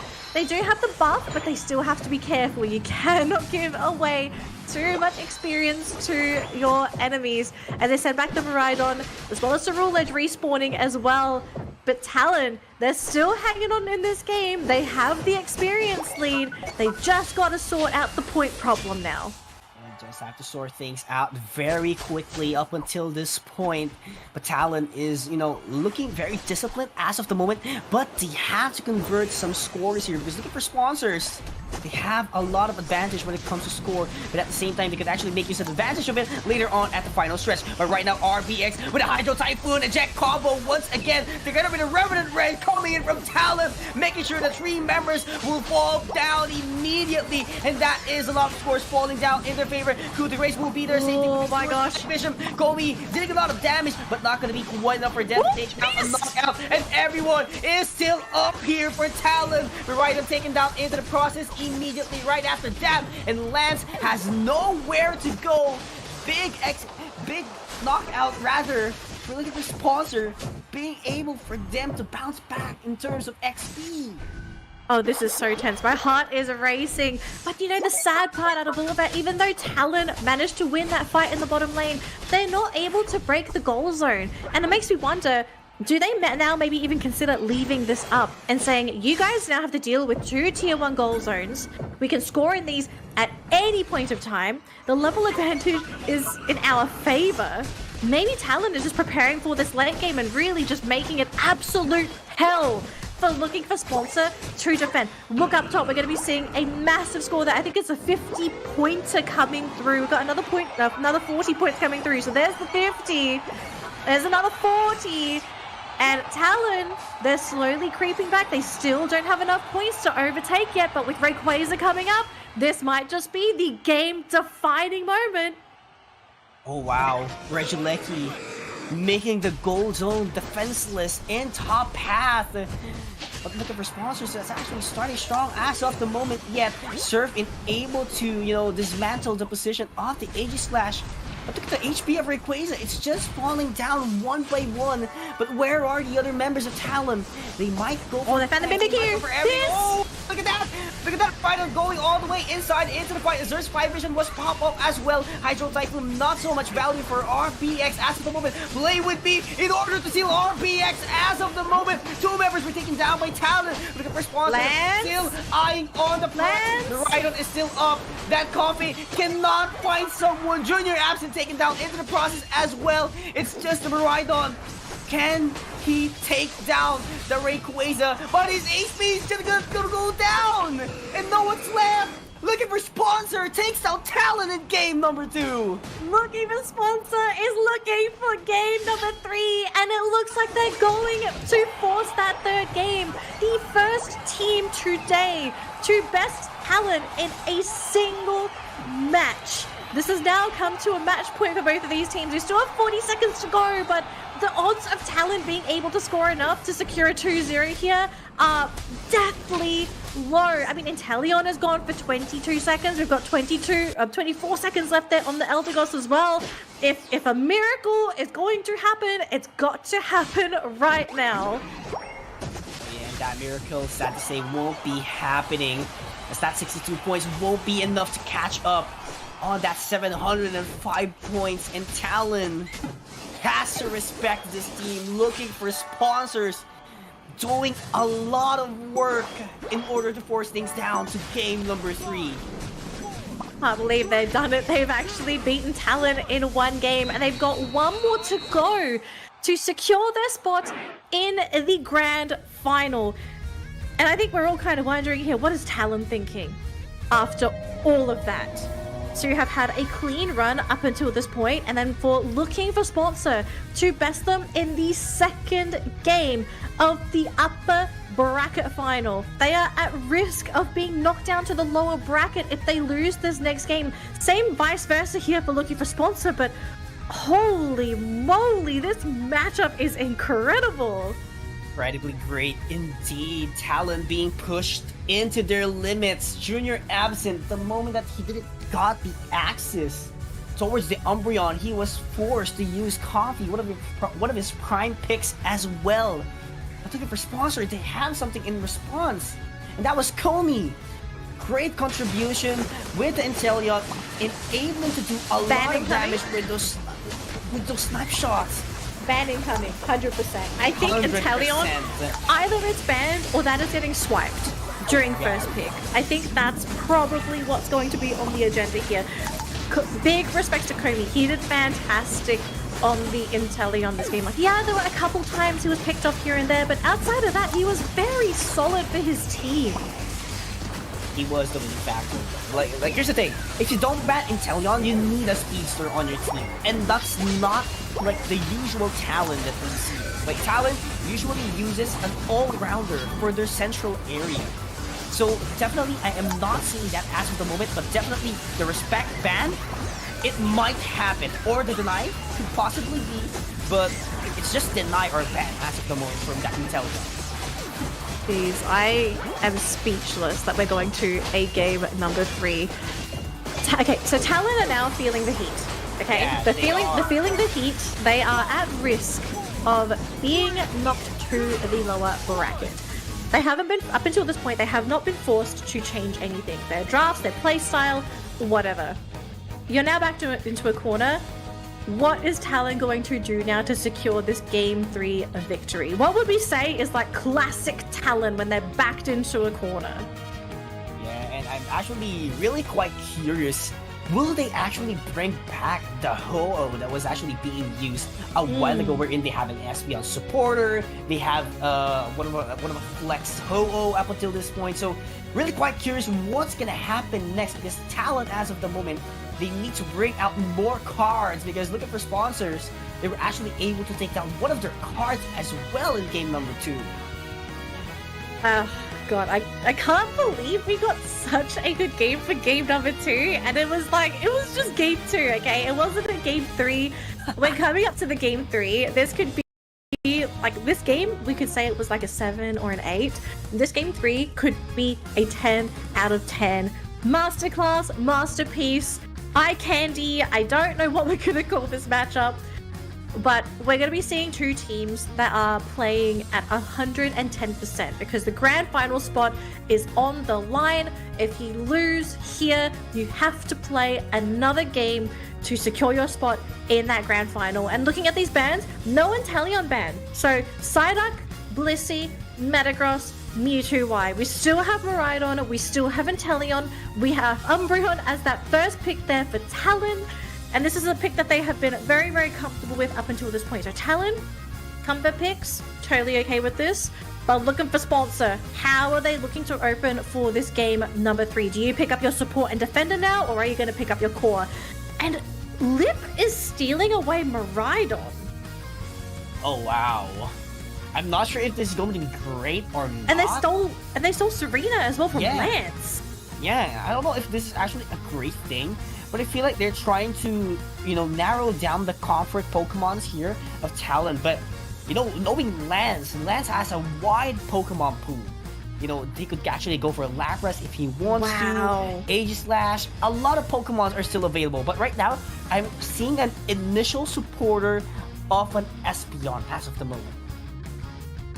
So, I'm just trying to see, are we going to be seeing something new? I'm trying to see, does someone change anything? I want to see something new. I want somebody to pop off and just not only surprise us as the viewers, but also surprise their opponents. Like, you've got to bring out an ace out of your sleeve right now, because you are at risk of being knocked out and not even making it to the grand final. Sync1 is hovering over Dodrio. We have not seen this Pokemon at all today, and that might end up being his choice. We're going to be seeing the triple-headed bird for our game 3 of this matchup. And Komi's got the last pick here. They've got Miraidon. Is it going to be that Mimikyu pick? They're going for Zacian. They're thinking. Think very carefully. Oh, they actually got Mimikyu as their last Pokemon, at least for this game. So this is actually really tough right now. No room for mistakes for both of these teams. They don't want to go in the hard way, which is a lower bracket. And from what I'm seeing so far, I feel like Talon doesn't want that game number 2 to happen again. That's why they had an access already towards this Dodrio that could triple trample on a specific location, wherein they could actually have an easy access to take down the attacker, and that's going to be the Miraidon or Komi later on. So I feel like that's actually the main value of this pick coming in from Sync1. I think another benefit is the lane pressure that you can apply with Dodrio, because I think at the previous matchup, we all know Mimikyu. This Pokemon comes online so quickly and can provide so much assistance in lane. You generally are going to get a knockout or two. Like, it's probably one of the best early game lane support junglers for teams. So how do you match that energy? You've got to pick another central laner that can keep up with Mimikyu, which Dodrio can do. Very fast Pokemon, great mobility, can maybe even hit the lane before the Mimikyu is there. Maybe this is the plan for Talon. They say, you wrecked our lanes in that second game. We're going to get that control back, because that's what we're used to playing. Oh yeah, and I want to see that control to happen. So either two teams could actually control the phasing of this game, but as of the moment, looking for a sponsor has that momentum. They just want to gain towards Talon and their confidence is really boosted up. But RBX, on the other hand, is in a little bit of trouble here, but XP will be enough to make him live for another day, actually, in the bottom path. Gotta live. Gotta survive. Both of these teams are in survival mode, okay? Yeah. Only one team is going to be able to win. I want to see what the lane priorities are going to be for both teams. Is it still going to be top lane for both teams, or are we going to be seeing a bit of a delta swap where both teams sort of pick one lane and that's going to be it? Lance wins that engagement, getting the first knockout before getting knocked out himself. But down bottom though, we're going to be seeing the Snorlax go down, the Squirtle hanging on. Real one basic attack. It's going to be enough for the Espeon to finish him off, and now Dylan on this Espeon challenging Miraidon, but both players just going to leave it at that, and now we have both central laners in that top lane. Junior absent, he sees that Mimikyu, and look at this, so much respect in that top lane. So much respect. Yeah, and absolutely a phenomenal meme look in order for the chase not to continue up against Talon. So that was actually a phenomenal execution from Junior Absent, making sure that the KOs will be mitigated as much as possible on their side. So Talon, as of the moment, they want to make sure that they get wild Pokemons, they get XPs, avoid being knocked out. It just goes to show how tense both of these teams feel, because they're not... No one's gone gung-ho mode. Everyone's just sort of staying in their lanes, staying in their aisle. Although we are going to be seeing Lip go down, which is a pretty big deal, because Lip has played a very pivotal role in the success of looking for sponsors. So slowing him down is massive, especially with all of the Swablu and Altaria finally coming in.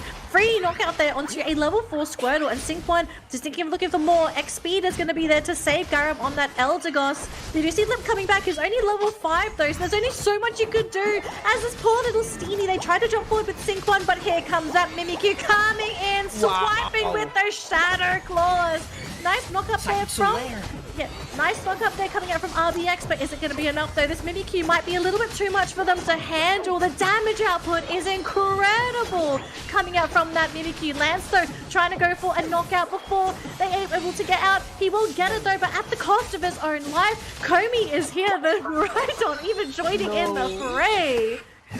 Oh no, Talon overstayed, overextended, and I think looking for sponsors.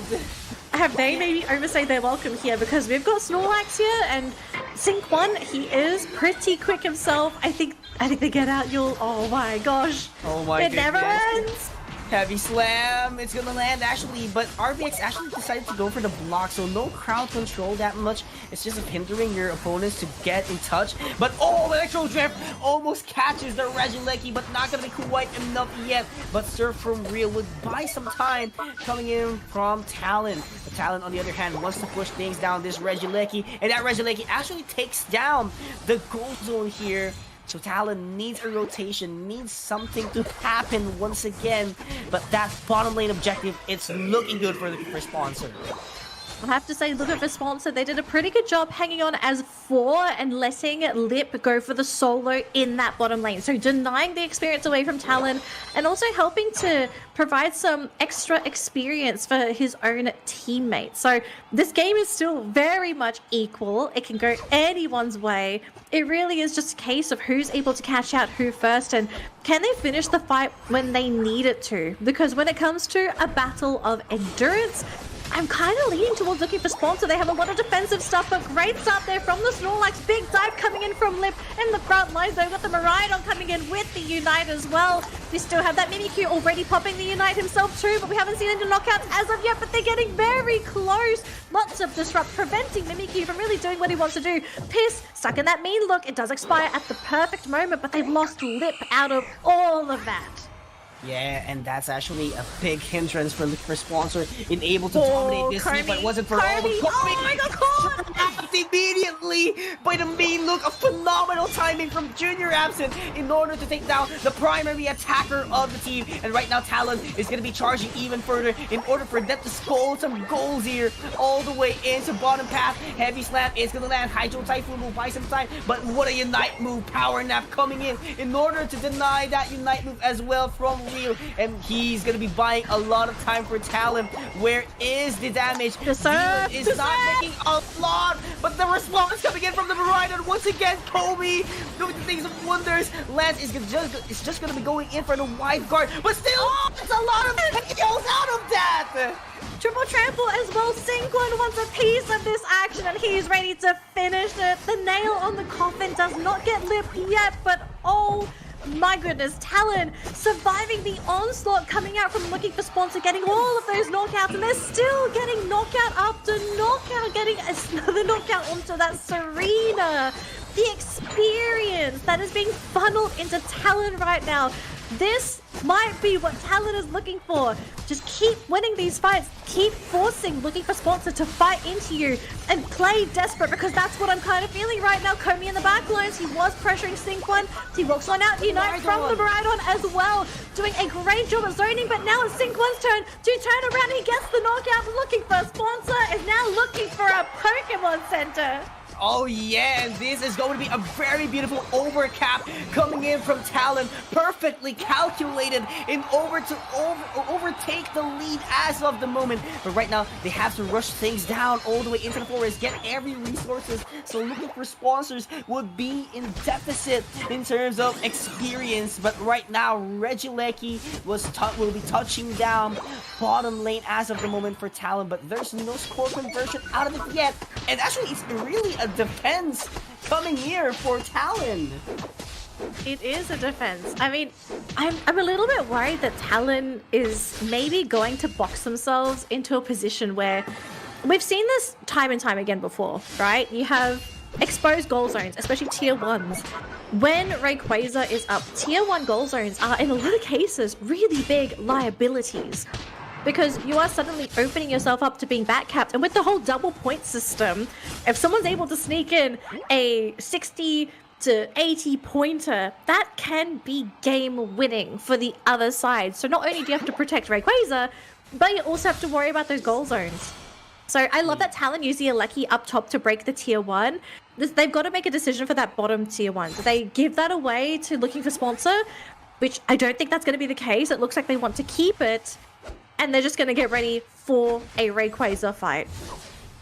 Not quite sure if Sinquan is trying to go for a sneak attack all the way into the bottom. I'm not quite sure yet.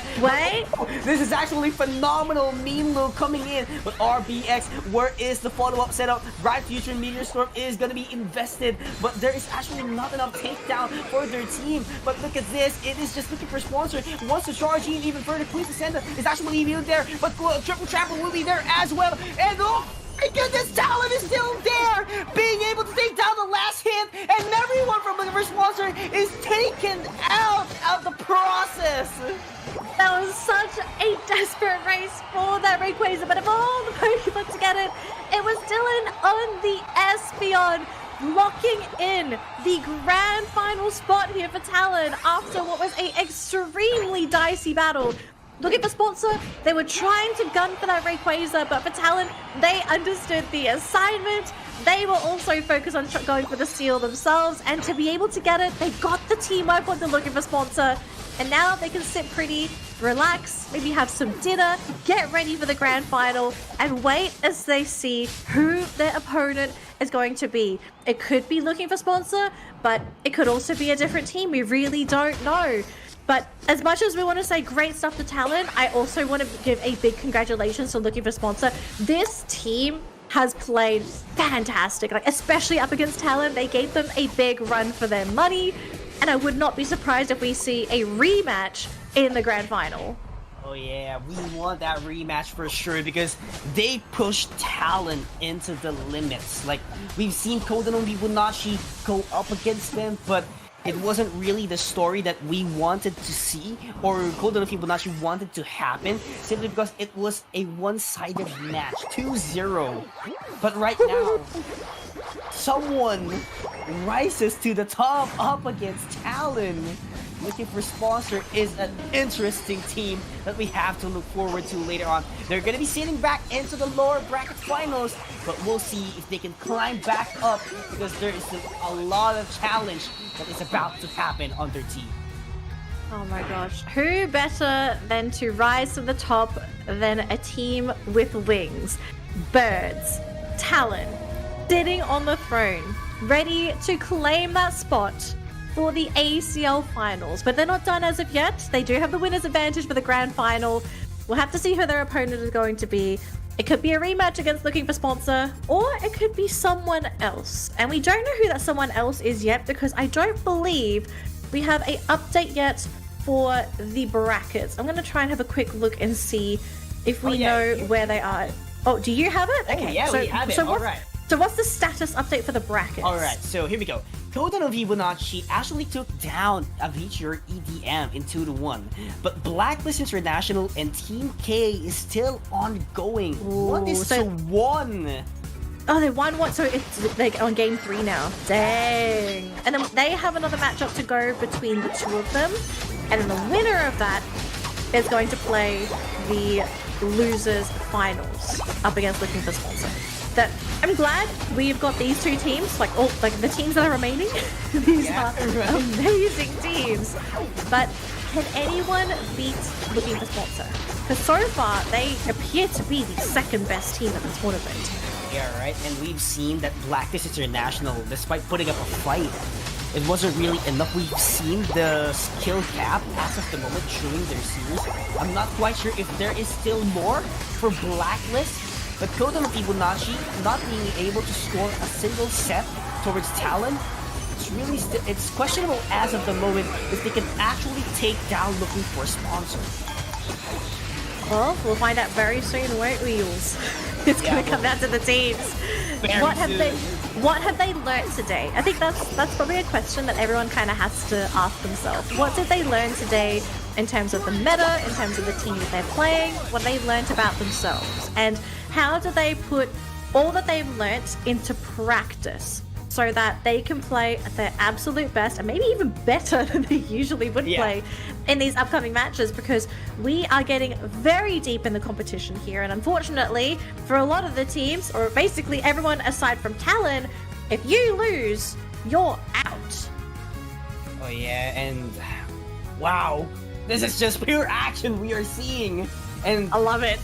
I love it. Knowing the teams, remaining teams, you know, one defeat is gonna take you down, is gonna send you home, and I just can't wait for the next match. I just cannot wait even further. Though sad to say, we'll be waiting for a little bit longer, but I'm really excited what's about to unfold.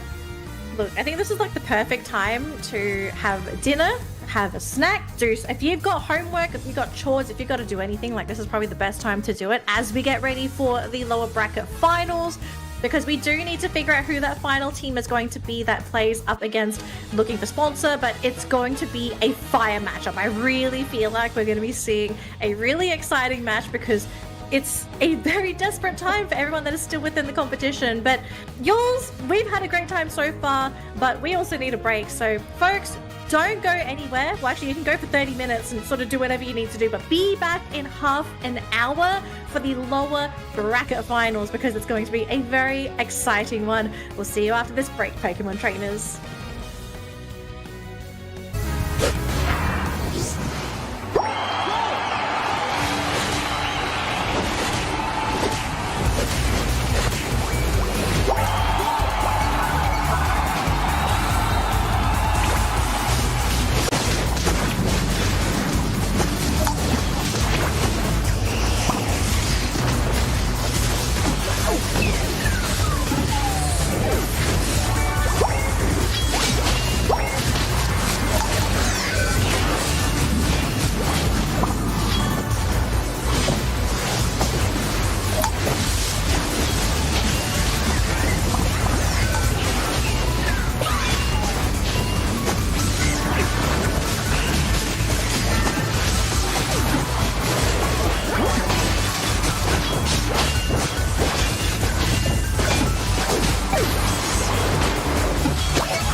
Pokémon unite!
Pokémon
unite!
Pokémon unite!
Pokémon unite!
Pokémon unite!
Pokémon unite!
Pokémon unite!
Pokémon Unite!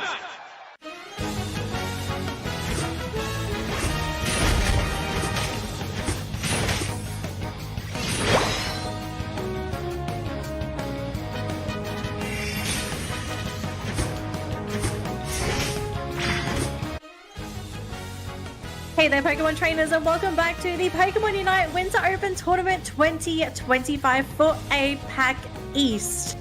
In a shocking turn of events, our lower bracket final? Yeah, that's what it is. It's the lower bracket final. We've been waiting to find out who is going to be playing against, looking for sponsor. And the team that they're going to play against is none other than Team K. So we are looking at a South Korea versus South Korea matchup in the lower bracket final. Okay, Yules, I think a lot of us were thinking that maybe one of the Filipino teams is going to make it through, but did you expect a Korea versus Korea matchup in the lower bracket final? I mean, honestly, it's more than 50-50, but I saw this coming, knowing that Team K from the online qualifiers that happened yesterday, they were taking down a lot of Filipino teams along the process during their run. So it's not surprising that they actually took down Kodan of Fibonacci in 2-1.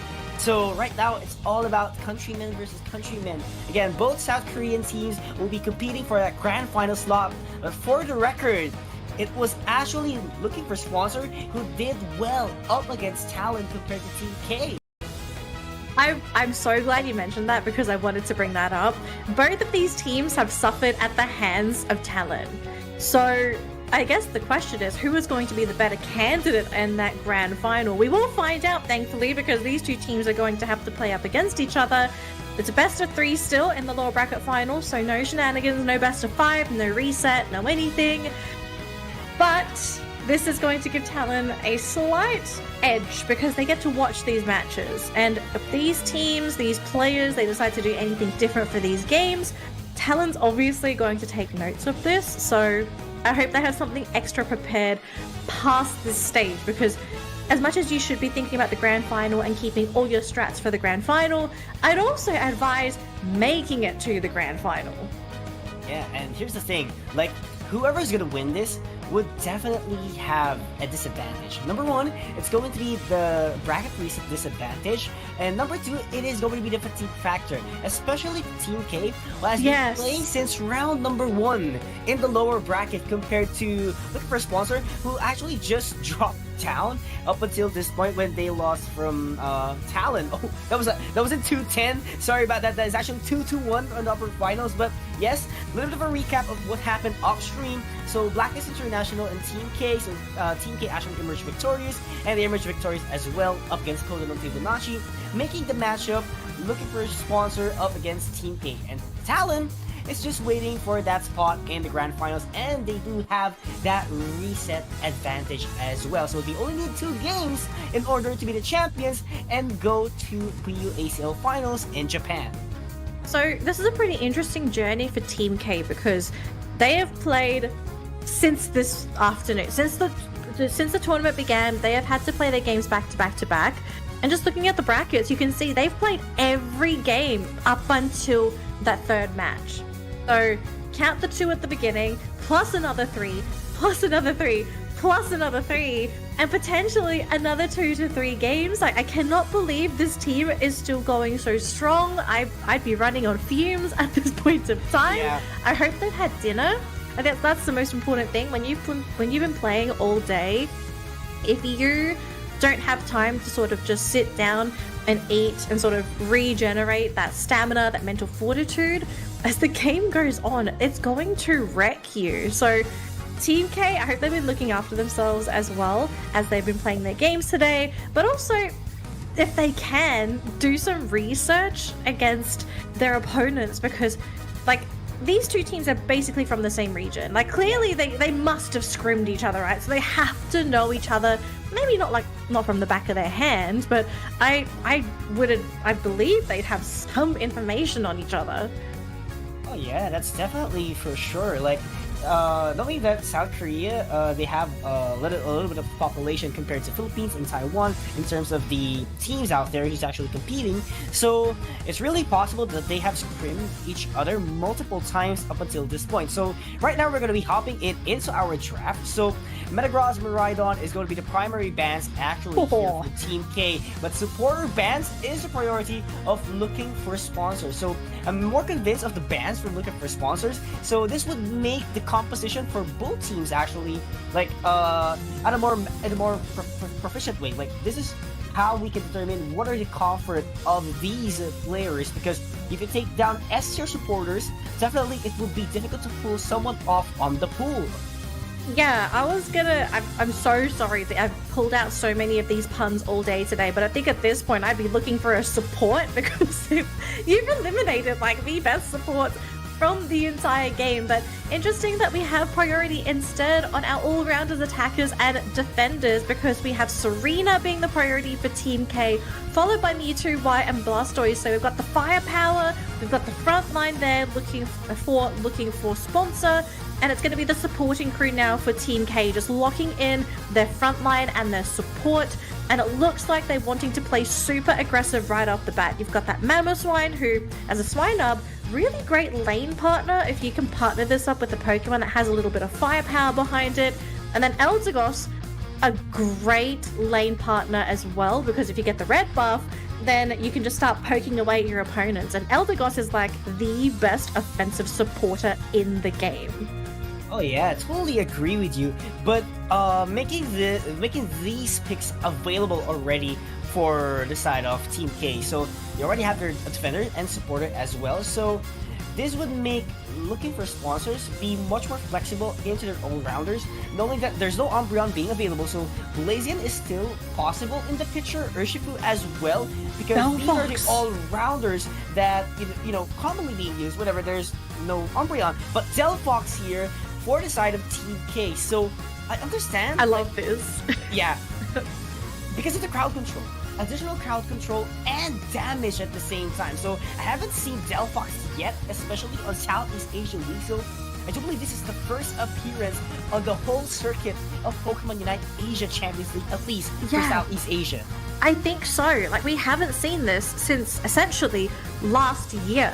And as an added bonus for Delphox, you know, this was, back in the day, the counter to Clefable, right? The whole point of Clefable's kit is to keep its team alive. But once Delphox hits the field, Clefable's healing is going to be much less effective. You reduce the effectiveness of that support, and all of a sudden, you can't just run into the enemy team and have your support moonlighting behind you. You have to be very selective of where you decide to have these fights, because otherwise you're going to have fanciful fireworks thrown right on top of you, and that is amazing setup for the rest of Team K to come in with the follow-up. Because again, we said this earlier on, Team K, they've gone for a very aggressive draft. This is a team that wants to fight. They don't want to play tango with you. They don't want to play that game of like poke and heal, poke and heal. Once they go, they want to go. And the thing is, looking for sponsor, I mean, they kind of had that going for them until the Delphox appeared. And so all of a sudden, they need to be really careful where and when they choose to have these fights. One place you don't want to be fighting if you are on the side of looking for sponsor, do not fight at choke points, because that's where the fireworks become incredibly deadly. Oh yeah, I totally agree, and I love what's about to happen as of the moment. But right now, Team K is going to be starting things very aggressive here towards top half. They already have numbers advantage, and that was actually quick. They didn't even clear the full forest. They just set their prioritization all the way to top half and eventually get the KO that their team needs. And this is a different facing from the more traditional ones rather. So I'm quite curious, what is Team K actually planning as of the moment? Well, I mean, the plan originally, right, is to just go. I think it's like that red button, have someone be ready to press it and say, okay guys, it's time to shine, we gotta go. But at the same time, they have to be very wary of looking for sponsor, because looking for sponsor also wants to go themselves. And up top, I'm actually seeing some health bars drop, as we do see a very low Squirtle that almost got caught out managed to get out of there, it seems, as we are seeing a bit of a skirmish in that bottom lane as well. That Mewtwo Y just poking away at this Braxian Swinub combo. But up top though, no KOs. It looks like it was pretty close, but just more or less just an exchange of damage rather than an exchange of Pokemon. Yeah, but right now it's more quiet than usual. Both teams are scoreless as of the moment. No stacking as of now, but I love the macro plays coming in from both teams. They were able to make sure to clear every single wild Pokemons in the forest on their lanes as well, and the Bunnelby was actually poking the Urshifu, preventing it to score. That was actually very funny. But yeah, going back into the picture right now, it is going to be Team K who's going to be the aggressors here all the way in the top path. Urshifu is going to get pinched down immediately, and that is a powerful stomp from the Serena and a granted KO as well for Team K. But the trait of looking for sponsor is going to be their score. I wonder if they want to continue with this because there are so many Pokemon here. Urshifu is nowhere in sight either, actually thinking of going down bottom instead. But it looks like Carla almost getting caught out, was managed to run into the bush. Wartortle getting caught out at the Doublade. So 2 Pokemon knocked out on the side of looking for sponsor. Still diving with that Serena onto the Clefable, just making sure Garam isn't there to heal his teammates with that Moonlight. Now it's going to be Moonlight and Follow Me for this Clefable, so a little bit of redirection as well as healing. But unfortunately, this is not going to do anything when it comes to defending that tier 1 goal zone that's just been popped. Oh yeah, and I actually love how Looking for Sponsor responded in that situation, knowing that the Clefable has been buying a lot of time for their team. So what they did is shift their attention towards the Regirock. They get XP, they get defense as well, while Team K applies the pressure all the way in top lane, but there is just enough time for them to defend things down. Yeah, just got to keep that defense going and just stabilize while they get their resources going. But so far, it's looking pretty even across the board in terms of experience. We've got a level 9 on both sides. Now it's going to be an extra level 9 there on the Delphox. So Team K with a slight experience advantage over looking for sponsor. It looks like we do have a couple of Pokemon trying to run away there by Team K, being chased by looking for sponsor. Thankfully, no one's able to get any connections off, so they do disengage. They are coming back in with the Piloswine, who's been served back towards that goal zone. He's going to try and walk on out of there. Nice Sacred Sword just for the zone, but here comes that Mewtwo. It's going to pop the Unite as well. They catch out the most valuable target there, though. They get the Zacian. Now it's looking for sponsor, looking for goals. Looking for goals, and right now looking for sponsor, managed to keep it up ongoing. They're actually on the lead in terms of their core Pokemon, which is the Urshifu, but the score is not looking that, much of a lead. And definitely this is, could go flip back and forth towards right now. But I love the pressure that looking for sponsor is trying to apply up against Team K. They want Team K to be removed on their comfort zones immediately, knowing that they are the ones controlling the game so far. Got to keep control of that game, because I fear if you lose control of it, I feel like Team K has a really good chance of just sort of coming back and taking that control back for themselves. Especially with that Delphox on the field. Like, this is such an X-Factor Pokemon that very rarely appears, but in the right circumstances, and in this game in particular, I really think it can be a game-defining Pokemon, depending on whether you get a really good placement for the fanciful fireworks and the follow-up damage as well. And it looks like we are going to be seeing a Regice down bottom, unfortunately, so no attack or defense buff on the side of looking for sponsor, but they will still benefit from that extra experience that they're going to be getting.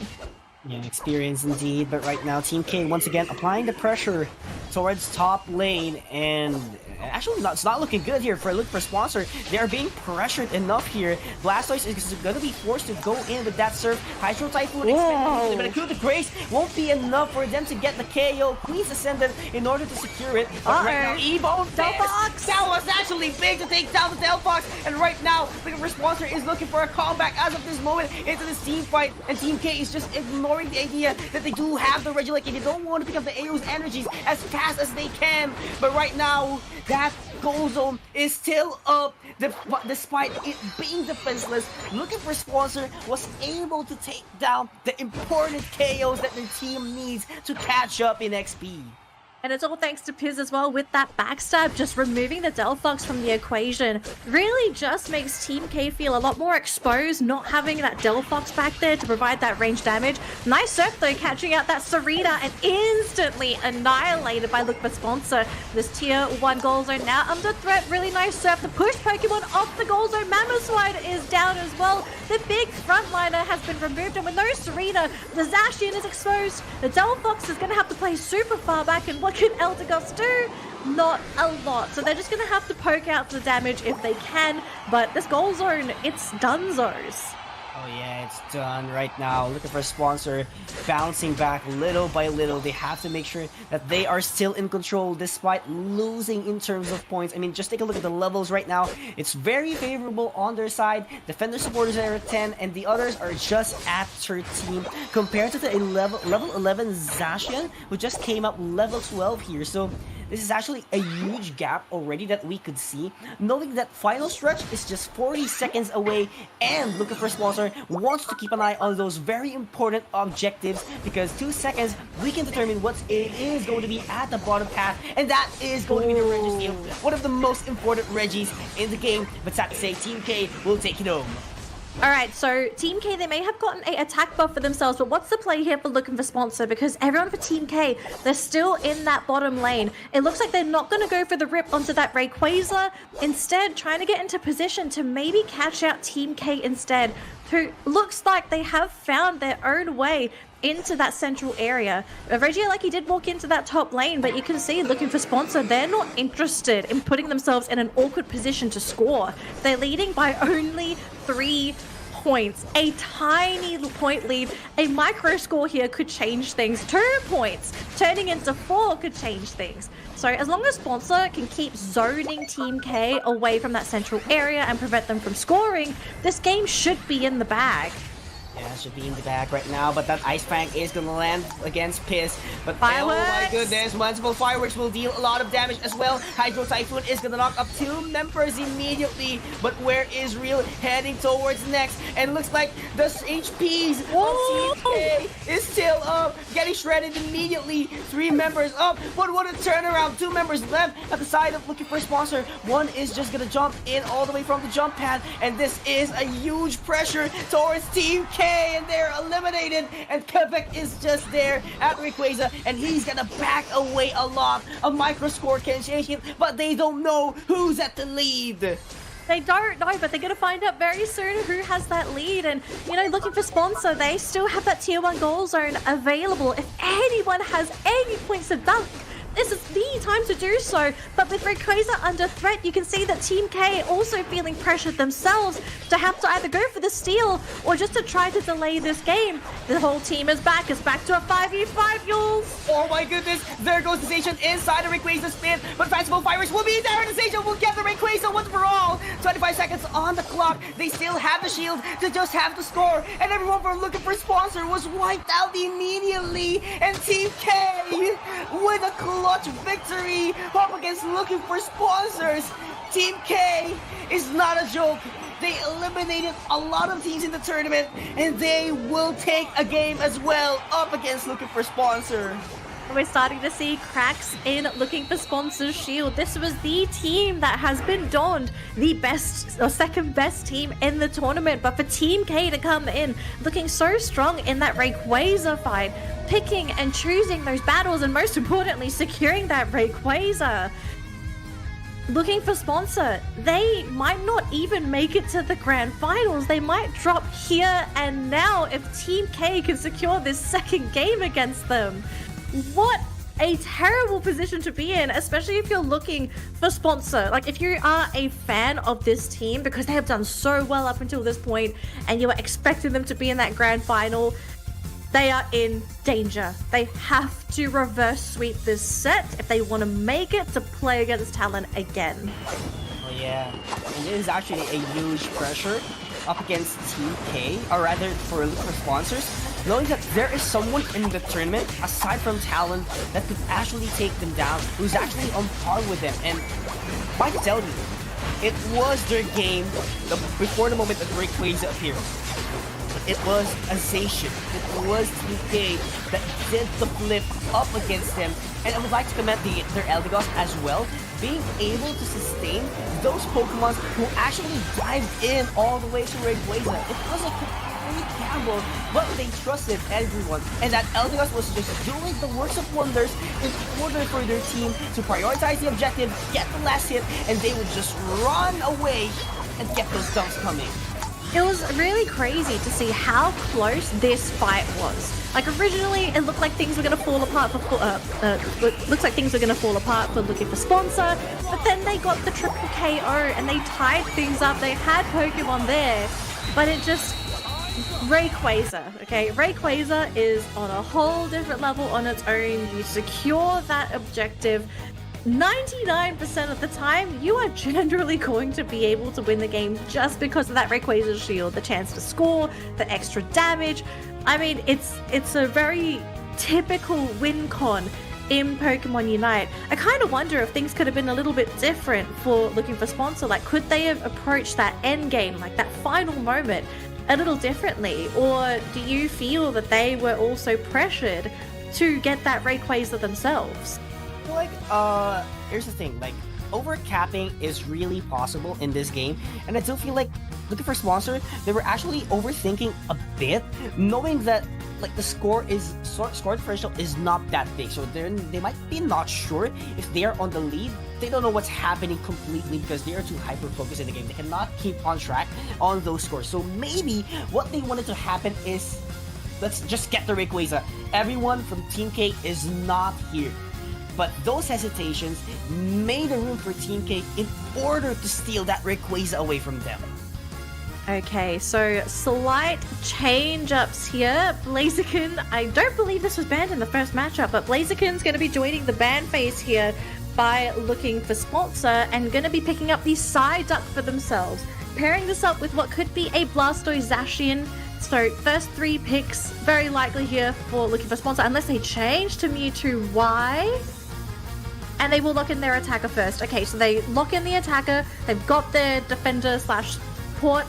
Well, we know it could be a non-healing strat. We do see those every now and again, as well as that Zacian.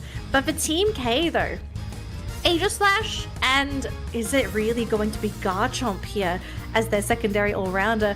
Buzzwole, I'm actually a really big fan of, and I would be totally okay if they decide to go for the Buzzwole.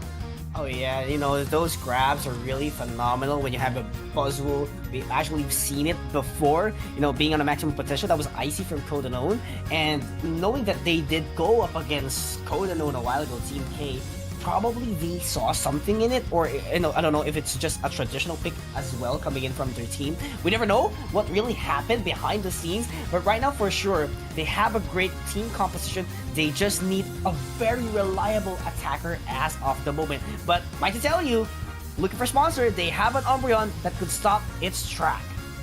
They've got an Umbreon that can stop a lot of things in its tracks, right? Buzzwole, Aegislash, and whatever this last Pokemon is going to be on Greedent! Oh Hello? my!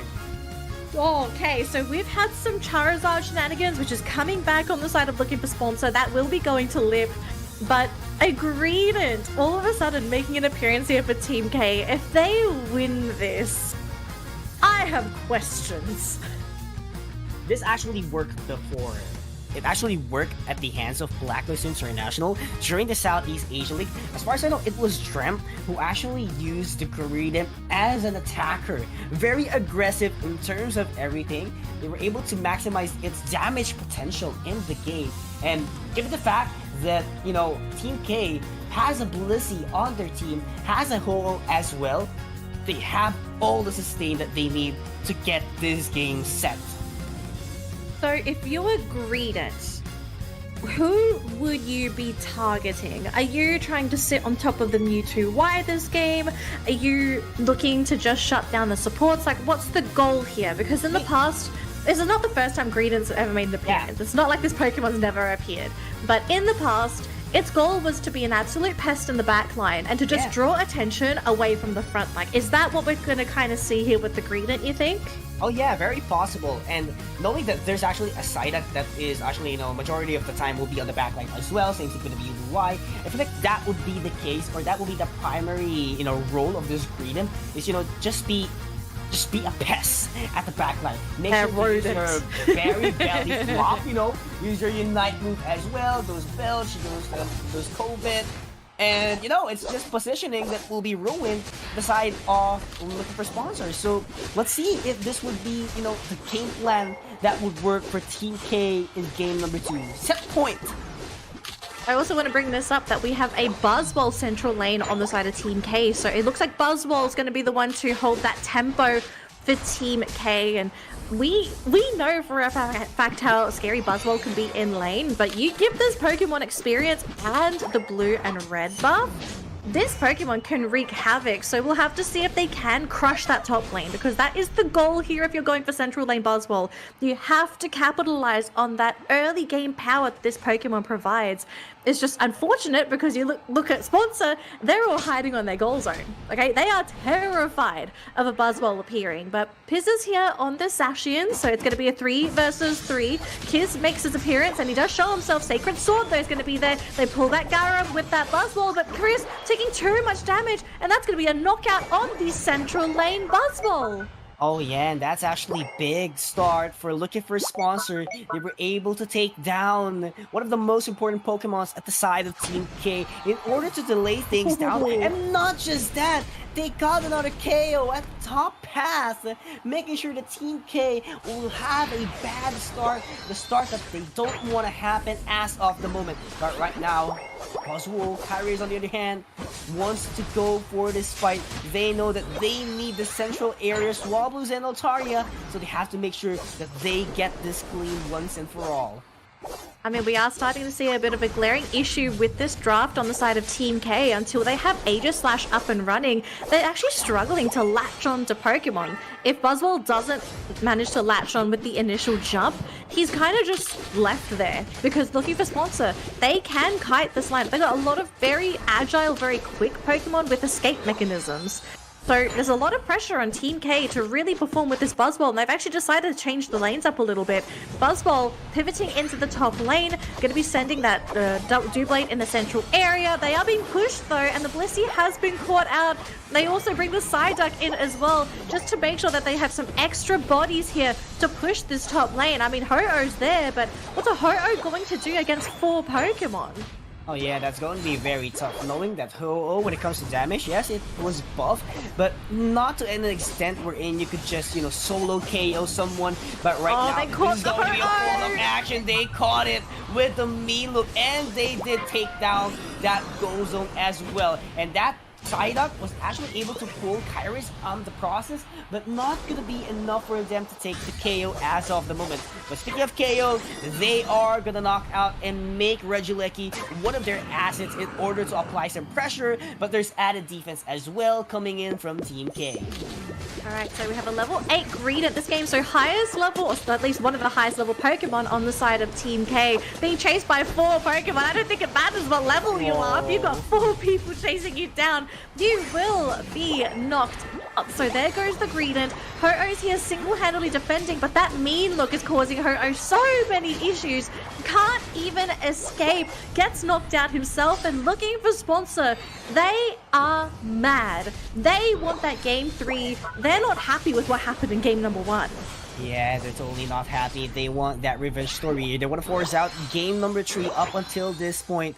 But Team K, on the other hand, they are losing a lot in terms of XP, in terms of map control, and everything else, objective as well. So they need to catch up as soon as they can, as much as possible, get those knockouts one by one whenever it's a guarantee coming in from their team, just to be able for them to catch up a lot in terms of XP. Because looking for sponsors, they are taking down every single resources that they do have. Yeah, they're committing global warming by just soaking everything up, right? Not giving anything away. But I feel like this is the correct way to play if you're looking for sponsor. You don't want to give Team K an opportunity to have any kind of comeback, right? And I'm not sure if pulling resources, this is a great way to do it. But I think as well, I kind of want to question the draft from Team K, because let's be real, their draft is not normal, okay? Very off the hook, like very different. It's not something that we're used to seeing, and unfortunately, it's not picked like this a lot because it's not proven. So, Team K, the fact that they've drafted like this and they don't have this early game advantage, I don't know if they're gonna make the comeback. I mean, they got the Zacian, Bliss Assistance there. Kumi's fine. I don't see them being able to chase him because I mentioned this before. Team K, once they dislatch from somebody, they don't have a good way of latching back on. Oh yeah. Right now, added pressure again and again. Team K keeps on applying the pressure, the best of their abilities. But right now, looking for a sponsor is going to engage fire the Team K. blast. They know they have a big advantage right now, and they're going to be advancing even further, trying to chase down that Aegis Slash, and they take it out in the process. It is the Ho getting caught immediately at the main loop. That's actually a total of three knockouts actually, in which that Buzzwolf actually just came back into the battle. So that was actually a phenomenal execution for looking for sponsor in order to bait down that fight and make it favorable for them, for Team K not to catch up on their levels. Oh boy, it looked like it was going to be a good time for Team K to come back, but looking for sponsor, they just have too much firepower now, too much of a lead. As soon as they have the right Pokemon there, they're going to get those knockouts. And I mean, Aegis Slash is hanging on, but the shielding, it's just not enough, unfortunately. And Regirock is going to go in favor of looking for sponsors, so they have the defensive buff as well. It makes it even harder to knock them out. And Team K, they can only just really retreat because what else can you do? You try to fight back. Oh, the Buzzwolf's been caught back by the Psyduck as well. Does get out, but just how scary is this team? You try to retreat, you get pulled back. You try to fight into looking for sponsor, they outdamage you. It's almost like you just can't win. Yeah, there's actually not a chance for you to even do what you want or what you want to execute things down. It's just full of, covers for looking for sponsors. They don't want that same thing to happen again during game number 1, and they keep applying the pressure. They don't want Team K to move the way they wanted to. That's why they take another KO out of the process into their territory, and this is not looking good for Team K. 40 seconds on the clock. There will be Rayquaza. 5 seconds, Regieleki will be up there, so it is looking for a sponsor, not giving a breathing room, and they managed to pull down that Ho-Oh, but KO, it's not going to be present as of the moment. Oh, the situation's looking really dire here for Team K. The level lead on the side of looking for sponsor. The Charizard is almost level 15, so he is going to be a late game monster unless they somehow catch Lip out and they just pop him on the spot. I just don't see them being able to eliminate this Charizard. And backed up with an Umbreon that's going to have the Wish available, a Mewtwo that's going to be pelting them with these painful basic attacks. I think I could even just see this rush happening. And look at this Team K. I mean, what secure did they have? Oh, they're just gonna rush it. They don't care anymore for Team K because they know they have the firepower. They don't have to play tag, and they're gonna take them down to in the process. And it is just a scoring game for looking for sponsors, and there will be a game number 3. Game number 3, a sigh of relief for fans supporting looking for sponsor, and for Team K, maybe just a moment for this team to kind of catch their breath, to regroup. I like weird, okay? I love seeing weird compositions, but sometimes I feel like if you go a little bit too weird, it could cost you a game, especially in the lower bracket finals as well. I kind of feel like this draft could have worked. It was just, I feel like things just immediately went downhill when that first engagement with the Buzzwole, the first rotation that we saw, when that failed, I feel like Team K probably just lost it there and then because they needed that Buzzball to be that big threat, to make looking for sponsor feel afraid to appear in their lanes. It's actually a high risk, high reward composition. That's how I call it. Yeah, it could have worked, but the facing it just got messy. The moment that, looking for sponsor doesn't know how things would go for Team K. They know what's gonna happen. They know their win condition. So as of the moment, they don't want that to happen. They countered it immediately with their own potential, taking down those important KOs in order for Team K to be behind. And they just zone out. They just keep applying the pressure as of the moment. Yeah, so 5 seconds to go, but looking for sponsor. They tied the series up 1-1, bringing it to a game 3. Match point for both teams. Next game, winner of this match is going to the grand finals and will have their rematch against Talon. Both of these teams looking for rematches against Talon, because that's the reason why both of these teams are down here. It's because of Talon. Oh yeah, actually not just them, but actually everyone who competed in the lower bracket semifinals. Just imagine, Kodano was there for a rematch up against Talon, Team K was also there, and looking for sponsor also there, so they are competing for a rematch up against Talon. But right now, our score is 1-1, and it will be a total reset for the next game. It will just be a best of 1. That is going to be the mindset of the teams competing as of the moment, because they don't want to, think of it, oh, it's a best of 3, we came up short. No, they want to think that it is a best of 1, and it is a must-win already for the team. So this is going to be an all-out for sure. So changes coming into this game number 3. I think looking for sponsor, I mean, they played as standard as can be, right? Like, they've had a lot of success with all of these Pokemon, so I don't think we're going to be seeing any changes for them. But Team K, okay, that draft in that last game, it was different and it didn't quite work. I could see the vision, it didn't really play out for them.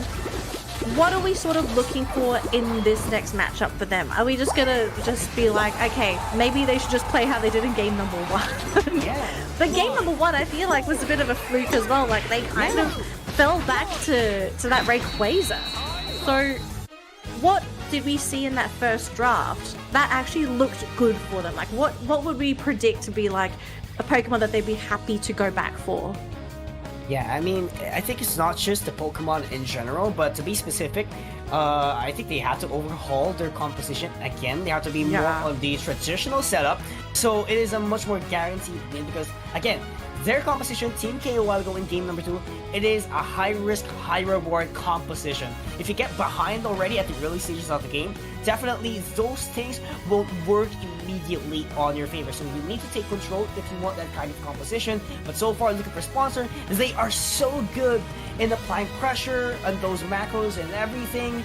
They want to make sure that they go head-to-head, and if they already are head-to-head, they get ahead of you on time. They get ahead because that's how they play, right? It's their signature style. So, our best of 3. Let's come down to this final game as Team K and looking for sponsor have both taken a match off of each other, forcing this game number 3. What's going to be removed from the pool of Pokemon? Metagross is going to be the first one removed. Serena is going to be the next one. We do know Serena has been very popular today. Alola. And Alola Ninetale? Oh, wow. This has to be like insider info that we're not aware of, because we have not seen. But Zoroark first. Let's go. Let's go. See a Venusaur. Okay, wait. Okay, hold on. I think we have a remake happening. Okay, as soon as I saw the glaring Rapidash, we know that it's not. Dang it, guys! Dang it! I thought we were gonna see a Zoroark. Come on.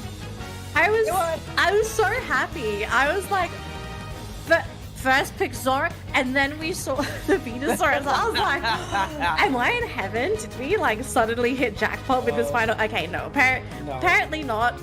I do believe we are going to be going in for a quick remake, so apologies for that, guys. I know you were just as excited as we were, so just hang tight, okay? We're gonna get this sorted. We'll jump right back into the draft as soon as it's ready. But dang it, dang it! I feel like the error out there is they're not going to be changing their sides.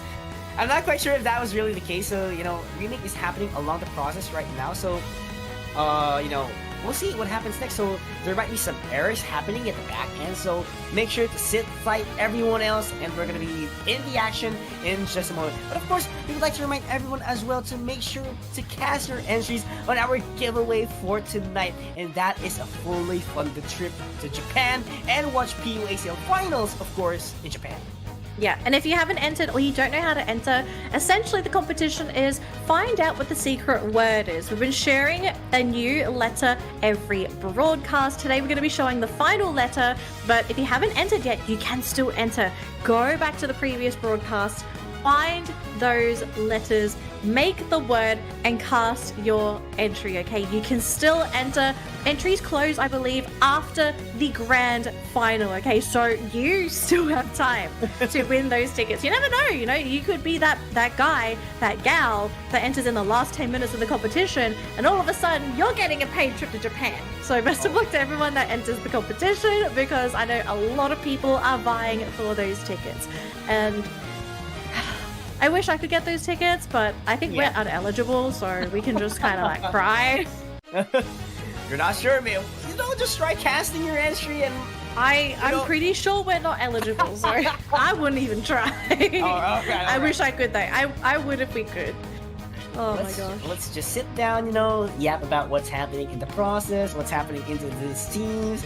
I mean, that's technically our role as of the moment. We're not gonna, you know, we're not gonna get that from the tree. We're ineligible to be specific. Yeah, I mean, that's what we're supposed to be doing. I'm just going to go back and have a look at these Pokemon that we saw for Game 1 for Team K versus Looking for Sponsor. So whilst we're sort of waiting for this game to be remade, recap for the team comps. For Team K, it was Delphox, Mamoswine, Zacian, Eldegoss, and Serena. And for Looking for Sponsor, it was Mewtwo Y, Aegislash, Urshifu Dark, Blastoise, and Clefable. So of these Pokemon, let's focus on Team K, because this was the team that drafted weird. Like we kind of have this team needs to come back to being, you know, standard. What Pokemon would you sort of go back to in that first game? I kind of felt like the Eldegoss pick was really good for this team. Like the sustain, the lane pressure, it was such a good support for the play style that Team K had for that first game, which was really aggressive. Yeah, because here's the thing, whenever you have an Eldegoss, again, it was actually a major factor. That's why they took game number 1. I mean, it looked like a fluke, just like what you've said a while ago, but the amount of sustain that you could get from it is really phenomenal, making sure that Zacian a while ago was able to keep it up until they got the last hit on the Rayquaza. So, you know, just take a look at it, in the composition wise, you have to bring it back, you know? And you need more sustain, and that Greedent is not enough sustain in order for you to get that win converted, because you need an attacker or you need an all-rounder, and the range that a Greedent has to offer, it's not that great. So maybe a Greedent would work if you replace it with an all-rounder, not an attacker. I think that if I was going to have a situation where I pick a Greedent over a standard attacker, I think it would have to be up against teams that are running something like a Decidueye or an Alolan Ninetales, like one of these backline attackers that lacks mobility, right? Somebody that can't really afford to be jumped on, which is what Greedent really thrives on. Look at these all-rounder bands. Holy smokes. Like Metagross, Urshifu, Serena, and Blaziken. This means everything else is on the table. All of our attackers, all of our supports, all of our defenders. What's the pick? Because Team K gets first pick here. And they're gonna go back for that Zacian, that trusty Zacian from game number 1. So it's really possible that we get another Charizard here. It's wide open for looking for sponsors, but Aegislash as well. So, you know, all-rounders are, you know, little by little running out in this game. Garchomp is still there, Gyarados as well, Charizard in the process. I do feel like those are the top picks that these teams could actually go for as of the moment. It would be really weird if we just had all-rounders for both of these teams. Yeah. But Crustle!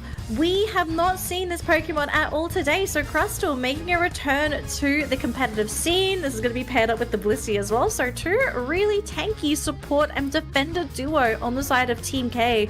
They've got a lot of options with this Crustle. I'm actually keen to see what build this is going to be, if it's going to be Rock Tomb or X-Scissor, because I feel like sometimes people underestimate the power of Crustal. Oh yeah. So I mean, we've seen before being very efficient, but at least for this league, we haven't seen it that much. So I'm really quite curious what would be like the specific build here. Like we've seen Rock Tomb Stealth Rock, but most of the time it was Rock Tomb and X Scissor. But let's see what would happen here.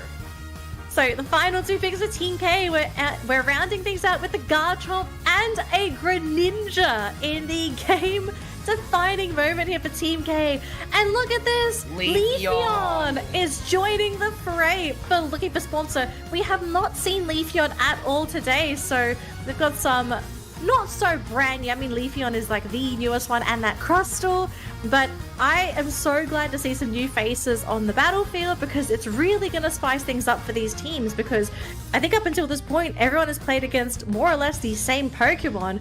Once you start spicing things up with something new, that can potentially throw players off because they're just like, oh wait, there's a Leafeon. We haven't played Leafeon against a Leafeon for like 2 weeks. It can really mess with you.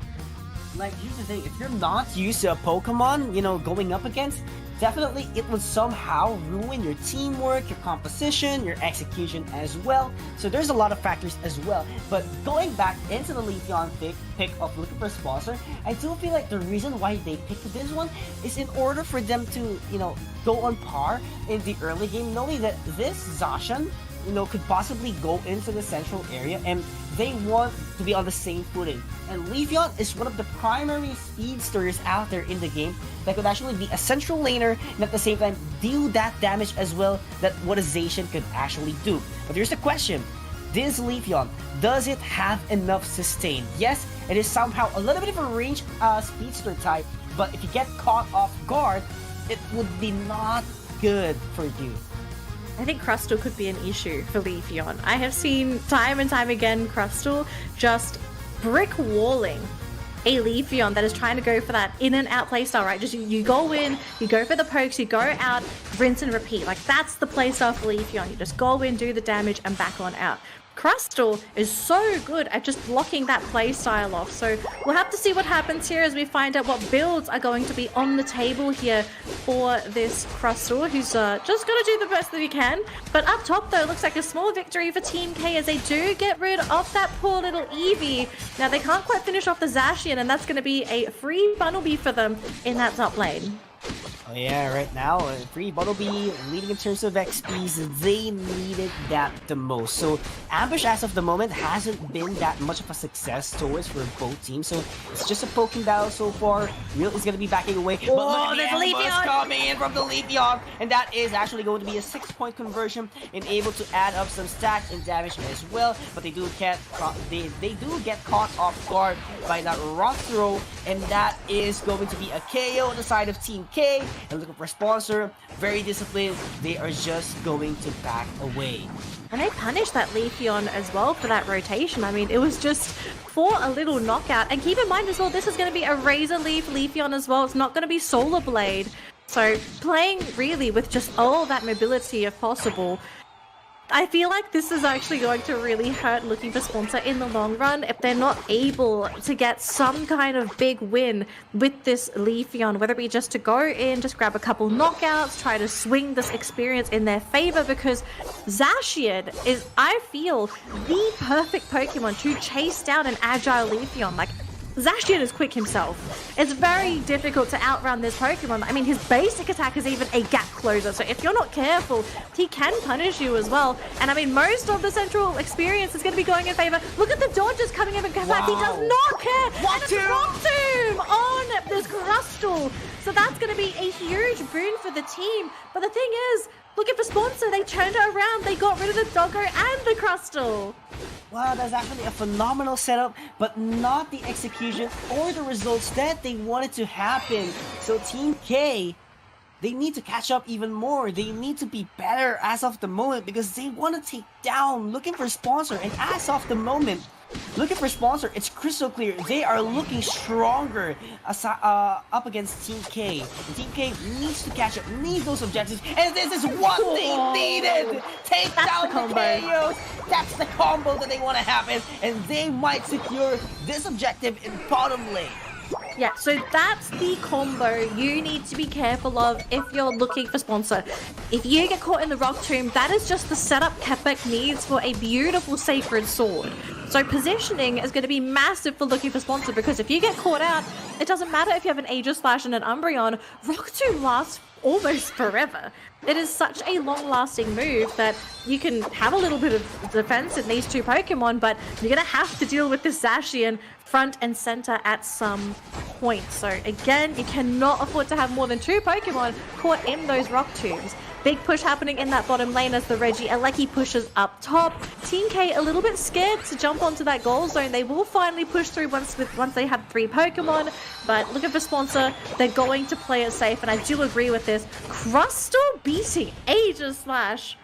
Oh, it was with the help of Chris, so good job, Garchomp. Yeah, I mean, it is what it is right now, you know. I mean, power of teamwork and coordination is the key for Team K. But right now, Kyrus could be backing away, knowing that, you know, it's not just an Umbreon. It is too impossible for an Umbreon to be on a solo lane as of the moment. But yeah, it is actually a great decision, you know, being careful the way they wanted it to. You know, one of the plays that Team K needs to do as of the moment, they don't want this kind of lead to, you know, grow even larger, because as of the moment, looking for sponsors, they have a minimal amount of lead, but anytime soon they can overtake this as long as they are gonna go for the secure team fight, secure KO as well. But looking for sponsor is the ones going to be applying the pressure. They got here. the Greninja. Oh, they almost caught him. He's managed to just get out of there, it looks like. And are they really thinking to turn things around? They Blizz assisted the Greninja, so he's got the attack boost, the extra shield. Zacian, though, big Sacred Sword in that small choke, but they still get rid of him. Looking for sponsor, still fighting 5-man strong. The Umbreon, though, will be cut down by that Crustal, but Garchomp in the meantime has fallen. Do they have the firepower to break through? It's a Crustal, Blissey, and Greninja, but it looks like they just don't have enough to confidently push back into looking for sponsor. And Water Shurikens are not going to be hitting, looking for a sponsor as of the moment. So Unite Moves has been expended a lot here. X-Scissor not going to be enough to secure it. And there we have it. Leafeon gets the last hit. And Crustal is going to be taken down in the process as well. Same thing with the Garchomp. And looking for sponsor will definitely apply some pressure and take down the goal zone in bottom lane once and for all. And they are chasing for more KOs. Bleezy take him down. And they are on the lead and scoring. Look at the sponsor just running it down these lanes. You win a big objective, you capitalize on it, and this is what they need to do. Keep running it down. Keep Team K on their toes. Do not give them that opportunity to just go for those small little pickoffs that buy time for them to prep for that late game. They've got Regieleki here being started by this Leafeon and should be finished in just a second. Quite injured, unfortunately, as this Pokemon can be quite fragile. But Team K, you can see how scared they are. They've lost the last couple of fights. They just don't feel confident enough to try and challenge for that Regieleki because they've got no speed flux. They don't have a goal zone to fall back to, whereas for looking for sponsor, they do. Yeah, they really do have that one, so they have to be very careful. Right now, look at the checking of tall grass. But Team K, they are so careful. They don't want to overextend. They don't want to be very risky, knowing that they need those Unite moves as much as possible before Rayquaza appears, and they're not going to be engaging into a team fight. They are hesitating a lot, but right now they're going to be leading the charge. They saw the Leafeon, but Livid Outrage will be jailed down by the main loop. That was a phenomenal execution. And right now, looking for a sponsor, they're going to be engaging towards this team fight. Sacred Sword will be dealing a lot of damage so far, but those HP are just going to get shredded down 1:1 in the process. There is still sustain from Team K. They have to look forward on that Blizzy, and actually that's low on HP already. They need to go for more chase as much as possible. The agility saving his life. They're able to dodge the majority of those attacks. They're still going to keep going though. I feel like looking for sponsor, and they may be going a bit too deep here into Team K's central area. It might be a little bit safer for them to sort of back out and reset, but it looks like instead they want to gatekeep that Reggie in that bottom lane. I don't know what Reggie that is. That is a Reggie Steel. They need this, okay, it's very risky, but are they really just going to give this away to Team K? They do. They want the positional advantage in the Rayquaza. This could go either way.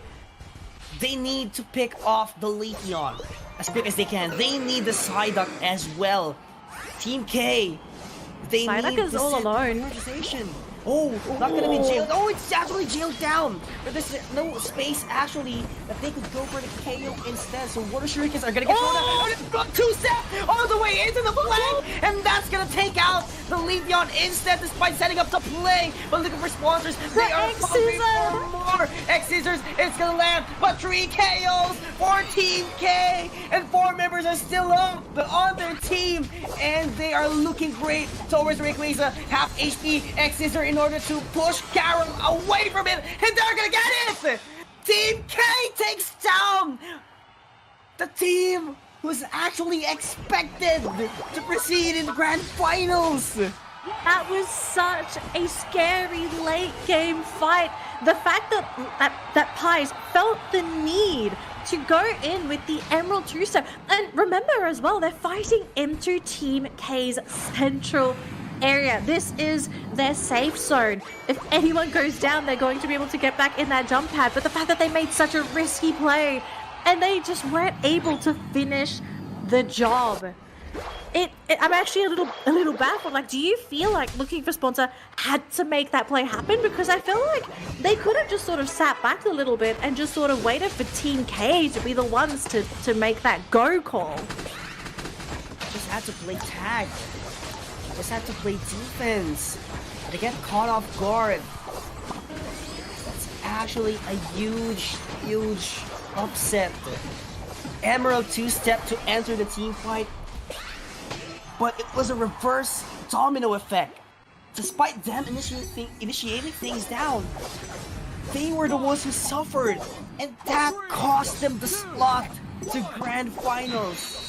Oh, this has to be such a difficult game to swallow for Looking for Sponsor. They were so close to making it to that grand final. They tried to be the aggressors. They were the ones that were trying to be in the driver's seat to dictate how that late game was going to go, and instead Team K flipping the script, able to turn things around. And I feel like a big winner for this was because of Kige on that Crustal. The Rock Tombs, the X Scissor, causing so much chaos and confusion for Looking for Sponsor because the radius of X Scissor is massive. The stun duration, if you're caught for both swipes, is very long as well. And Rock Tomb, preventing you from moving freely around in those small areas as well. I feel like this Crustal pick was probably the biggest trap for this team. I'm still oh my gosh. Speechless. I'm still speechless as of the moment. That was a great game. We thought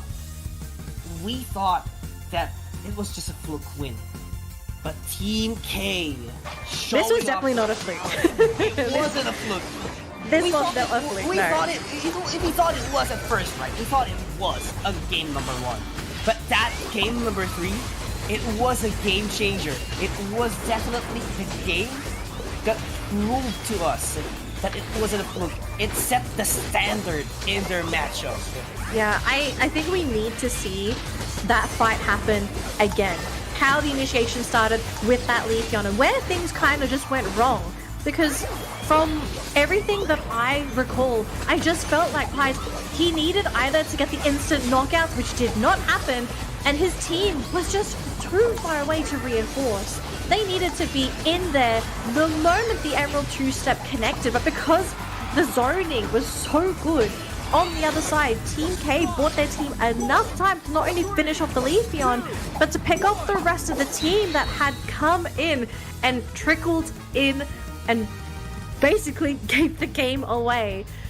But, folks, it is time.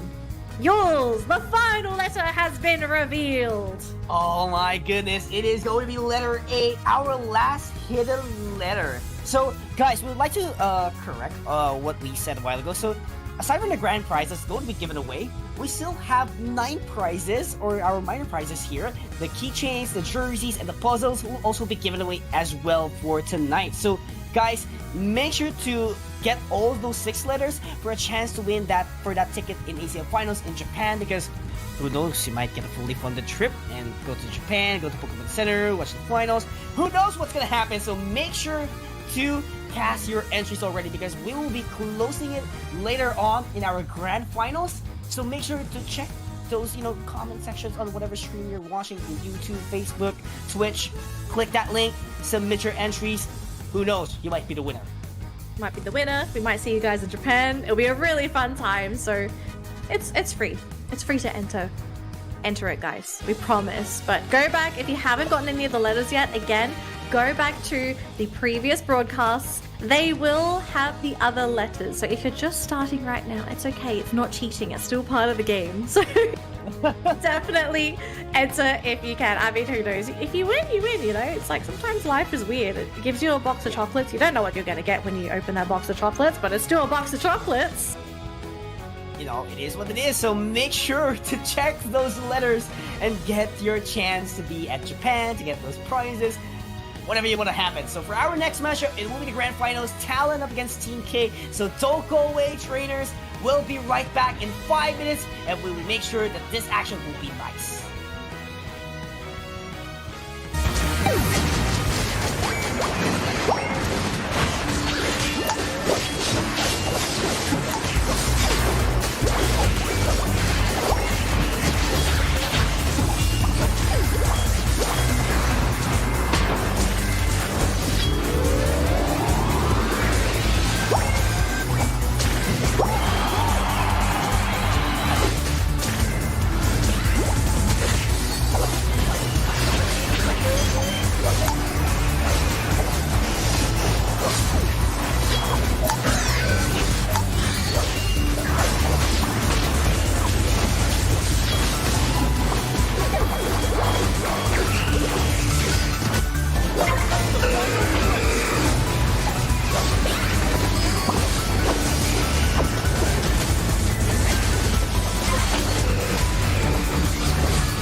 Pokémon Unite!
Pokémon unite!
Welcome back, trainers, to Pokemon Unite Winter Tournament for APAC East, and we are here at our grand final stage again.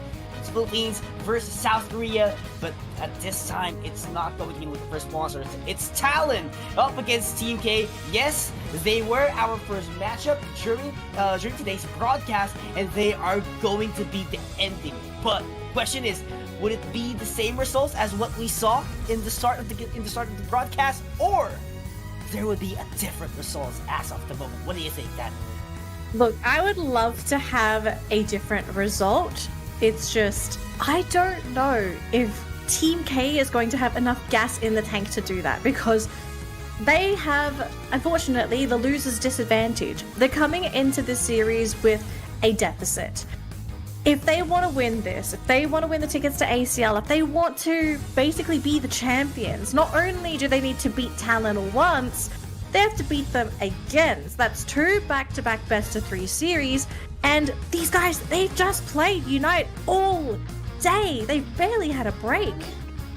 They barely had a break indeed. So right now, this is going to be the fatigue factor. Team K actually did a lot of games along the process in the lower brackets. Some of them were 3 games, some of them were 2 games to be specific, and that's gonna take a lot of, actually it's all 3 games that they played in the lower bracket, so it's gonna take a lot of stamina as of the moment. So Talon, on the other hand, had plenty of rest, had plenty of information gathering, so this is a huge advantage for Talon. But on the other hand, drafting is already said and done.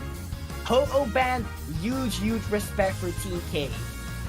Respect for Team K, but Look, I don't know if a Ho-Oh ban is enough to clip Talon's wings, because this is a team that is very capable of playing a wide pool of Pokemon.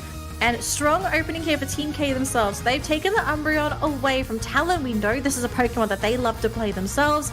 And also going to be securing themselves the Aegislash. And I have to say, thoughts on Aegislash for Team K? Like, do you feel like this is a Pokemon that they wanted, or was this something that they had to deny pick? I think it's multi-purpose, honestly. Especially that JR Absent is really great in playing Umbreon, so they want to deny pick that one. And Aegislash, you know, we've been seeing them for quite some time use Aegislash, but I feel it's multi-purpose as well, knowing that Lance is, you know, playing a huge threat, whatever all-rounder he uses in the game. So they're actually taking away all of the options of Lance as of the moment. Yeah, that seems to be the case so far. As Blaziken gets picked up for Team K, this is going to be on Chris for now. We could see a pivot later on. But Talon, I mean, they still have all-rounder options. And Mimikyu is a very scary all-rounder to deal with, especially if they're looking for a bit of a squishier attacker on the side of Team K. I don't think Gengar's a thing, because I'm seeing leftovers on this. I think they're still thinking, but Yeah. if Gengar suddenly appears, that would be a pretty interesting choice here for Team K. What's it going to be, though? Are they... Greedent? Okay.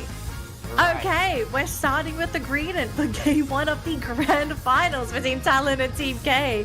I mean, you did not sound too happy about this, it seems. But not sounding happy, I think I wouldn't.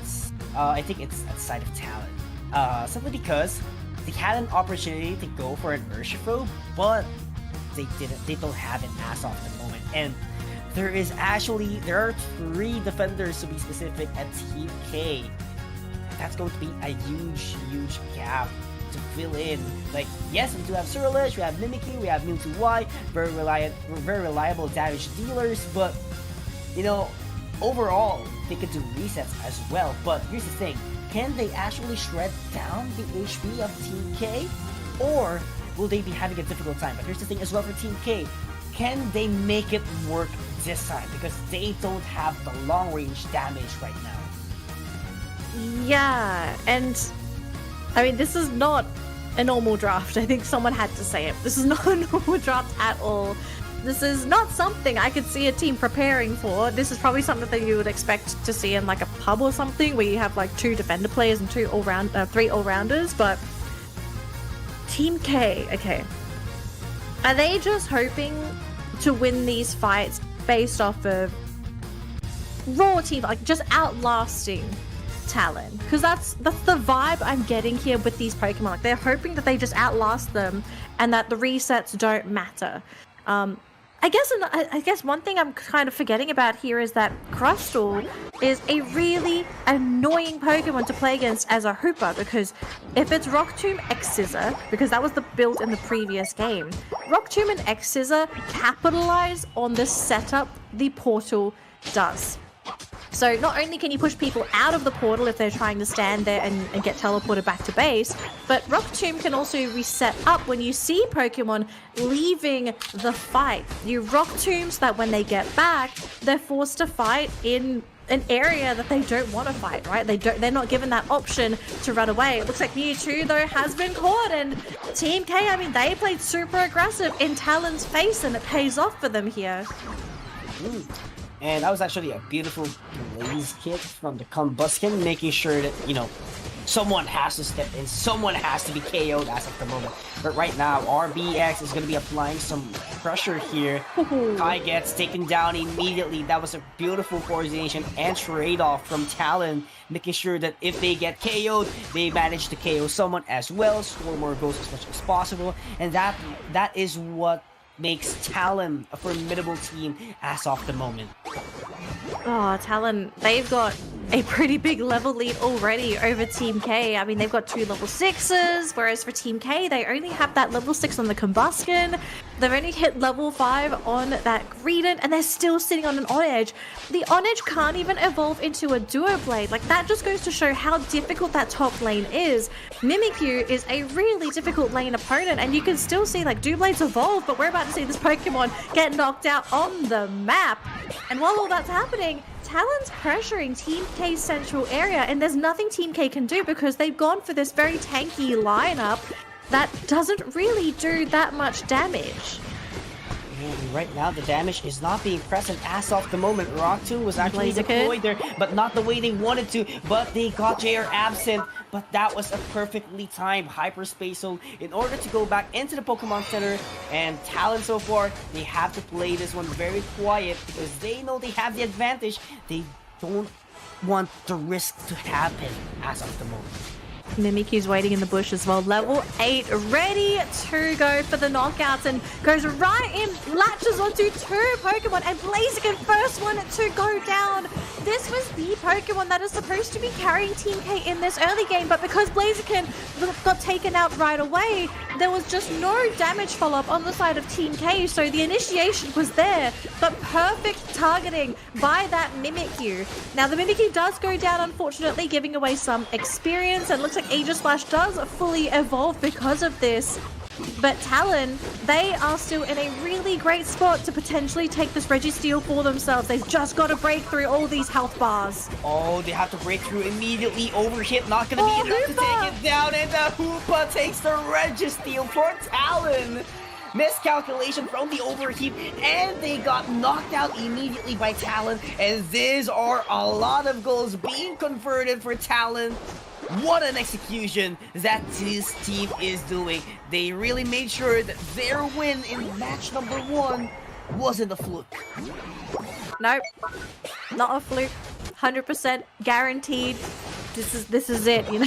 This is the real deal. This is the real deal. It's in the grand finals as well. You can't play around in the grand finals anymore. You gotta take it seriously from here on out. So Talon, massive lead so far. They're still sitting on both of their tier 1 goal zones. So Team K, I mean, they still can get a couple of micro scores off, but just can they afford to?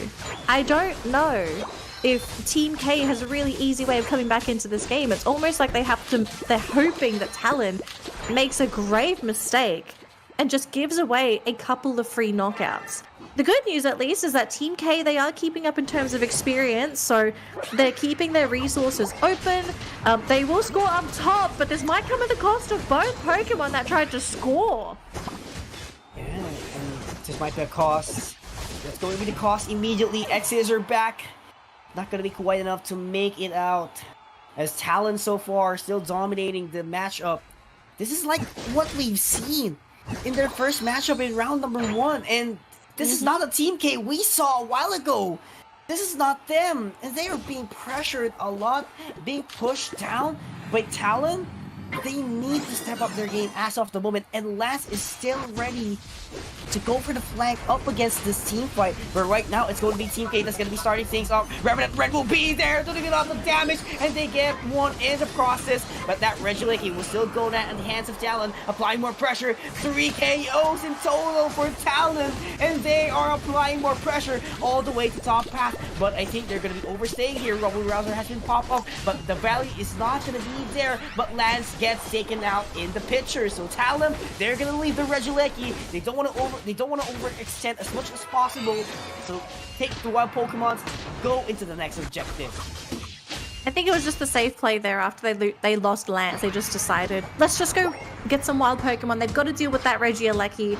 We know that they're not going to be here anytime soon, so I do rather agree with that decision. Down bottom though, Blaziken just gets burnt down in a matter of seconds, and last hit onto the Regirock is going to be the Cerule Edge. So Talon getting that defensive buff and the experience, allowing them to finish this fight rather easily because of that added resistance to their Pokemon.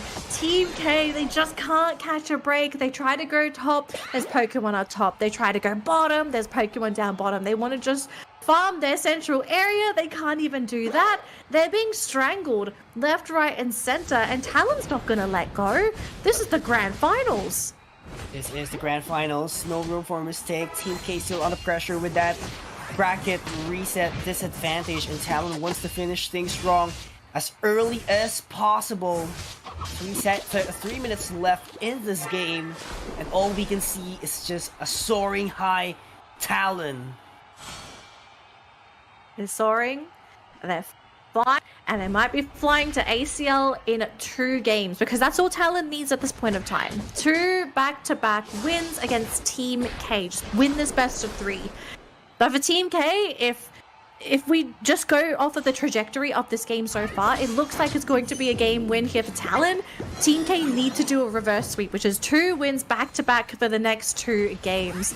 And honestly, if I was Team K, I'd want to get these 2 games done now. So Regieleki gonna be locked and loaded there for Team K, but they've lost the Crustal, who was actually buying time for the team. So now Team K, even though they got the Regieleki, you can see how scared they are. They've only scored 38 points, and they don't even want to score after Regieleki has walked into that goal zone. It's just, it shows how the situation is in the game. Oh wow, this is just Talon on its maximum potential. But right now, Raktum That last second score! It became a hindrance, but eventually that Greta was able to make it in all the way into the Rayquaza. But look at those Rayquaza flip down immediately. This is the flip that they have been looking for, but still Talon gets it despite Team K going it all out. JR absent. Pops off the rings and bound, make sure that there is a lot of secure hits for the team, increasing the HP, increasing the sustain. Talon takes game number 1 step ahead to ACL finals. They are swiping Team K's dreams away from possibly playing in those finals, and that was all because of a Hooper secure on that Rayquaza. But look, this was a very tough game for Team K. From start to finish, they had basically survived. Barely. They were barely getting the experience. They were barely keeping up. They were barely surviving these engagements and objectives. But in a game of Pokemon Unite, you can't just survive. You need to break through, and they really needed that Rayquaza. It's just so unfortunate that they just didn't have enough in their arsenal to be able to take the Rayquaza. I think the biggest thing here would have been if the setup was there for Blaziken to really get that fully powered overheat, right? Because Blaziken, well known for being a fantastic Pokemon to secure. In a lot of cases, you would think Blaziken should out-secure a Hooper, but that wasn't the case because of that mad rush for that Rayquaza. And look at this, they're just getting shredded left, right, center. Talon, they're flexing. Yeah. They're flexing, and someone's probably packing their bags. Probably. They're just, holding their heads high, very confident, and this is just Talon, ladies and gentlemen. Team K, they still have a shot. They need 4 consecutive games to take this home, to take the victory. But as of the moment, it's just a repeat of series number 1, and Team K is really struggling up against Talon. They're really struggling. I think that's probably just the best way to describe the situation. But I do feel like Team K at the same time kind of puts themselves in these positions, right? Because the draft, I think if you remove the Greedent and you just put a standard attacker in, I think it would make a lot more sense. But the fact that they chose to put the Greedent in here, it makes me question, what was the overall game plan to begin with? Like, I truly feel that they were banking on being able to just run their lanes down with all of these big tanky Pokemon and maybe just outdo Talon or outplay them in that early game. But you have to remember, you're dealing with one of the most aggressive, one of the most successful early game teams for APAC East. Like, if there's a team you look for inspiration for late, like early game aggression during the lanes, it's Talon. Like, you can't do this up against a team that is basically the king of that play style. So, if you're Team K, like, what would you do? And grand finals, it's so hard to pull up something that is still on the experimental phase, because as you've said, we don't know yet what they are trying to pull off with this Greedent, because 2 games, twice pick, the win rate is still at 0%, so we're not sure what is going to be the total value of this Greedent as of the moment, but if they force things again in game number 2, if they try to go for another Greedent composition, this is going to be very tough for their team. They have to make something work. They have to be safe. They need to take the safest way possible in order to extend the series. Just like what they did in order to take down looking for sponsors. So here's the tech, okay? I don't think this is something that people are really going to be thinking of. I would be giving looking for sponsors a call and saying, how did you guys deal with Talon? Because if there was a team that would actually be able to give you that advice, it would actually be looking for sponsors, because I feel like this team matched Talon's energy. I think that was one of the big things that gave this team so much success. They were able to match their energy, not just in lane, but also during those mid games. Like, yeah, there were games where Talon were beating them down during the mid game, but they were keeping up in levels, they were keeping up in experience, they were still breaking goal zones. Like, you could tell this was a team that had multiple plans in motion. It wasn't just a case of like, we have to win the lanes and that's going to be it, otherwise we lose.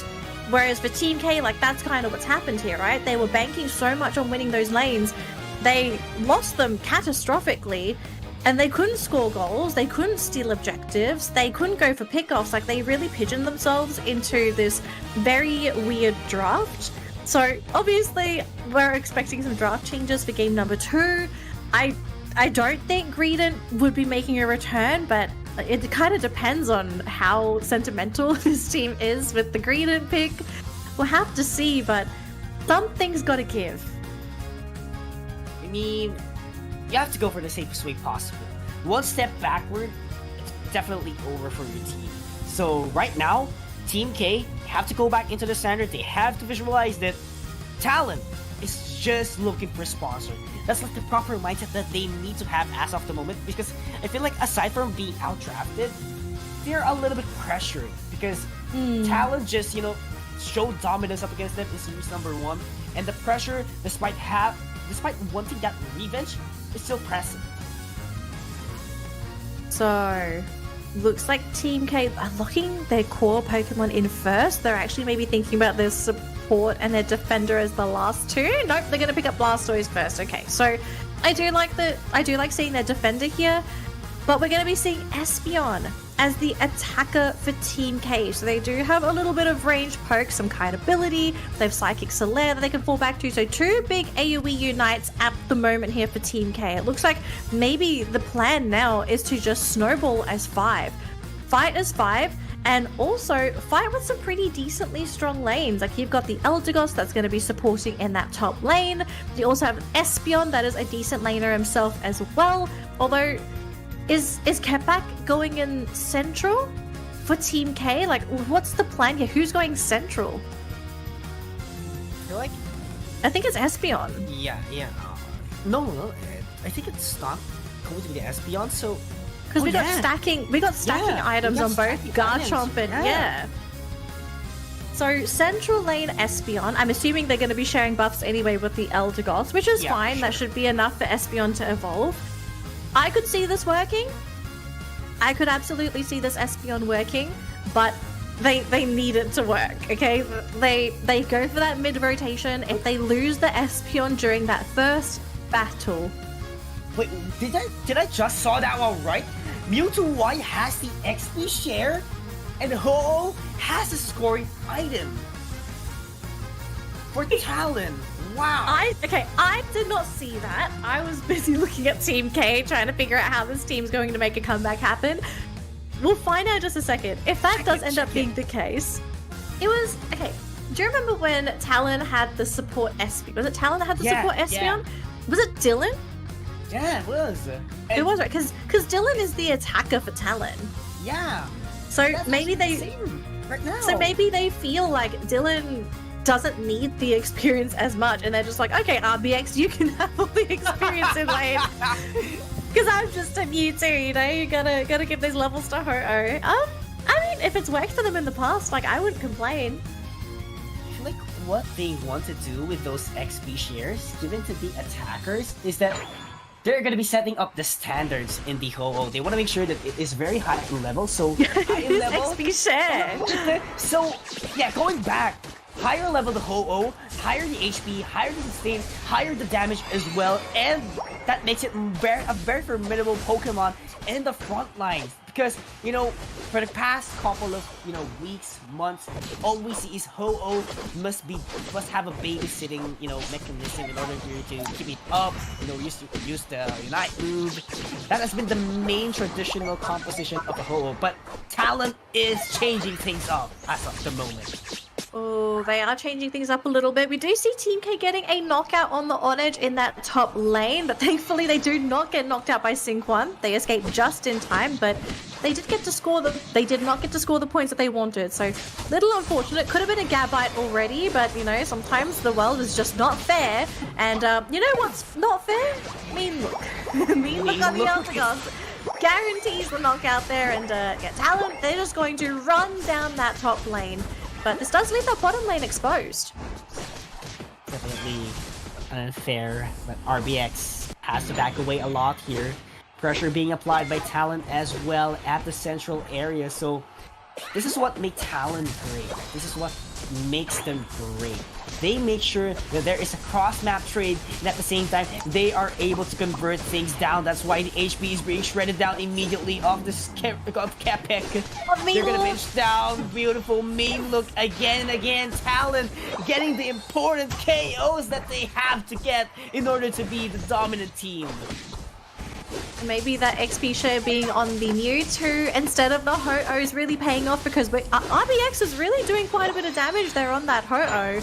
Especially with the flamethrower build as well. It's really just cutting into those health points on the side of Team K. Really nice Hydro Pump coming in there. Sorry, I think it's Water Gun actually, sorry. Water Gun coming out from that War Turtle just to keep Talon at bay. But they need those levels, okay? Their Pokemon are just sort of in that really awkward phase where you want that Blastoise, you want that Garchomp. They just need a little bit more experience till they're actually comfortable fully fighting with their team.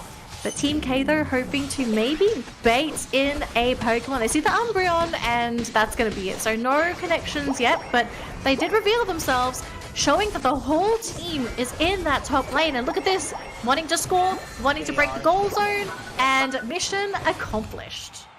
And I love how JR responded into that one. Has to make sure that, he doesn't get knocked out, and at the same time, his teammates patiently scoring some dunks all the way into the bottom lane. Always make sure that there is going to be a trade. That is the call for Talon. And on the other hand, they're going to be getting XP and buff as well from the Regi, so great trade-off because they could just defend that Regieleki marching all the way into top lane. So still, Talon controlling the rhythm so far, but they have to apply more pressure if they want this guaranteed win up against Team K. Just a heads up as well, RBX on this Ho-Oh is the highest level Pokemon on Talon. He was actually the first one to hit that level 9, and he has done quite a good scouting job for the team, spotting out some of these Pokemon on the side of Team K. And you can see Talon, they are itching for a fight, but at the same time, they are also respecting that Blastoise, staying pretty spread out. And once they saw the Blastoise focusing on that central area, look at Talon, they just decided they're going to try and pivot for the rest of these Pokemon. Really nice attack there onto Sync-1, pushing him back up, because otherwise I think he would have been knocked out there. Oh yeah, I agree with that one as well. So, you have to be very cautious on what's going to happen next. But right now, Kepek is actually the ones going to be engaging the team fight. But the main look is actually phenomenal, but not going to be quite enough to secure that Pokemon on their side. Revenant Red will be dealing a lot of damage, so I keep Solaire in order to capitalize that crowd control. Oh, actually, that was... Oh, yeah, it was. So right now, 2 KOs for Serena, and it's not quite over yet. Talon is here for some revenge. Rekindling Flame will be up, being able to revive some of the Pokemons from Talon. Hydro Typhoon will land as well. Not going to be quite enough in terms of the impact, so he has to surf back immediately. Dylan still trying to go in for the chase, but not quite enough in terms of range for them not being able to get the KO as well.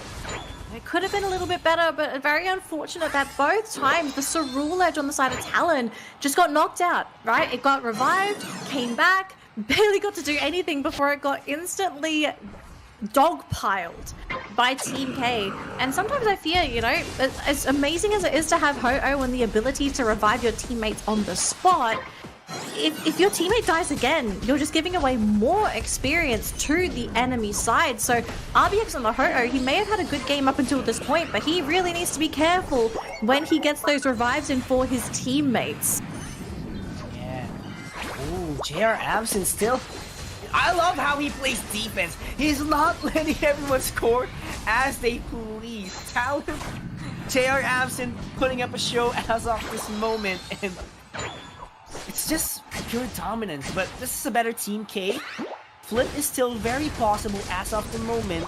But on the other hand, they're going to be the aggressors as of the moment. Grassy slightly leader plus the Queen's Ascendant in order to take down the KO that they need. Infinite Sideburn was actually used before he gets taken down immediately. Hydro Typhoon invested as well, but RBX has to back away a lot here. Sync 1 still has the Revenant ready. He's just waiting for it to pile up, and there we have it! Not going to be quite enough in terms of damage, but Psychic Slayer will be there to buy some crowd control coming in from their team. Cryptic Grace not going to be doing quite enough damage. They have to take down the Eldegoss, who's just at the back, using the Polar Fox, using the healing, but there we have it. Isolation play. Kepek was chased down by the Mean Look, but still a lot of members from Team K are marching forward. They're marching forward. They've closed the point gap as well. These two teams are just 2 points apart, so it can go any way. But the execution from Team K, I love the way that they stacked their unites. The fact that they used the Typhoon to close the gap, the Psychic Solaire to actually zone Talon Pokemon away. Like, I think some people would have thought, oh, that was a missed Psychic Solaire. The goal of the Solaire was to get Talon off of Team K, because remember at the end of the Psychic Solaire there's also that pushback, so anyone that would have been caught in there, it would have given Team K enough breathing room to sort of turn the tides and focus down on whoever their primary target is. And I think Talon, they're now starting to feel the heat, because I feel like after Cerule Edge has just thrown out the Unite, the team actually feels like they're running out of firepower, don't they, yours? Yeah, they're running out of firepower, and right now Team K still has an additional defense for their team. It's not looking good for Talon as of the moment, because they have been lacking in damage right now, and they have an additional defense. Look at this. So they have to go Serena. 1-1 as of the moment. Serena is going to be going in for the Queen's Ascendant as they take down the primary damage, which is going to be the Mewtwo Y. Rayquaza has appeared finally. Team K is just gunning in for the Rayquaza, but who knows who's going to be stealing it away. 1/3 of an HP has been burned down. Revenant Red was used actually at the members of Team K, so there's no Revenant Red in order to steal the Rayquaza. Who's going to be getting the last hit? It is going to be the Serena from Team K. What a zoning capabilities from Team K. They managed to pull it off, and they got their rhythm up against Talon. They've tied the series. They're going to bring it to a game number 3, something that I think a lot of us were really wondering if this was even possible to begin with, but beautiful plays coming out from Team K. I love the adjustment. I love the draft. I love the way that they played this game. And for Talon, I kind of wonder, you know, was the XP share on Dylan a bit of a mistake for them now? Because game number 1, it made sense. In their first game, the first series of the day where they had it on Espeon. It was on Espeon for Dylan. Vastly different Pokemon, okay? Functionally very, very different, but can provide a lot more utility to its team. Mewtwo, on the other hand, I feel needs those levels a lot more than an Espeon does, and I feel like if Dylan was a bit more of a factor in these games, I kind of wonder, like, maybe Talon, could they have actually won this game if Dylan was able to be that damage dealer that follows through? It could have been different for sure. It could have been way different. But here's the thing. Whenever you have that XP share on your attacker and you prioritize the Ho-Oh, there's actually an advantage you can get from it as well, and that is going to be a higher level of a Ho-Oh, better HP, better sustain, better overall damage in the front line. But what happens with your Mewtwo Y? It will be behind, so that is high risk that Talon really does as of the moment. So there's not enough value of a mutant. It's just a side strike that's gonna deal a lot of damage, no more, no less. Like the crowd control coming from the side strike, it's just very short compared to an Espeon. So Talon needs to reassess this lineup. I do get it. Espeon was actually, was actually claimed by Team K. There has to be some kind of reassessment for Talon because Team K managed to score up against them for the very first time in this tournament. And I think most importantly for Team K, they broke that first initial curse, which was they got 2-0'd in their very first encounter with Talon. So now they've tied the series up 1-1. Coming into this game number 3, Team K, they've got a very big assessment. They've got an exam coming up, okay? That exam is called beating Talon and forcing the reset. Because Team K, they're not out of the woodworks as of yet. They won one game. Congratulations. You need to win one more game to force the reset so that these teams are firstly put back to square one. They have to play those next 2 to 3 games and actually give Team K a chance of maybe even making it to the ACL finals. I think it would be shocking if Talon don't make it. So Team K, they've shown that they have the potential to do this, but can they pull this win off if Talon plays standard? Because I'd even argue like this comp that kind of came in from Talon, it was almost standard, aside from the XP share on the Mewtwo. Yeah, and that is actually a big question, to all the analysts or to everyone who's actually watching. Big question mark as of the moment because, they made it work during the first couple of rounds in the tournament. For a Mewtwo Y instead of an Espeon, really a big question mark. But don't know what's gonna happen next. Maybe, there has to be a reassessment as what I've said a while ago. And Talon, on the other hand, they want to make sure they don't want the reset. They don't want a reset to happen as much as possible because Team K would get a lot of confidence out of it, and they're going to be evolving mid-game, mid-series, mid-tournament, and that is something that they don't want. They want to make sure that they stay put on that place that they do have as of the moment. And Team K, again, for the record, they have been the poison of PH teams. A lot of PH teams, top contenders to be specific, were taken down in round 1, round 2, round 3, showing the elimination stage, and this might be the case as well at grand finals. They need to finish the poison immediately. It has to take effect. I want to also remind you all as well that Team K, as soon as they got knocked into the lower bracket, they got 2-0'd before they got knocked down. They have played full 3-game sets and won every single game up until this point. So if we follow tradition, Team K is actually supposed to win this game. So there's a lot of pressure on Talon to win this matchup. Now the thing is, what are they going to be able to get a hold of that's going to give them the edge to take the game now? Because if you're Talon, you don't want the reset. You want to win the game now, and that is it, right? Close the book, end it, the end. We're going to ACL. And Team K, they're hovering over the Sableye. They're not going to pick it though. They're going to be denying the Umbreon pick from Talon. And they're even going to swipe the Ho-Oh. This is Pokemon Unite, ladies and gentlemen. This is APAC East. Deny pick from Team K. Are we about to witness a seminar on how to use a Ho-Oh? Or they are just simply denying the picks of Talon? That is what we are about to see. But JR Absent, on the other hand, is going to go with his signature Pokemon, Eldegoss, and RBX as well with the Psyduck. Really strong lanes already coming out from Talon, right? Eldegoss, really great laner. Psyduck, also a very big nuisance. The Team K, they are fat. Okay, their team is chonky. They got some big health bars on their Pokemon. Umbreon, Ho-Oh, Garchomp, and Urshifu. Talon, if they don't pick Pokemon that can deal damage and cut through these health bars, I fear this might be the reset that Team K is looking for. They're hovering over the Mimikyu as well as the Ceruledge. Mimikyu, I think I could 100% agree with. This is a Pokemon that can dish out damage, but what is that final pick here for Team K? What is their damage dealer? Are they going for an attacker? Because I still think just to play safe, you need to have that little bit of oomph along with the rest of these Pokemon, and I think Espeon would be a fantastic choice here. And they will round it out with that Espeon pick. Espeon pick, additional crowd control. Umbreon with a mean look. Dragon Strong type. lanes? Yeah. Dragon type. Garchomp. Urshifu that denies the idea of shields. This is just a huge pressure for Talon. But Talon, on the other hand, has Sustain, has ample amount of crowd control with his Psyduck and Mimikyu. There's It's actually just not a lot of frontline for Talon. Yeah. that's If the you look thing. at the draft, they have a lot of damage, a lot of mobility, but A lot of the one thing that they're missing now is someone just to really sit in the front lines and absorb a lot of the damage from Team K.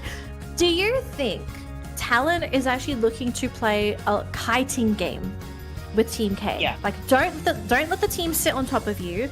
Play it very calculative and play with choke points. They want to play it their game. That is what Talon wants to happen as of the moment. They want to make sure that they are going to be the ones to dictate what's gonna happen in this matchup. And Team K, on the other hand, needs to forecast what Talon is up to as of the moment. Because trust me, if Talon wants to get this, they are going to be the ones who's aggressive in this matchup. They want to make sure that they have a head start, they get the important KOs, they get the objectives instead.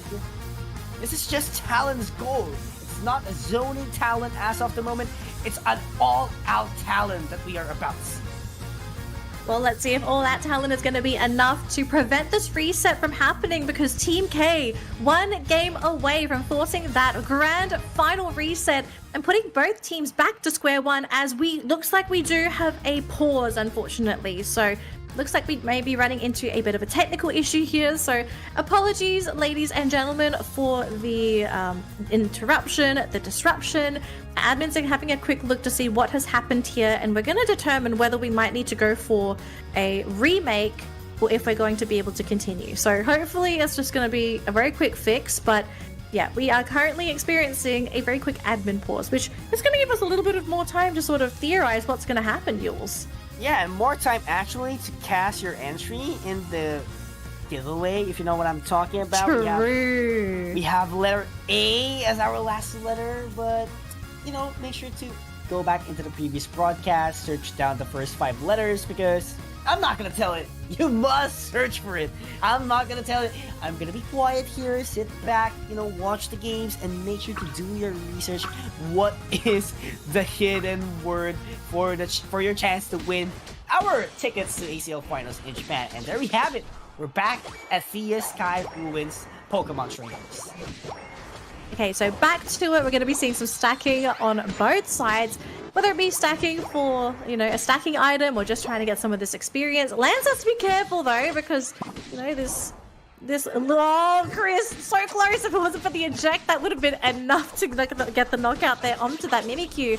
And actually instead turning onto the Umbreon, wanting to play safe though, don't want to give a free knockout away. So very aggressive plays happening in that top lane.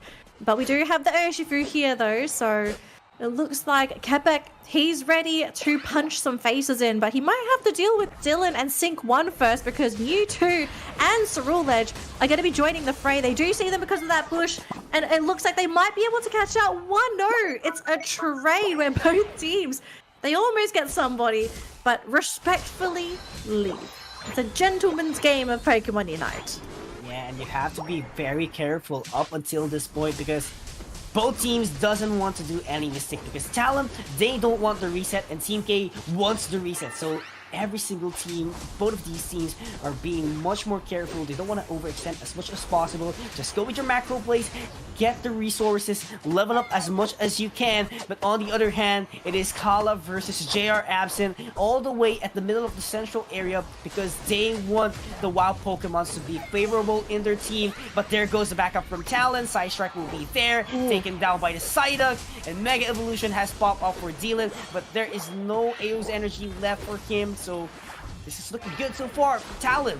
Despite getting that KO only, they managed to get the resources. That is what they needed. They just got to keep building up that lead. That's been the major success point here for Talon. Just try and get whatever you can and run away with the game. Now it looks like Team K, they have grouped up together, so if anything happens, they do have the support there from Quebec on that Urshifu, who's ready to punch some faces, but so far, No one has revealed themselves. We do have Ceruledge in the bush, so both central laners ready to go.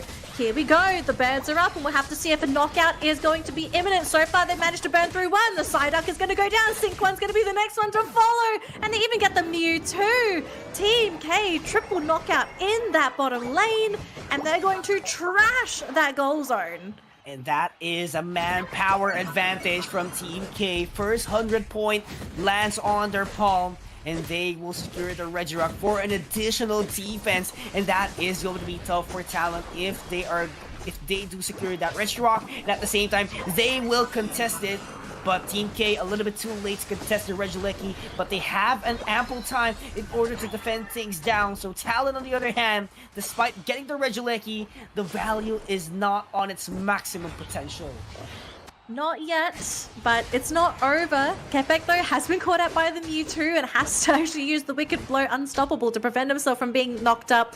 But look at this, though. We have so many Pokemon chasing after Kepek. And actually, we have another admin pause. So it looks like we are starting to run into some technical issues, ladies and gentlemen. We do apologize for the disruption. Hopefully, we can get this sorted out as soon as possible. But this game is looking really good for Team K. Their rotations have been on point. Talon, I kind of feel like being caught off guard with this sudden aggression coming out from Team K. Yeah, I mean, they're not used to it because, for the record, they've played 5 games already, at least for today, and 3 out of 5, it's just Talon being the aggressors, and Team K is not confident to fight back. But right now, Team K is fighting back a lot.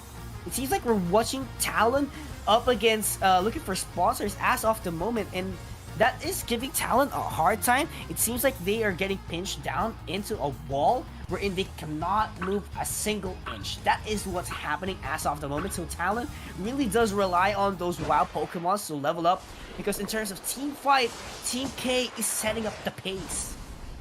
Looks like they won't be able to catch out Kepek there, so Urshifu's successful escape, especially with all the commitment that came out from Talon as well. They sent 3 Pokemon to chase after that Urshifu. But I kind of just want to quickly mention, it kind of feels like Team K definitely gave, they had a quick phone call during that break between the match, right? They were just like, guys, we're in the grand finals.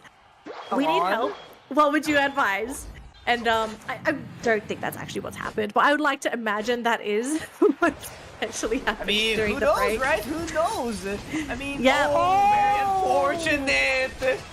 Look how the tables have turned. Talon was actually able to make that as their advantage, but the reinforcements from Team K is actually going to go in immediately. Flamethrower coming in from the hole, dealing a couple of damage, but there is just 2 enough sustain for Talon because of JR absent being the main core of sustainability for Talon. Umbreon gets taken down immediately, but the reinforcement is actually present once again for Team K. JR absent will be taken down, but not going to be quite yet. But that is a great follow-up for Talon, making sure that there will be a front line in order for JR absent to be still up and going in this fight. Oh, Talon, I see a little bit of a duck dance up there for the Psyduck. But I think the team, they're getting some good vibes, especially with what happened in that fight just now. And if they can keep things going, they can wrestle this control back from Team K. They've just got to make sure that they keep their composure. They can't lose it now. They need to keep thinking clearly, don't make any silly plays happen, and just capitalize on these mistakes that we have seen every now and again coming out from Team K. Now, it's going to be quite difficult because we are looking at a Registeel buff for Team K, so they do have an advantage in the damage department for now. But up top, though, who's going to get the Regieleki? It is going to be the Espeon, who even commits the Unite to catch out those Pokemon, buying time for the rest of his team to come in as well. They do dish out quite a significant amount onto that Urshifu, but just on half health. That doesn't mean it's over. We have a very angry Garchomp coming in with the Livid Outrage, connecting and getting a knockout, hoping to get another one there. And it's going to be onto the Ceruledge, who's pinned to the wall. And Talon, they've only got Dylan left. Oh no, not looking good for Talon. But I love how Team K made use of the Psychic Slayer in order to buy some time and make sure that their Regieleki advances even further at the map of Talon, making sure that it applies more pressure. That has been the setup of this Espeon ever since game number 2 commenced a while ago. So It's not for setting up a play, it's about zoning Talon. That Not just is that. the name of the game. Yules, I also want to point out, in case anyone in the audience has not noticed, we're so used to seeing stored power on the Espeon, but we're seeing Psyshock be the build. And Psyshock, though very rarely used, is a high damage move that is great for secures. If it connects, if all of the beams connect, you also get a mini stun. So Talon need to be extremely careful if they get caught out by any of these Team K Pokemon, because if you have that Psyshock follow through, I think most Pokemon could be instantly comboed with that single combo plus Espeon. So I'm so excited just knowing that Espeon has had opportunity to use a different moveset, because we're so used to seeing stored power. Yeah, that is Espeon's time to shine. Umbreon taken down in the process as well. And Regirock is up at the bottom lane. 2 minutes and 29 seconds left in this game. And Talon is really desperate, getting this additional buff for their team. Psystrike to zone out. Wicked Blow, not going to be enough, but still gets the last hit immediately. Talon not looking great as of the moment. Psystrike will be catched immediately by the Ho-Oh of Team K.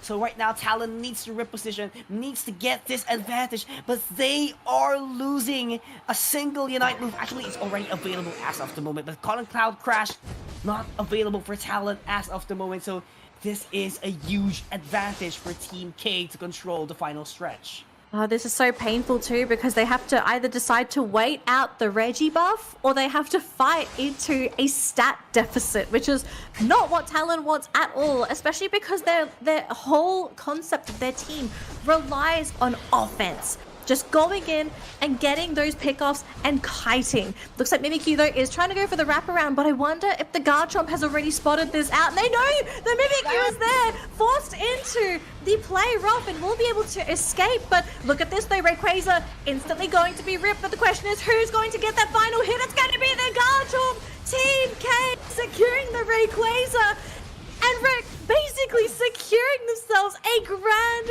final reset against Talon. What a phenomenal flip Team K did in the fight.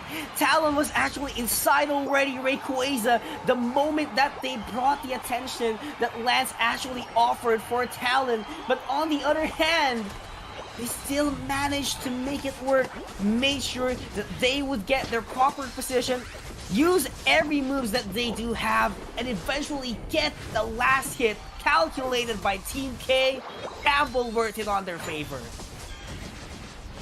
I think at this point, is it just safe to say we're guaranteed a reset? Because we've got 28 seconds to go, and it's 44 to 683. This 3-game lower bracket curse slash boon, I don't know what we're going to call it at this point, but every time Team K has played in the lower bracket, they have forced 3 games and they are always the victor, and they've done it against Talon. So now that we get the reset, firstly, I'm really wondering what Talon's mindset is going to be, because they're clearly shaken. They 2-0'd this team at the beginning of the day. Now they're playing them again in the grand finals, and this team has been playing from morning until night, and they beat them in a full 3-game series. And we're going to a reset. Wow.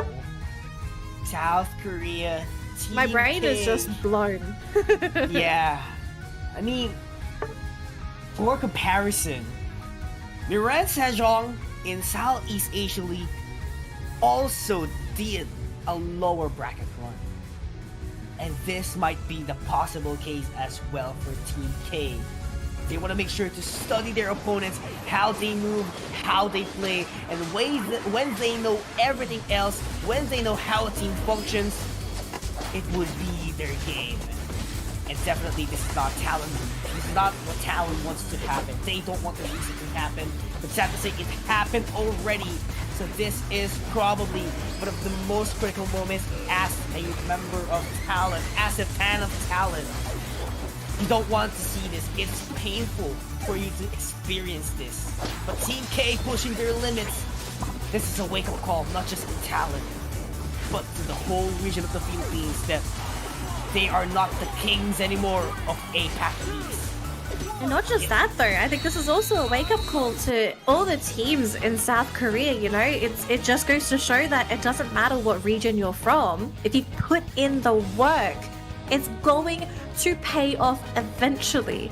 And we've seen very high performances from 2 South Korean teams today, right? We've got looking for sponsor, now we've got Team K that's challenging Talon, who is arguably one of the best teams in the whole of the APAC region, okay? Not just APAC East, but the whole of APAC. The potential is there, it's just a matter of whether you decide to try it or not. So we are possibly witnessing a beginning of a journey for a brand new team to basically be the ones to look out for in the APAC region. We got to give the teams a bit of a breather though. So we're going to go for a quick 5-minute break, for not just for us, but also for the teams competing in the finals and for you guys. So if you need to do anything, go to the toilet now, but make sure you're back in 5 minutes because we are going to continue with our grand final reset. We'll see you after this, Pokemon trainers.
Pokémon Unite!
Hey there, Pokemon trainers, and welcome back to the Pokemon Unite Winter Open Tournament 2025 for APAC East. We have a grand final reset. You've heard me right. A reset has officially happened thanks to Team K, who actually beat Talon 2-1 in their first matchup in the grand final. So we're back to square one, Yules, 0-0, and I think a lot of people are kind of wondering here, what is Talon thinking right now? Because up until this point, they have been the team to look out for, but Team K have them shaking. Yeah, Talon is a little bit shaky as of the moment. Like, a lot of fans, a lot of supporters of Talon were really surprised. I was actually, having a little bit of a message with my friends a while ago. My friends from Thunderclap who actually competed as well in the tournament. Like, we were all shocked at what happened in Grand Final set number 1. So we were like, what would just happen? A while ago, Like full on Pikachu face, right? Like everyone's just Pikachu face, like, right? Oh my goodness! Like a while ago in eliminations round, it was a wipeout by Talon, but right now we are heading towards the reset, and we were all amazed because Team K is putting up a show so far. But let's go to the draft right now. RBX locking in the side up just like what happened. This is the exact same composition what we've seen. Oh, that's not locked in. That's not locked in, is it? Not yet. Wait. Not yet. Junior Absent, you're going to do a big Lapras fan justice if this actually gets locked in. Because Lapras has been one of the most forgotten defenders. Okay, never mind. All right. Gone. My dreams and hopes, gone. Garchomp, though, I'm totally okay with. So, I like the Swapperoo here, right? Last game, it was the Garchomp and the Espeon. On the other side, it was what Team K was running. Had massive success with it. And so I kind of feel like Talon's swiping these away and getting, firstly, Dylan his signature Espeon back and lands on that Garchomp.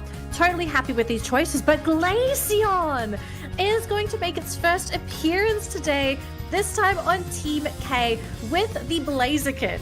And Sync 1 is... Are you really thinking of playing a Desi here? We're playing a Desi! In game 1 of the reset! Talon, please! How have they got the two trio? Oh! There's too many birds! There's so many birds in this game! Okay, we're both speechless. I'm seeing yours, and this man is like dead. What are these giraffes? Literally holding my forehead as of the moment. What are we seeing? I was talking to a friend of mine, and I was telling him I might need a hospital visit after today's games. This hospital visit is probably going to have to change to an ER visit at this point, because this game, just the setup for this match alone is... I don't even have a word anymore. It doesn't want to come out of my mouth. Jeez, I cannot believe what we're getting for our first game of the reset. The fact that we're getting these really unique drafts. Okay, I say unique because we haven't seen these lineup of Pokemon from anyone in today's games. And it's game 1. Whoever takes this game will have that match 1 advantage and basically threaten the other team and say, you need to reverse sweep if you want to win this set. Okay, yours, I need some analysis from you because I'm a little mind blown now. Thoughts on the draft? Alright, first things first, Talon, they have a great amount of reach, alright? They have Espeon, they have Decidueye, Frontliner, Garchomp will be there, Blissey would sustain it as well, Psyduck will do the crowd control for their team. But the question is, can they sustain it up until the point that Rekindling Flame is already expended from Team K? That's like the biggest question as of the moment. And especially we do have a Blaziken here later on. It could actually, just change the stances, charge into the fight. And this Blaziken could actually chase down the Decidueye and Espeon in no time flat, together with that Dodrio with a triple trample. Yeah, that's the thing. Like, I feel like this Dodrio pick was such a great choice for that final pick because you have so many targets. It's not just one Pokemon. You've got two ideal targets. I think in some regards, you can even focus down on that Blissey too, because Blissey does not want to be on the receiving end of a Dodrio that could just be running circles around it. Because what can Blissey do up against a Dodrio? So big push coming in from Team K in this bottom lane. They even bring the Umbreon in as well. They do jump into both of the laning Pokemon. None of them are going to be pushed back, but they do a significant amount of damage. But I think for Talon, just a big breath, a sigh of relief there because none of their Pokemon get knocked out. And that is a very responsible play coming in from both teams. But on the other hand, Lance is getting shredded down immediately by the birds of Team K. It's an all-out fight of birds here. It's just a phenomenal matchup that we are seeing. Early game, first 2 minutes. It's really quiet, focusing on leveling up. That has been the name of the game so far. But right now, that blaze kick will be very effective to shred down those health points coming in from Lance. And what a beautiful ambush here for Team K. Not going to be quite enough to take down the KO though. Not quite enough yet, but all it takes is just one slight mishap for these knockouts to happen. We do get the spawns in the central area going predominantly to Team K, so Talon, unfortunately, they spent a lot of manpower into that central area, but to get absolutely nothing, super painful. And we get a pause from the admin at such a crucial moment for these teams. Big push coming in from Talon and Team K. They've been forced off the goal zone. The pause was right on point.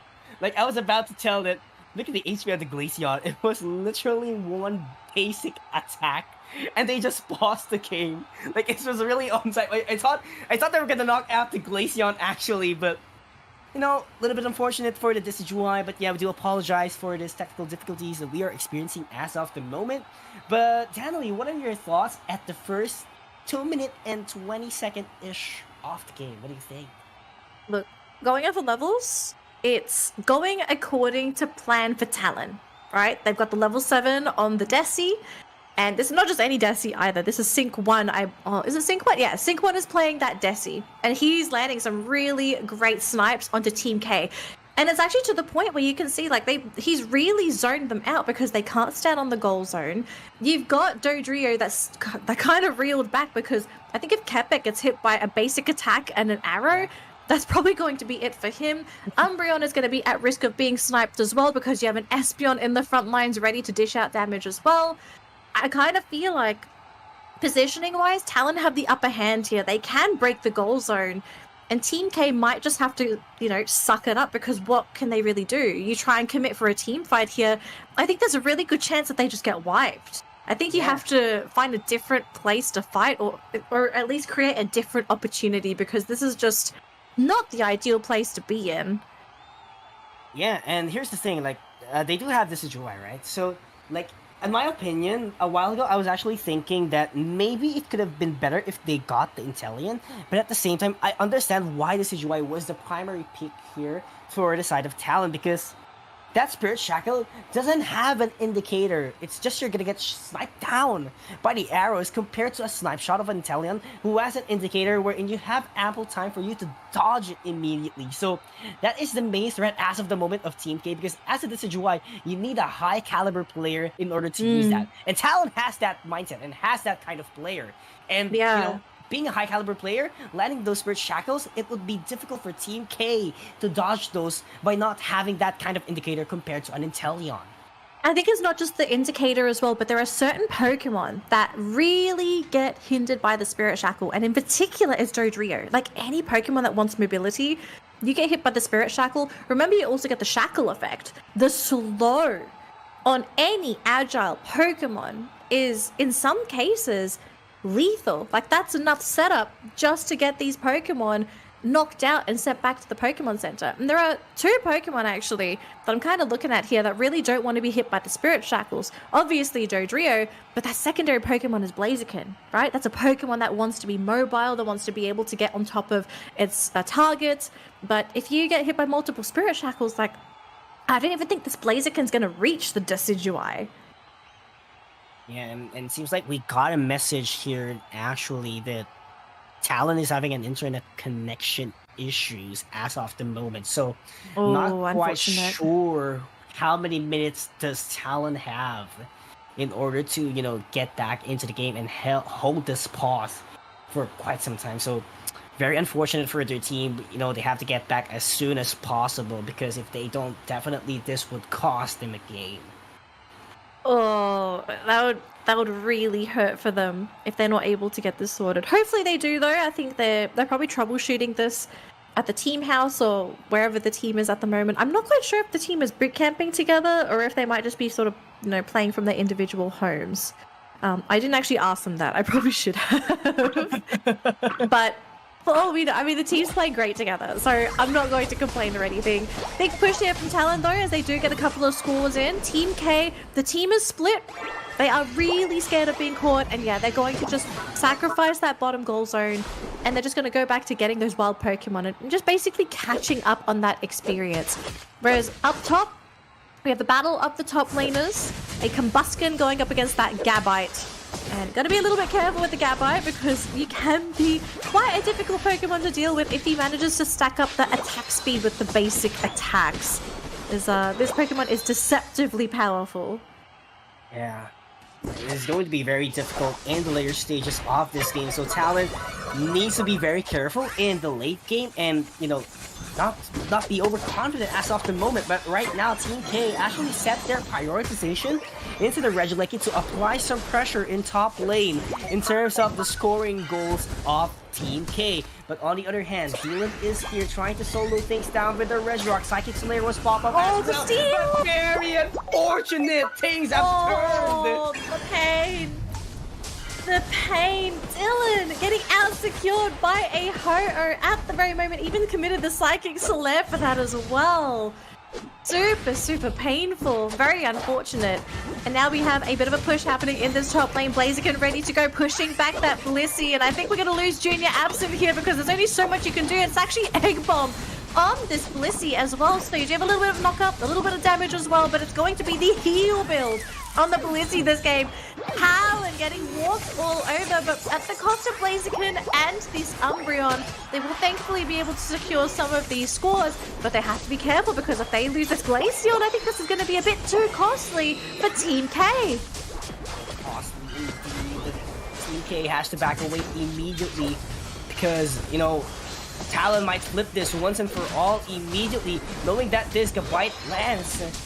Might be a Garchomp anytime soon if they do get this KO, but on the other hand, that foul play would connect here at the side of Kala. Moonlight France will be pop up as well to buy some time and crowd control for their team, but that Gabite is going to evolve immediately into a Garchomp. Liquid Outrage will be pop up for an additional shield. Triple Trample will be there to take down the Garchomp. A phenomenal execution, but there goes the Unite move as well coming in from Sync 1. Not going to be, not going to be a contributional effect for their team.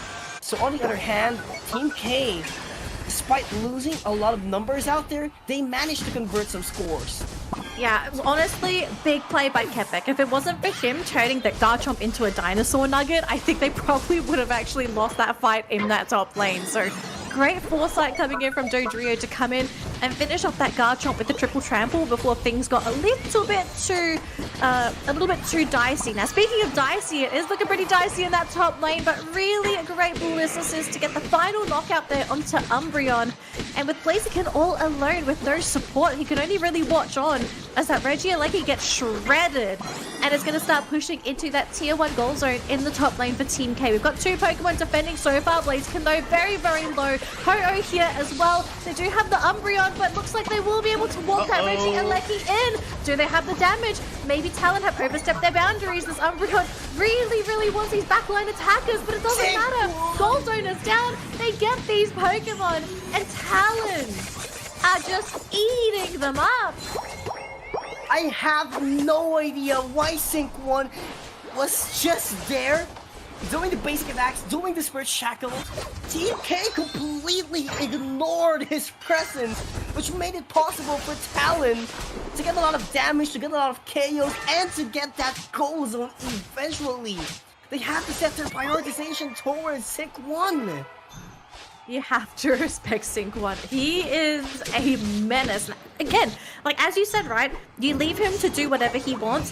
His damage stacks. It stacks up. It builds. It turns into an issue. But you know, the sad reality too is like, even if you want to focus on Sync 1, you know Lance is going to be there as his shield, as his protector. So it's not just a simple case of, oh, just jump on top of the Decidui. You also have to figure out how do you sidestep the security guards that are standing in front of Sync 1. Yeah, and that is what makes them formidable as of the moment in game number 1. Make sure that there is a buddy-buddy system here. Make sure you go in duos. Make sure that there's someone who would be your, your front line, that someone would sustain you in order for you to win team fights as much as possible. And that is the coordination of talent that we are seeing as of the moment.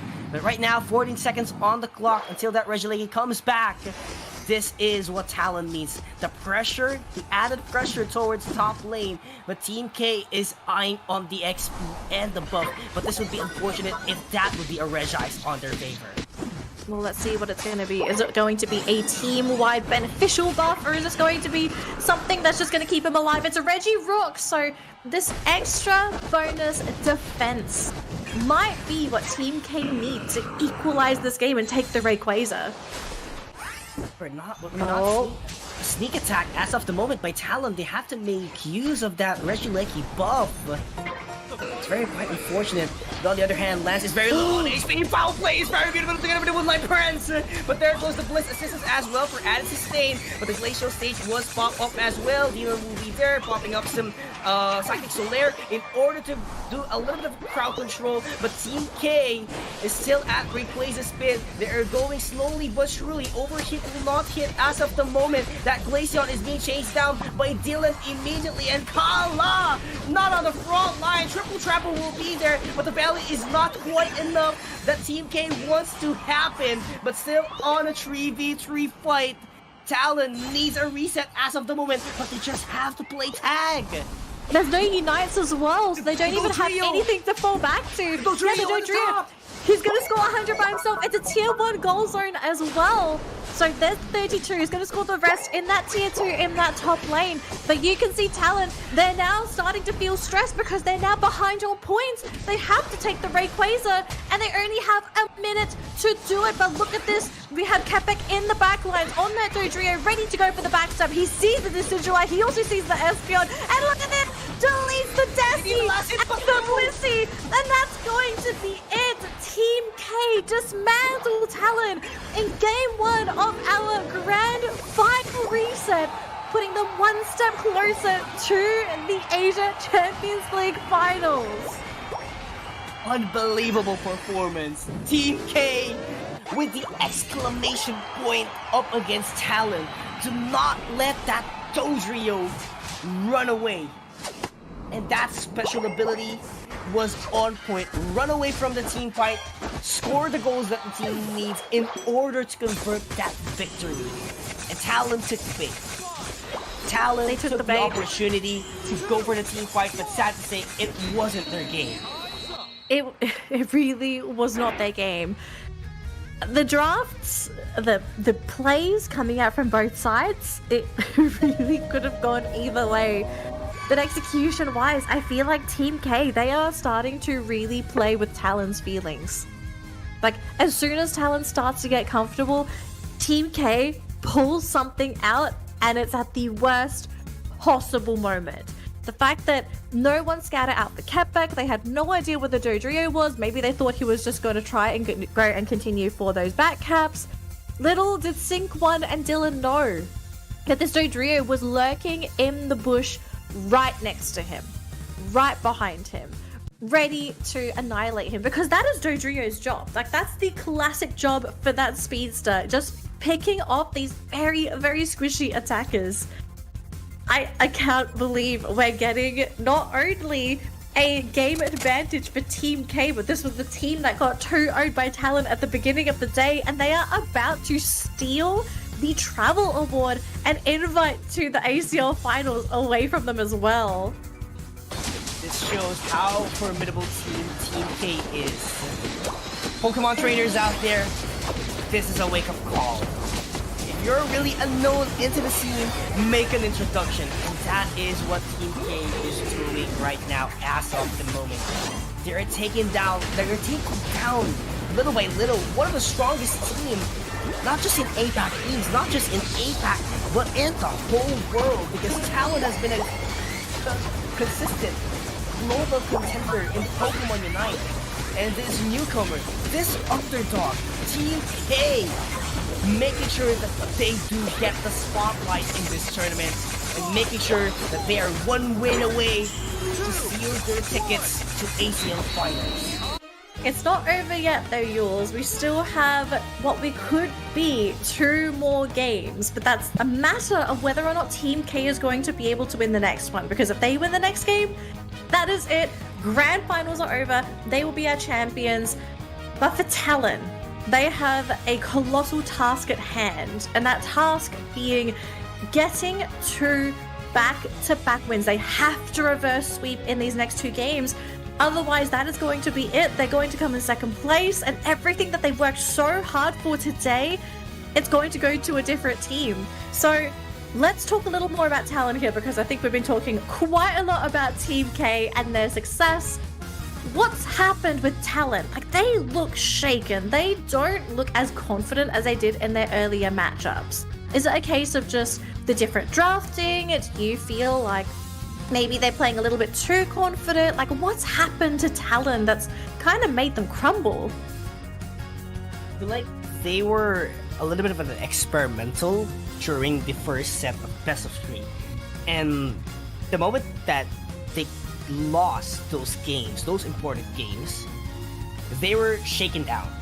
As of the moment, they are still shaken down right now. And Talon, they have to bring out their trump card, but they cannot because they don't have the Hoopa. They don't have the access to it. So one trump card is already removed. Are we gonna get to see the Leafeon right now for Talon? But it's not by Cross. It was actually their central laner. It's actually not him. It's Sync 1. And that is the big question. Can Sync 1 pull the same idea? Or they do have another trump card that is not being shown yet in the stage? We'll get to see this one later on. So we are seeing a little bit of a run back here, and Umbreon is going to be on the side of Talon. So they managed to steal that away, but they will still lose that Ho-Oh to Team K. Now the follow-up picks after this, Espeon Garchomp. I think Lance did the best that he could on that Garchomp. I don't think I have any issues with this. Dylan's Espeon, I think this is an okay pick as well. The last 2 picks though, that Junior Absent and Sync 1 are currently picking, is this going to be what they're locking in? Blastoise, Ceruledge. Thoughts on these last 2 Pokemon? Do you think this lineup is what they need to turn this series around, to tie it up 1-1? I mean, yeah, their draft is good, but at the same time, there is a counter at the side of Team K. They have the Urshifu that could just melt down the defense of the primary defenders of Talon. And not just that, another surprise for Team K, which is the Darkrai. We're not sure how would this work for Team K, alright? We're not yet sure how they make use of it. But the thing is, if this Darkrai catches Dylan off guard, it's really difficult for them to live another day. This is bottom lane Darkrai, is it? Hang on, I'm trying to remember. Quebec Central. Yeah. Chris is top. Or is Chris bot? I have no idea anymore. These games, they've gotten to me too. It's not just talent. I think my brain is melting as well. This Darkrai pick though, it's got me thinking all kinds of things. Wow. Okay, if you play Darkrai here, who are you isolating? Who are you worried about on the side of Talon? Like, are you eliminating the Garchomp? Are you removing the Umbreon? Like, who's the target that you want to be giving the worst nightmare to? Alright. Basically for me, I have to take away the Ceruledge. Like, Ceruledge melts down your defense. That's the purpose of weak armor, right? And Garchomp, on the other hand, if you catch it with your worst nightmare, definitely the chances of winning is very low because of the rough skin, because of the attack speed that a Garchomp has. So definitely you wouldn't want to sacrifice that worst nightmare just for your teammates to have an ample room for them to take down those KOs, and eventually that guard jump will be left alone. So definitely go to the highest contribution. It's going to be the Surge. Highest contribution in terms of damage, in terms of team wealth. So that should be, in my opinion, but not Look quite at sure. this. Invade by Team K. This Ho-Oh is actually going to be pressuring the central lane. This is such a smart play because we haven't seen any invade plays today, and Ho-Oh is perfect for this, especially when you're trying to just pressure out a Charcadet. Like, what does Charcadet do against a Ho-Oh? And that only shows the And look at this, difference even of the moment of RBX. power. Oh my gosh. And that's going to This cost is a huge. lot. It causes a lot, but I think the most important thing we have to talk about here is the fact that it's just slowed down this Cerule Edge's progress so much in the central lane, and this suddenly gives Team K a lot of freedom to sort of do whatever they want. Now, unfortunately, up top, Kepek almost being knocked out, but just in time with the eject button. But Junior absent, he really wants that knockout. Down bottom though, Team K pushing hard on the Talon's goal zone. And they managed to get the Cerule Edge, the central laner that was basically crippled from the start. And they get the Squirtle as well. Team K looking monstrous in game 2. My goodness, Team K, they are the dominant team so far. JR has to back away a lot here. He is just being burned down, and that mean look is gonna save him as of the moment. But this Ho is not done yet. They want to make sure that they do get more KOs, they do more invades, and they take out the resources of Talon because they are struggling a lot as of the moment. Level 7 Darkrai, there is a level 6 Surge as well, but in terms of resources takes, Talon is losing a lot. Talon is losing in every department. And you know, while all that is happening, Kai on this Darkrai has been free farming. He has been eliminating wild Pokemon left, right, and center, uncontested. And he's going to be so over-leveled compared to the roster of Talon that this Darkrai might be their biggest issue later on. He's going to be such a big threat because of this level advantage. If he gets these knockouts, this might just be it for Talon. It could be a 2-0. Get to 0 RBX still on that Squirtle, not looking good. Oh, what was that? What a damage from Kepek! Being able to take down the Surge in the process out of nowhere. That was just a phenomenal play coming in from Team K, and Dylan's HP was shredded down almost to half. War Turtle taken down, and this is just full of Team K scoring at bottom lane, and they have the opportunity to take this Regis at home. This is looking like an absolute disaster for Talon. 16 points to 124. Their central laner getting harassed by a Ho-Oh and losing all of their lanes. I think this is the worst start we have seen this team encounter in all of today's matches. And the chance of recovery, it's very slim. It is still possible, but the thing is, it's going to come down to Team K. Are they going to make those mistakes that Talon can capitalize on? Alright, oh, worst nightmare. Immediately pulled off, takes down the Espeon in the process. Not looking good here for Talon because Team K keeps on applying some pressure here and lands still on that Kabite. Not looking good. Kai is keeping the chase online. There goes the sleep. There goes the attacks. KO once again for Team K. They are just phenomenal as of the moment. Oh, Team K looking terrifying, and we are almost at the halfway mark as well. 5 minutes and 50 seconds. The game isn't over yet, but Talon, they are scrambling to pick up scraps. They have to dig through the garbage dump for anything that's going to give them some kind of edge against Team K. But the fact that they're constantly grouping up, it's so difficult for Talon to just get these small little these small little pickoffs, these small plays that's going to bring them back into the game. It almost looks like for Talon, you know, the objective now is just to get that Garchomp to level 9. You need the Unite, they need the Hydro Typhoon. It might just have to be that big wombo combo that Talon is looking for, because if they can land all their Unites perfectly, they can get these knockouts. It's just, can they get the Unites to begin with? That's the biggest question yet so far. But Talon is trailing a lot. Team K could actually take down Kala. this game the way they wanted it to. Lance HP is being shredded down by the overheat, but right now, slowly but surely, Talent is making a limited comeback here as they took down that side of the process. They took with the Blaze Two again, but the knockouts. allocation will be there, and they're going to be chasing for more KOs, but on the other hand, that Ho is going to take down Dylan in the process as well. But Lance keeps on charging even further, but the Blaziken is still up, kicking out there in the air. JR Abs is still up as well with that wish, and Talon needs to back away for him now if they want to catch up lately.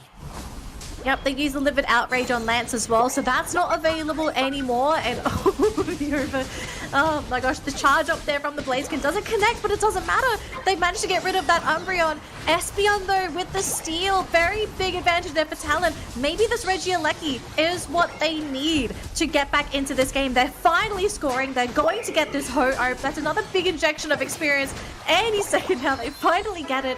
They also managed to get that Darkrai. Talon, they still have their talents. They're clawing their way back into the game. Slowly but surely, but you know, at this point of time, they've got to take anything, get those levels, and just really try to equalize and catch up to Team K because they have fallen so far behind, and we only have 3.5 minutes to go, Yules. Oh no, not looking good once again for Talon, but there goes the Psychic Flare to buy some time, but the Blaziken is going to be enough to take it down in the process. RBX pinched down by 4 members of Team K, and there's just no breathing room once again for Talon. Flamethrower gonna connect and avoid that backing, or avoid going back into the base. That was the game plan for Team K. Do not let Talon go back into the Pokemon Center. Lance is a lot here, but on the other side of the map, there it goes 3 members of Team K still applying the pressure. JR Abs is still on a single-digit level, but he catches someone off guard with the Big knockout! and that's a big injection of experience. Talon, they are climbing up back once again, and they have a potential to go head-to-head with Team K at the final stretch. Slowly but surely, Talon showing signs of life, and at probably one of the most crucial moments of the game as well, right before Rayquaza. So now the plan here for Talon, they've got to get their Unites back. If they can get back into position, it might come down to Lance, right? Lance and Blastoise. These two have an important role to play here in trying to go for that multi-man initiation. If they can somehow press the delete button on the Ho-Oh, I feel like that is probably where they just win against Team K, because you eliminate the threat of the potential revive, and you're also possibly going to be removing another big threat, whether it be the Blaziken or the Darkrai. If they can get the supporting crew right, you got get rid of the birds, get rid of Psyduck and Ho-Oh. That's the dream start here for Talon. But who do they find? They need to find someone off guard. Team K is going to be sneaking 100 points all the way into the top path, so Talon has to double up. They're going for the rip! They're going to be going into the and they catch the Rayquaza, but where is the shield? It's on the corner. It's just Lance who has it. Rickly Flame will be there, but where are the other members? That's going to be the 80 points being slammed down all the way into the bottom path, but where are the shields coming up? Garchomp still has it. JR Aston doesn't have it, but there is no one at Team K who's going to be defending it, and this is Kepik being stopped on his tracks. RBX still going in for the chase. Talon finally on the lead, but Team K can still fight back. Oh my gosh, Team K, they fell for the bait. They went for the back cap with the Blaziken, leaving them with 4 players, and Talon just said, let's go Ray! And to secure the final hit with the Garchomp, it was a brilliant decision that came in at such a tight moment for this team. I am truly baffled as to why Team K decided to make that play to begin with, because they did not need to go for the back caps. We're going to be seeing the score coming in for the Blastoise. Another 92 points. They've secured game 2 thanks to Rayquaza. Talon having, I don't know how many people in the audience on the edge of their seat in this second game. It looked like it was going to be a 2-0. But if there's a Ray, there's always going to be a way. There is still hope as the ray of light comes down in Talon. 1-1 Pokemon trainers out there who's watching our live stream. We have another game number 3. We have 6 games in total in grand finals, and we have a total of 8 games just between these two teams, Team K and Talon, making it equalize. Despite being late at the evening, they are still on fire. Team K, this 3-game curse, I thought it was just a fun little thing I was going to talk about, but truly, this team is cursed to play 3-game series every single match, and we're going to get it in the grand final against Talon. It really looked like it was going to be a 2-0, but just that play coming out from Team K, having Blaziken go for that back cap, Yules, like, what do you think was kind of going through Team K's mind with the back cap? Like, they didn't need to make that play happen, did they? They didn't actually, because they just want security. I feel like that was the purpose of the sneak attack that happened to Team K a while ago. But, you know, whenever you do a sneak attack, there's a losing point. There's a losing position. If you're incomplete, definitely you're outnumbered. Most likely you will be losing the team because you are late in action. Despite it, as far as I know, it was that a tier 1 goal zone or a tier 2 goal zone, but regardless of what tier the goal zone is, those times when you're not available and your opponent already has that information, that's literally a very unfortunate happening. Just take a look at that. No shields. That was perfect as well. Yeah. That was Psychic Solaire stunning the entire roster of Team K. And then they just ripped the raid. And because there's no Blaziken, right? There's no threat of an overheat steal. This is what separates Talon from other teams, right? Talon is extremely experienced. These guys have been playing Unite for forever. And to have the foresight to make that play happen, I think a lot of newer teams, because they probably never experienced that kind of play before, or this kind of scenario, that they kind of don't know what's the optimal play. And so, firstly, going for the back cap, that was already very questionable. But then not seeing the comp being run by Talon, realizing, wait a minute, these guys can actually rip Ray, and Lance was already in the Ray pit, right? He was ready to go. His claws were sharp, he wanted to go for the rip, he got it. Dylan with the setup from the Psychic Solaire, preventing any reinforcer from Team K. It was just beautiful, really, a beautiful execution and really life-saving play for Talon, because I think if that didn't happen, I think we probably would have seen that 2-0 and we'd be seeing Team K at the finals. But Talon, they're still hanging on, and they're hanging on tight to this ship because this tsunami is not gonna rock them. Yeah, and they are soaring again. They want to soar back, they want to be up on the sky, and they want to make sure that they are still the top contender of this tournament of APAC East. But ladies and gentlemen, Pokemon trainers out there who's sitting at home, sitting wherever you are, this is the final showdown of Winter Tournament APAC East. The moment of truth. I'm freaking out. These games have been brilliant. Like, from both sides, like Team K's decision making, Talon's decision making as well, how these teams are reacting to each other. Like, I thought we were probably just going to be seeing a 2-0 grand final and Talon would go straight to ACL, okay? They're still a great team, but Team K have really pushed them to their limit today. Pushing their limits. It seems like they are a Pokemon that's actually going to go for a Mega Evolution. That is the current state of both of these teams. Not just Talon, not just Team K, but both of them to be specific. But yeah, taking a look at the draft again. Ho-Oh blamed by Team K once again. Zacian is back. Garchomp is back as well. But Urshifu for Talon. This is going to be huge if they take this Pokemon. It is a must, actually. They must take it, and they do. They do take it because they have to deny the shield, or rather the defense concept as well, of the Ho-Oh that would be available at the axis of Team K. Alright, last pick for Kai. What is going to be this final pick that sort of rounds things out here for Team K? Because both of these teams, it's 1-1, and we're now down to this final best of one. Is it going to be on the back of this Greninja that gets them to the ACL finals? It's gonna be the Gren. They're putting everything onto this Greninja pick to make it to the finals. But Talon get the last pick. What is it going to be? They've got Trevenant, and this is a Pokemon that I actually think Team K might regret letting through if it gets picked. But Blastoise is also being considered. What's the play here, RBX? What is more important, that Trevenant or the Blastoise? It's gonna be the Blastoise. It's going to be the Blastoise that's about to appear in the showdown.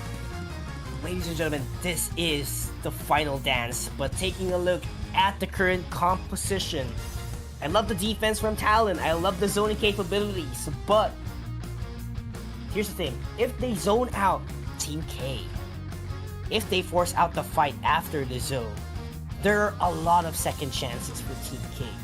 So Talon's job right now is to stall some time. That is their job. At last 2 minutes, at the first 8 minutes, they need to get back on track. They need those leads, they need those levels immediately for their own good. These lanes are probably the one thing that's piquing my interest right now. I want to see how these lanes turn out. I want to see who gets this very early game advantage, because that's, I think for a lot of these games, that has been step one, I suppose, to winning. Maybe not the previous game, because Team K were the ones to really hold the fort up until that Rayquaza. But Talon, you know, they probably played the worst early game of their entire life today. And they still managed to make the comeback happen because they had a couple of crucial pickoffs against Team K. What happens if Talon is given more leeway in the early game? Because they're probably going to be expecting a Ho-Oh invade now. Like, there's no way that they're going to be caught off guard like they did in that previous matchup. Yeah, and it's really hard to get caught off guard, especially on a game number 3. These teams are going to be more careful. And the invade is happening. See the Ho-Oh? It's barreling straight down central. But we have support now. We have a little Eevee there. And with the support of both of these Pokemon, look at Kiki. He's being forced out. Wow, what a great support out there. JR Absent wants to make sure that the invade won't happen again. But at the price, it's going to be the KO for Team K at the first minute of this game. I just want to watch this game, Yules. I'm gonna be honest. I just want to watch this game as a spectator, because it has been eye-opening to me as not just a spectator, but I think as a player, just learning how to play certain scenarios. Like, yeah, sure, a lot of it's going to be very competitive focused, and you won't see a lot of them in your pub games. But just seeing how these players pilot their Pokemon to perfection, like just plays like that, right? Using Dragon Rush to secure the farm for your team, all those wild Pokemon. In this situation, big victory for Team K, and Talon got nothing. He invested 4 Pokemon for that and got nothing. And that is one of the downsides of Talon is currently experiencing.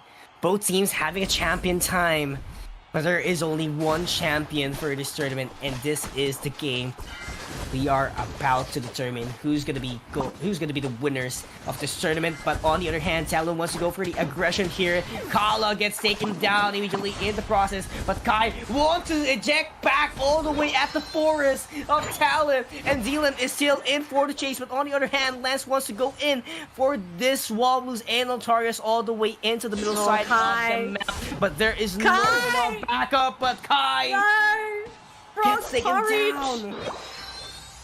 It's huge. It is huge. Every KO, especially on a Pokemon like Greninja, it just wastes so much time. And this Pokemon wants to be proactively helping its team out. We are seeing some retaliation coming out from Team K. They're not happy that the Frogadier got picked off. So they will be able to score some points, pushing the goal zone down to 20.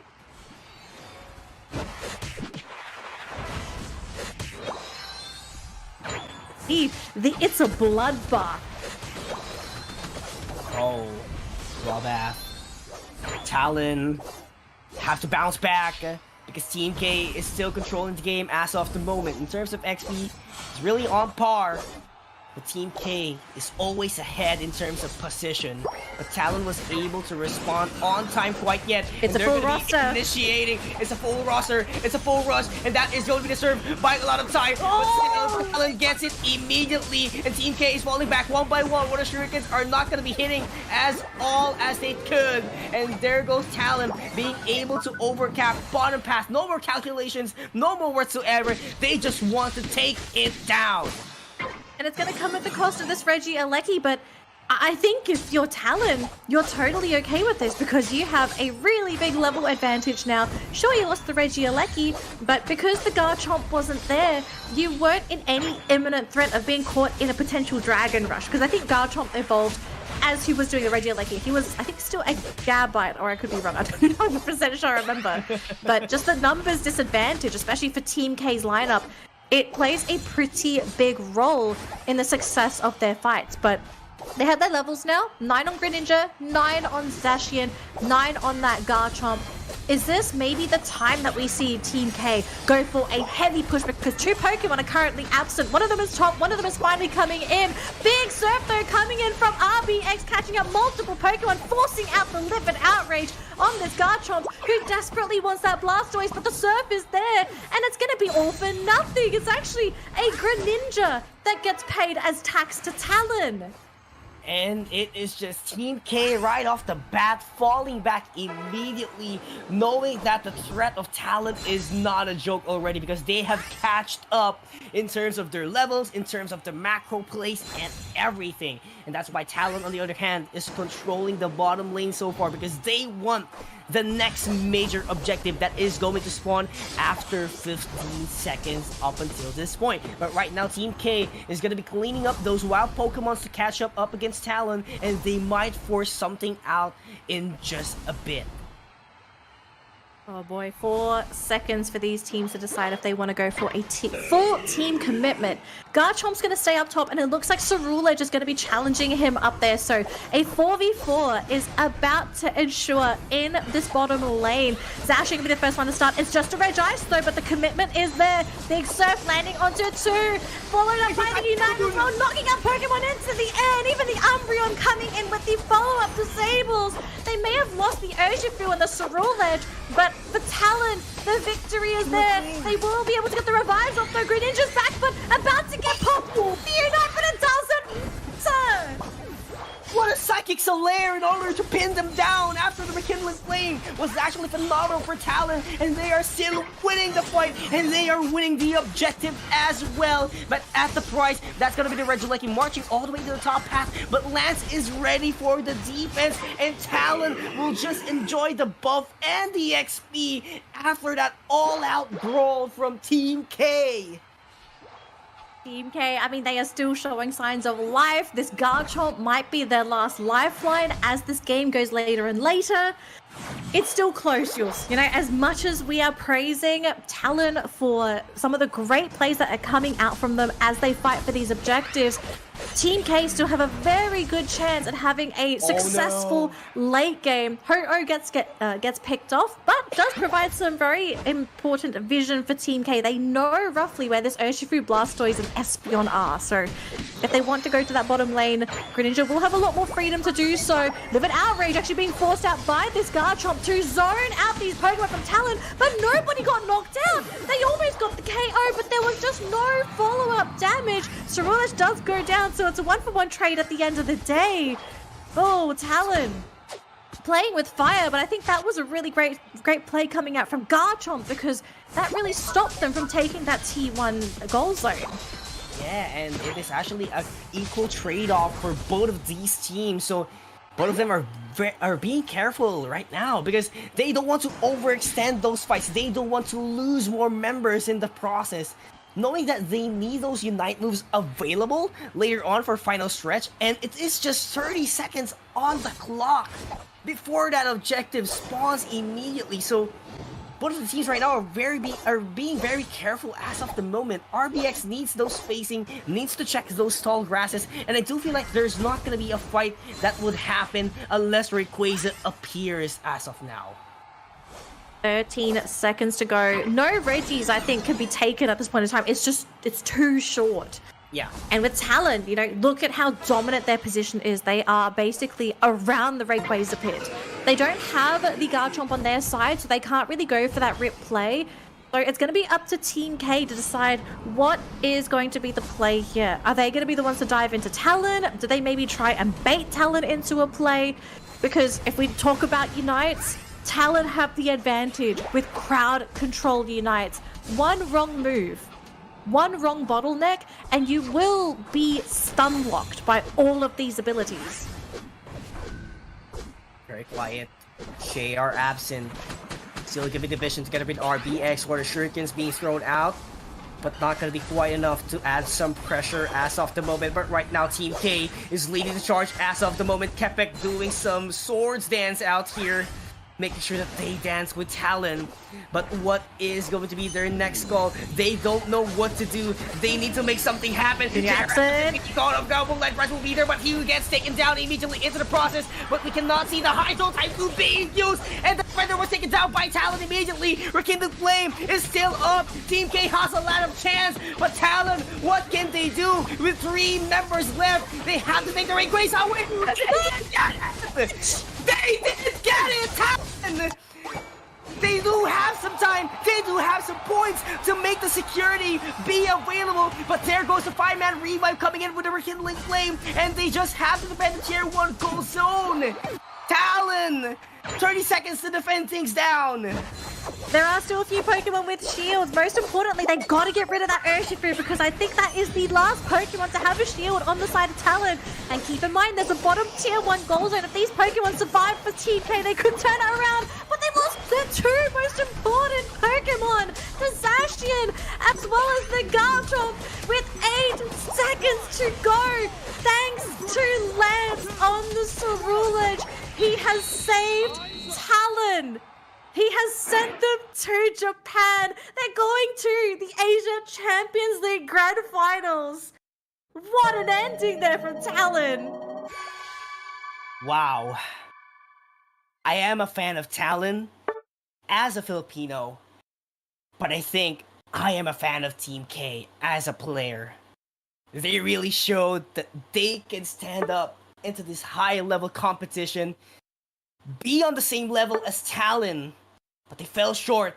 But definitely this is not the end of their run as a team, as a player. We'll make sure to see them once again in the global stage, in the local stage, and eventually become one of the very best teams in Pokemon Unite history. You know, I could visualize the entire Talon roster just like falling back in their seats and saying like, guys, we did it. We've done it. We finished the job by going to ACL. We played a reset. We played 6 games for this grand final, and we did it. If they don't take Lance out to dinner, we're gonna have a problem, because that man single-handedly saved Talon from what could have been a game loss. Wow. I'm out of words. Both teams... I think we're both out of words. Yeah. It's been even a crazy day. Even the players are out of words after going all out, shouting at their stream cam, shouting at Chrome, like Talon, yes, we did it! And then afterwards, they are speechless. How did we pull this off? And Team K, speechless as of the moment. First couple of seconds, Timing. we're almost there. Perfect. Team K, we're almost there. But on the other hand, back in their minds, we made it that far. And we have a bright future. But bright future will be there for Talon, as they are our champions for our Pokemon Unite Winter Tournament, APAC East, RBX, Sync 1, Dylan, Lance, JR absent, and together with Kai, they are going to Japan for our ACL finals. They're gonna get their revenge, or at least they will try to enact their revenge playing at the finals. I had a quick talk with their manager actually, and they were pretty... It seemed like they were pretty disappointed with their performance in the original ACL playoffs. So for them to have this second chance, okay, it wasn't given for free, but to have the second chance, they they're obviously feeling relief and they want to prove themselves. So looking forward to seeing talent. But you know what else we're looking forward to seeing? Our winners for our giveaway today. We have, for our 5 keychains, we have Karin Kurin, Pokémon, Zark, Molly, and Luna Whiteis. There we go. And for our official jerseys, we have SNCBE, JS, and SBZ. We have Jelly. And for our anniversary puzzle, we have Yozor from Easton and My Crazy Game. Congratulations to all of our 9 winners for winning your prizes. They will be sent out very, very soon. But congratulations to everyone, and thank you all for entering. There should be more giveaways in the future. But I think the one thing we want to know is who won the tickets to Japan. Wow. It is TSU. I think it's Vertigo. My English is 2nd grade, so I've tried my best. But Vertige, congratulations. You are flying to Japan for the ACL Finals, a fully funded trip. This is something that we've all been looking forward to, and this lucky player, congratulations. What a trip to Japan that Verti is about to undergo on the next one. But what a series, what a season we've witnessed here in Pokemon Unite. Not just in Asia Champions League, Southeast Asia, not just in India, not just in Japan, but the whole circuit of Asia Champions League has been phenomenal. It's been fun.